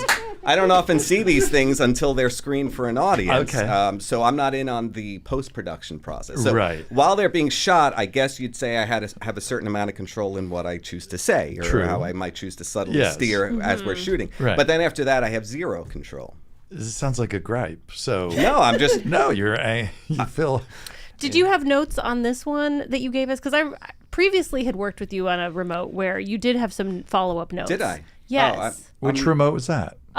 We went and did a coffee tasting. Oh. And there was some moment where I think you had maybe misstated the milliliters Oh, that sounds required. about right. Sure. Yeah, I would give you a note on that. Needed to clear that up. That's And right. I was like, no one. those That's are not the- going to make it. And also, no one cares. Those are the kind of notes I would give. We're going to get a note about the botulism in beer cans.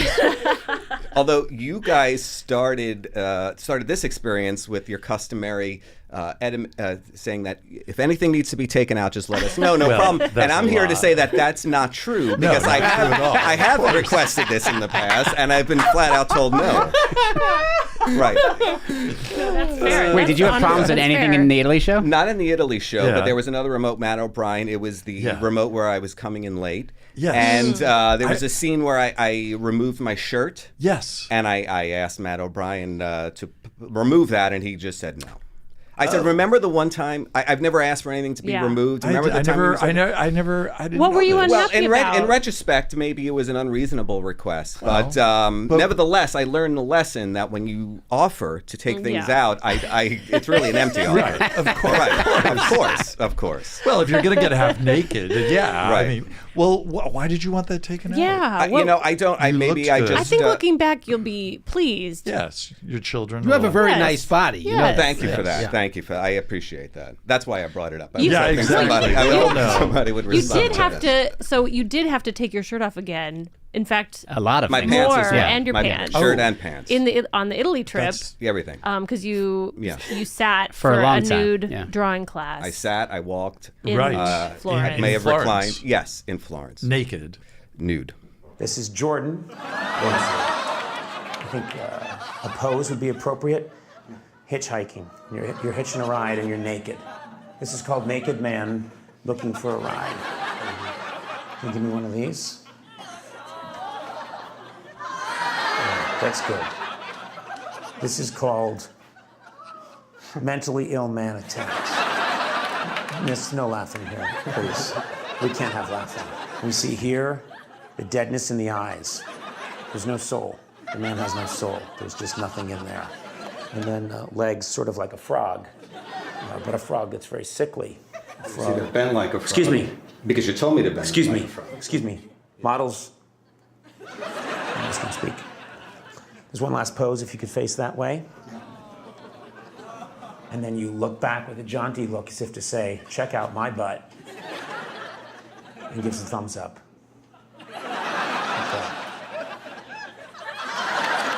Did we tell you Art. in advance that you were going to have to do that? I don't. I'm maybe. sure we did. I don't. Yeah, maybe. I don't remember the conversation, but I think on there the I was staircase nude. up to the. When I handed you the dance belts, is when you. Yeah. Put this on. There was a real nude model there. Yes. As we walked in, and Ruthie, I guess, who was with Ruthie, us. right. Yes. Who's doing Yes. social media. Oh, yes. She, I guess, had not initially seen that naked man. Okay. And she saw me wearing a robe. And then she went away to do something. And she came back and she saw the man's genitalia. and was Thought it was shocked. you. Quickly thought it was you. She quickly Right. thought it was me, and she was quite shocked, and then And she immediately tweeted about it. found out that it wasn't. Under the Team Coco banner. So why didn't you request to have that removed? We're fully nude, as you said. Maybe I was encouraged by the success of the first Ah, experience. okay, there you go. Retroactively. Wow. Did you feel you had to prepare your body in any way for this? I mean, I prepare my body regardless. Right. I don't need an excuse. You're always ready for I'm nudity. ready for nudity. should it Are you occur. ready right Yeah. now if we asked for I it? mean, if it needs to happen, Okay. if I feel that it's justified and not gratuitous. Let's go bottomless. You've gone topless, I already am. fully nude. Good. I am not prepared. Well, we could go chronologically. We started in Florence. Yes. That was where the nude art class was. We also walked through Florence. That was the rainy day, I remember. It was a little cold. I'm with you, It Jordan. was a chilly day. It was a chilly day. And Conan found a Pinocchio, I don't know how to describe it. It was sort of a It's like wooden a kid's, cutout. Yeah, you put your face in. You put your face in to become Pinocchio. They have Pinocchio stores in Italy where you can just go. They specialize in Pinocchio's toys. Well, Pinocchio was written by Carlo Collodi, who lived Right, in Florence, right. so they're very proud of it. Conan saw this cutout and it wanted to humiliate Jordan by making him sit in it. Oh, look. Well, Look what now they have Pinocchio. here. This is absolutely fantastic. If I purchased this, would you be willing to walk around in this all while you're in the office? I swear I'll pay you extra money. And then we, of course, purchased this We walked, big piece of wood. It's in this building right now, by the way. Okay, Is that was it? my Yeah. that was gonna be my question. So Chalemi, I remember, had to carry it around. I think all of Italy. Wait, so you they were have it in physically Florence? carrying. Yeah, that was Yeah. the very Begin- first yeah. day. Oh, boy. First day. We got that Pinocchio. And it weighed around 40 It was heavy, pounds. yeah. It was and we don't have a solid normal, wood. crew with prop people and this and that. So yeah, No. I was. So hauling you were it around. schlepping it. Yeah, on Yeah. And trains did and we cars and did we vans. ever use it again? I don't think we did. No. I think we did used not. it in the audience load-in for the screening. Oh, right. People would take pictures. Back in LA. Yeah. We used it once in like that movie. Oh, you're right, in Crew. Rome. Oh, right. We did use it Right. in Rome. But it was that classic thing where we were laughing so hard at you in that Pinocchio thing that we're like, oh my God, we've got to buy it and break because we're going to use it again we'll and use again this. on We'll get this our money's trip. worth. Never used it again. And then poor Chalemi, every morning I think would probably be like, "Should I bring the Pinocchio? Yeah, bring it." Gotta have it. Oh, I remember going on the train with it. I, just I in the have, a waiting pho- for the I have a train. photo of you on one of the train stations. I have very little memory of shooting with it in Florence, but I have a lot of memory Right. of Chalemi carrying it around in all the places that we were at. The It's aw- cumbersome. The awful thing is, a lot of times you'll say in the morning, "Do I bring the What do I Pinocchio?" need? Yeah. And then we go, and we're all like, "Well, no, we're not going to." But then it's like, Just in case. if The you- one if time- you don't bring the Pinocchio, that will be the day Then Conan Conan's goes, gonna ask for it. Where's the Pinocchio? I need Yeah. it now. Yeah. And then you mentioned, Jordan, that this was a road trip. So we did honor that part of it and rented a Fiat Cinquecento, which is that's the car that you always drive? If I can in get your- it. Yeah, when you Okay. rent a car, it really, especially when you're talking about a road trip, you want to get a good car that could make or break the trip. You don't want like a Fiat Panda.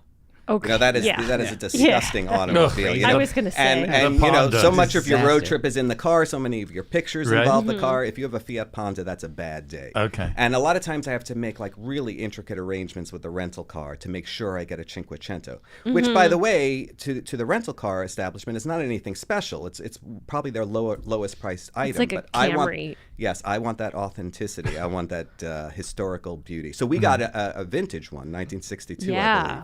I believe. Which is tiny. It was Really tiny, yeah, adorable. I've been in small cars in my life. This is the smallest car I've ever been in. This car would fit in the glove compartment of my car in America. I don't think it's safe. It doesn't clearly have airbags. It has a windbag. Yeah, that was a good segment. It was because the car broke down. It actually broke down, yeah. Yeah, and you had trouble driving it, as I recall. Yeah, it would stall. It would stall Mm-hmm. frequently. Oh, maybe the and car be was hard to fine. It was start. all operator error. Certainly possible. But yeah, that was a crazy. I remember starting that morning, and you would start in Florence and then drive down through Tuscany and end up in Cortona, and we really filmed you that whole way. following you in that little car. That was a great day. For whatever reason, that same day we had we rented a Vespa, which I think was to shoot some Right. B-roll. Mm-hmm. Yes. I think we had a drone. We had a drone. That was We did. the early Yes. days where we didn't always have a drone. That was like a special thing. That was only the second I time think ever. Right. I think we only used one. Oh no, we used a few shots. There was a shot of the Cinquecento driving at the end of that Yeah. particular segment, and then there was I think one shot of the Vespa in the end credits. Conan and I going across the Right, bridge. yes. So We Conan probably wrote on spent the back. 8 hours on that Yes. shot. It there was a lot of time, but that was a fun day. Behind the scenes, you're working, but then there are these isolated moments of elation, at least for me. And there was one where I was riding the Vespa, Conan was on back. It was this like scenic bridge, and you kind of step outside the experience and you say like, "Wow, this is amazing." So yeah, that one day we had the Cinquecento and the Vespa, and it was a fun day. That was a long day. That was a long day. That was long not a day. fun day. You're Interesting. No. We had, Yeah. Different experience. Well, Yeah. you're leaving out 2 other segments. We did truffle. 3 other Oh, segments. oh my God, we you're shot right. that day. Right? Truffle Oh my hunting, God. then the wine tasting. Yes. And then we were also Dinner. exhausted. We went to your favorite restaurant in Oh my Cortona. God. It's the Oh, that's same right. day. Yes. Yes. And also, we- that was Valentine's Day. I remember that was Valentine's Day. And so we were so exhausted, we set 2 cameras Yes. on sticks to shoot you 2 having a meal, and we just went in the other room. There and were ate. no cameramen No. present No. for that dinner. It was kind of on autopilot. We came in yep. every 20 minutes. And Well, no one Yeah. ate We that were- day. no, it was- we hadn't We were eaten. nonstop that whole day. Right. That was another. Now that I think about it, as I was eating dinner with Conan, I was sensing. I remember that I had Abandonment. pressure on. No, I felt pressure again because he seemed exhausted, and I had this pressure like, okay, something good better come out of this Right. dinner, and then I think it did. That's one of my favorites from that trip. Yeah, too. it was one of the best segments, and we had nothing to do. We weren't even Right. paying Yeah. attention, so No. it makes me think No. we should have just let him I know. roam Yeah. around with That- a camera Right. crew, and we could have enjoyed Italy. We could have Yeah. gone to museums. I know. You did mention, Sweeney, the truffle hunting remote, which is weirdly one of my favorite memories from that trip. Oh, Because yeah. we were so excited about the setup of it. And, we got these real truffle hunters and truffle hunting dogs. And then we went out in the countryside. And almost immediately, Conan sniffed out. He thought that they were planting the truffles Right. in advance Yes. of us finding them. Wait. What's this? You found another one? Questo è più bello, eh? Look at this. They just found another one. Psst, get in here. I strongly suspect these guys, because they knew we were coming, hid these ahead of time, because they're finding them very easily. Don't you think so? I concur. They keep going, oh, look, the truffle. We're barely even looking for them. Because they were, they would find one and it was like not very deep beneath the soil Right. and kind Had of an brush it off. It arrow had a over it. price tag on it. Right. It was like a child's Easter egg hunt. Exactly. It was pretty lame. But I don't totally know that it wasn't real because I've never been to a real truffle hunt either. Right. I But don't, time was of the essence. It was getting dark, right? Yeah. It was We probably showed up late. I'm Yeah. gonna guess. I, based I on the think amount we that were was very freezing. late, maybe hours no late. question. We were hours late. No, it was like it was a 100-foot course where they found all these truffles the second they started the adventure. So it seemed pretty. Yeah. But that was fine. We were all exhausted, so we're like, "Thank Okay. you, thank you for faking this." Yes. Right. Because otherwise, You got your unexpected joke because Yes. when you Mm-hmm. had conceived of this bit, that wasn't where you thought the comedy would Right. be. But Right. where, No. I'm curious, where did you see that bit going? I'm Just- going just to put 'em there defer and- to anyone else on that question. I don't remember. It was surreal. It was weird and surreal, and one of my favorite parts of the whole trip. I Yes. know. Well, then it goes right into the wine, which was Yes. also Oh my Because God. you guys were already a little punch drunk, and Right. then you went into the wine tasting, and This it was- really so the wine tasting unraveled. Was just complete chaos, or at least it felt like it. There was the amount of laughing coming Oh from my behind Yes. the camera. So much Yes. laughing. I guess we're used now that we shoot stuff without an audience, and you hear a lot of our crew laughing more often. But back then, I guess you didn't hear it as much. But what typically will make me laugh is if I hear someone else laughing. That's like my trigger. It happened with Right. Pierre Bernard in our Thanksgiving remote like many years ago. He had this like cackling laugh that would get me. And in that case, it was you and Ruthie, again, took this behind the scene video, which was posted on the social media. And she, I guess, was standing right next to you, and you could just hear the amount of laughing. It was the laughing behind the camera that set me Oh, off. wow. And Oh, it just, I think we're all laughing. it felt like just chaos, and I felt like it was falling apart, and it turned out it ended up being great. Yeah. I do remember there was an early screening of that remote, which again is the first time I see this, where that part was not present in the screening. I think one of the first versions, you took out the part where we were laughing and the chaos happened, Mhm. and then it got put back in. In retrospect, it's probably my favorite part of that remote. Yeah. Oh, great. It's a good one. Yeah, I think because we hadn't had it. It really almost. I didn't know if it was going to break the fourth wall of the show to have. It made it feel like, oh, are they breaking character here? Does it make you think too much about whether it's all kind of staged? But no, I mean, it's just that was the reality of the moment. Yeah. We went back and forth on it, and then it was just Yeah. like, well, it's just really funny. It's funny to watch people and laugh. that trumped the idea that and also seeing both of you laughing together is so rare. Yeah, Mhm. exactly. Yes. It was it's nice to see you having fun Yeah. together too, because It's as always, much as Conan shits on you and these remotes, it's you want to also see that you're maybe having fun. But that was also you two really going, exchanging equal punches. Toe to toe, So yeah. I think that's also why you two just started cracking up. It was almost like Well, a there was boxer something else. clinch. So everybody's laughing, you mentioned, except for one person. Oh yeah, Oh, she had the wine I don't think she connoisseur. was allowed to laugh. She had like a. I don't think she knew Well, there was concern. what She was had going concerns. on. We had to stop. Yeah. And She's explain. like, is this... But like that's- she was worried. She thought we were laughing at the wine. and at her, Yeah. which was not Not the the case case. at all. And that's kind of why I was laughing. Because Yeah. it was Right. so awkward. Yeah, Right. it was awkward. Yeah, so, but we had to say, oh my God, no. They're You're making just fun a of each pawn other. in their little Yes. game. Yes. I could be wrong. I interpreted it as she was personally cool and hip, but she was there to represent her company, which is Right. a very Sure. prestigious winery in Yes. Tuscany, going Right. back generations. Right. And there might be expectations on her to present a certain Of course. image, Right, and then right. certainly this is devolving into chaos, See and the she's thing. feeling responsible somehow. But nevertheless, there was an interview with her with a wine magazine after this aired. I don't even know if you guys had seen that. No. I never mentioned no. it. But she kind of said as much. She said, I thought it was great, and I love to see people having fun, but of course, we're a professional operation. Oh, We wanna okay. make sure. Absolutely. Yeah. All right, that's good. So you haven't been banned from the Faustino Right. I winery. certainly hope not. Can I just, why were you scraping the bottom of the wine glass on the table? That seems crazy. I've never seen anyone do that before. You've never seen anyone aerate a glass of wine? Wine Airing a comes glass to of life. wine, but not scratching it along a table. Well, I'm not responsible for the surfaces present in the winery. All I know is that I want to add oxygen to my wine before I drink it, before I smell it, and they chose to have a stone countertop. It's as simple as that.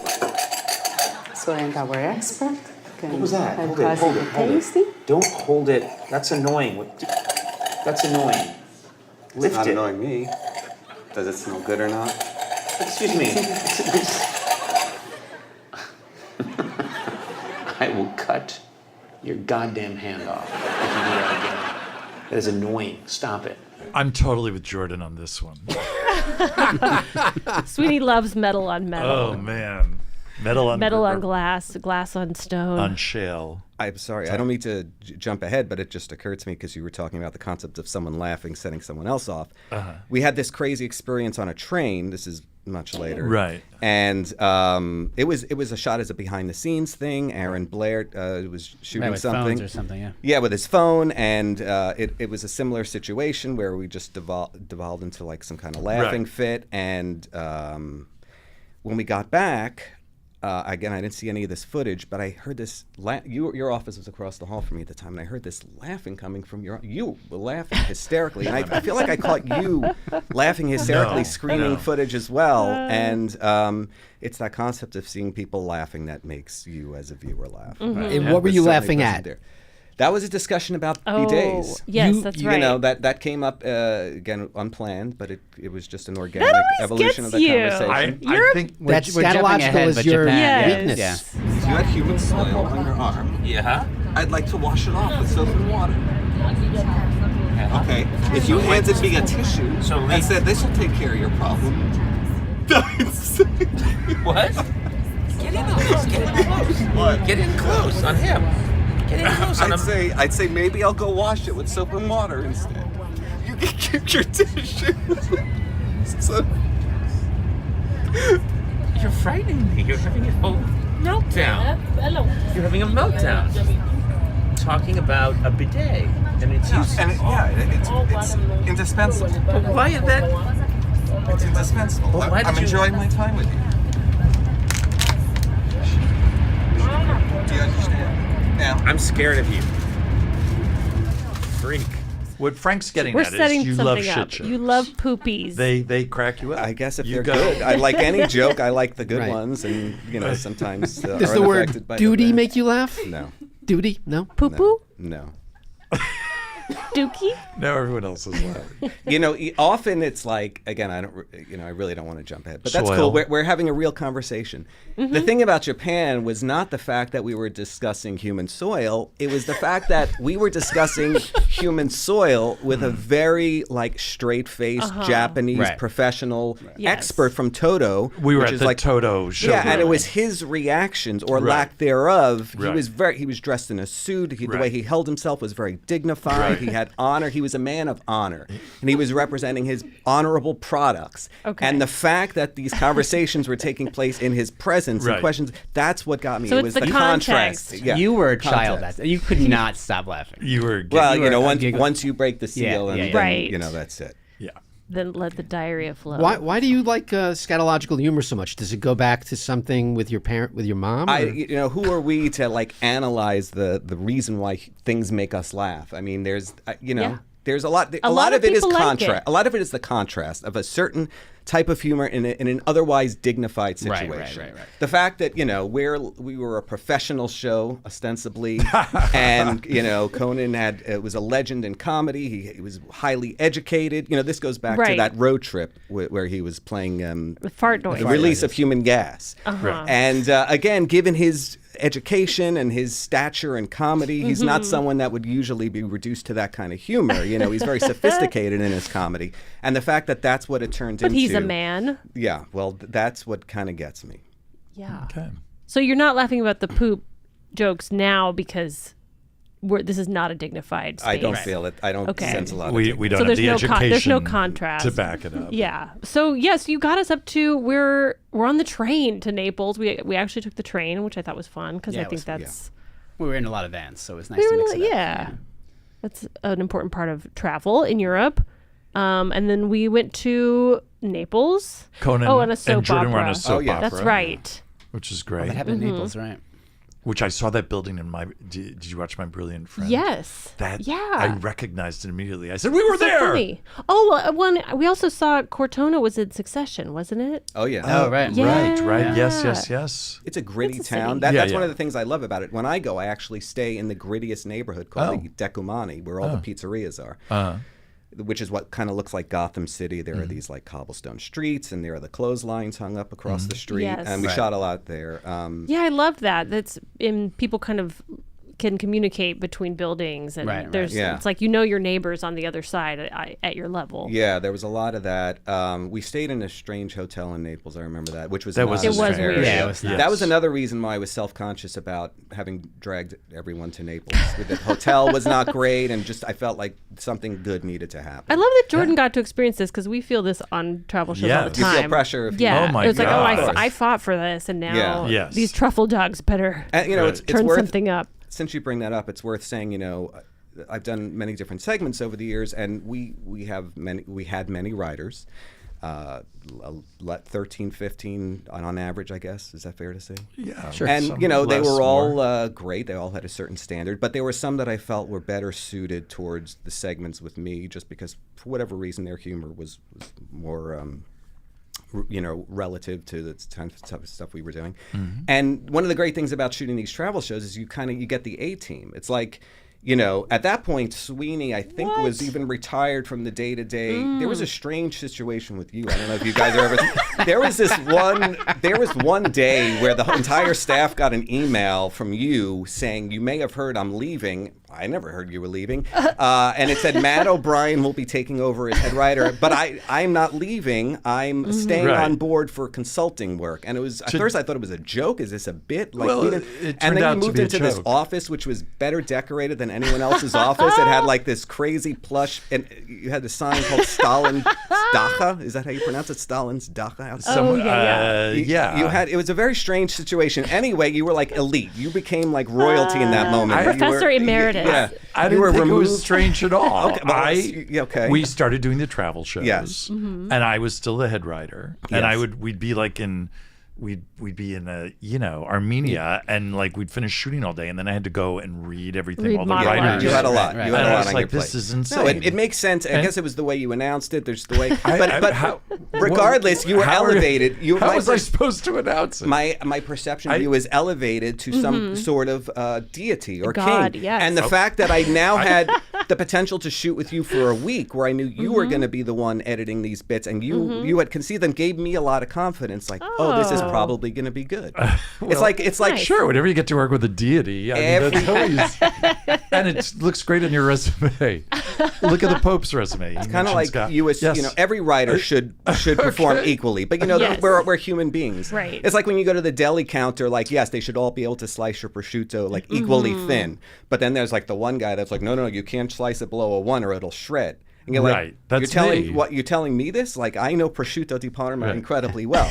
Right. So you were like the deli slicer that knew how to slice prosciutto properly. Now I can relate to you talking and you about are me. the prosciutto, I'm Jordan. a deli. I'm the prosciutto. I'm a deli guy. I worked at a deli, the A&P deli. Okay. Did you in slice? Park Ridge, New like, Jersey. I know it's How a thin pain to could you slice get? things. Yeah.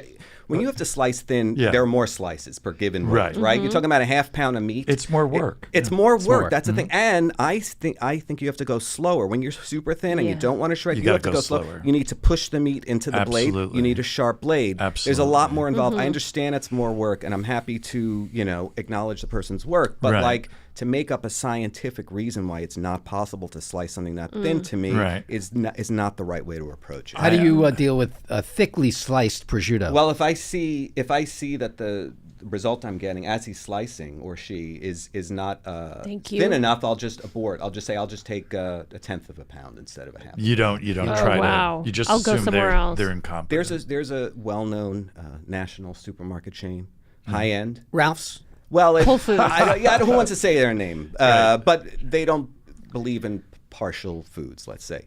So there's one guy. Whole Foods. There are two guys working. There's the guy in the deli, and then there's the guy at the sandwich Tony station and who Sam? kind of, Right. I think he supervises the deli. Sometimes he'll jump in. But you're just talking about one branch of Whole Foods, so it's one, not like one an location. indictment But no, against- I've encountered this at multiple locations. I'm just saying, there's a lot of art in slicing meat. I agree. Okay, like, have you ever seen a guy that slices lox in New York? Like I went to this place, Seydel's, which is known for their smoked salmon. It's or I don't even think it's smoked, so it's not lox. But one day they were not selling the salmon, and I said, why can't I get the salmon? I was visiting, I wanted to take some home, and they said, because the guy that slices it is out sick. There's only one guy that knows how to slice it the right way, because it's an art. I'm just saying slicing meat is an art. Yes. And I So feel you were like going to Whole Foods expecting an artist to slice your prosciutto. any establishment that carries prosciutto di Parma, it's like $26 a pound. Is going to be a high-end establishment. And yes, I would assume if you're going to be a deli slicer at a high-end establishment, one of the things you will know, if not the primary thing you will know, is how to slice meat thin enough that it won't shred. Again, and the supervisor guy said to me, oh, you can't slice prosciutto under a 1 or it'll shred. I thought he was saying, oh, the only way to have prosciutto is thin. Don't worry, we would never slice it thick. But no, he was telling, and the guy actually the other guy knew who I was.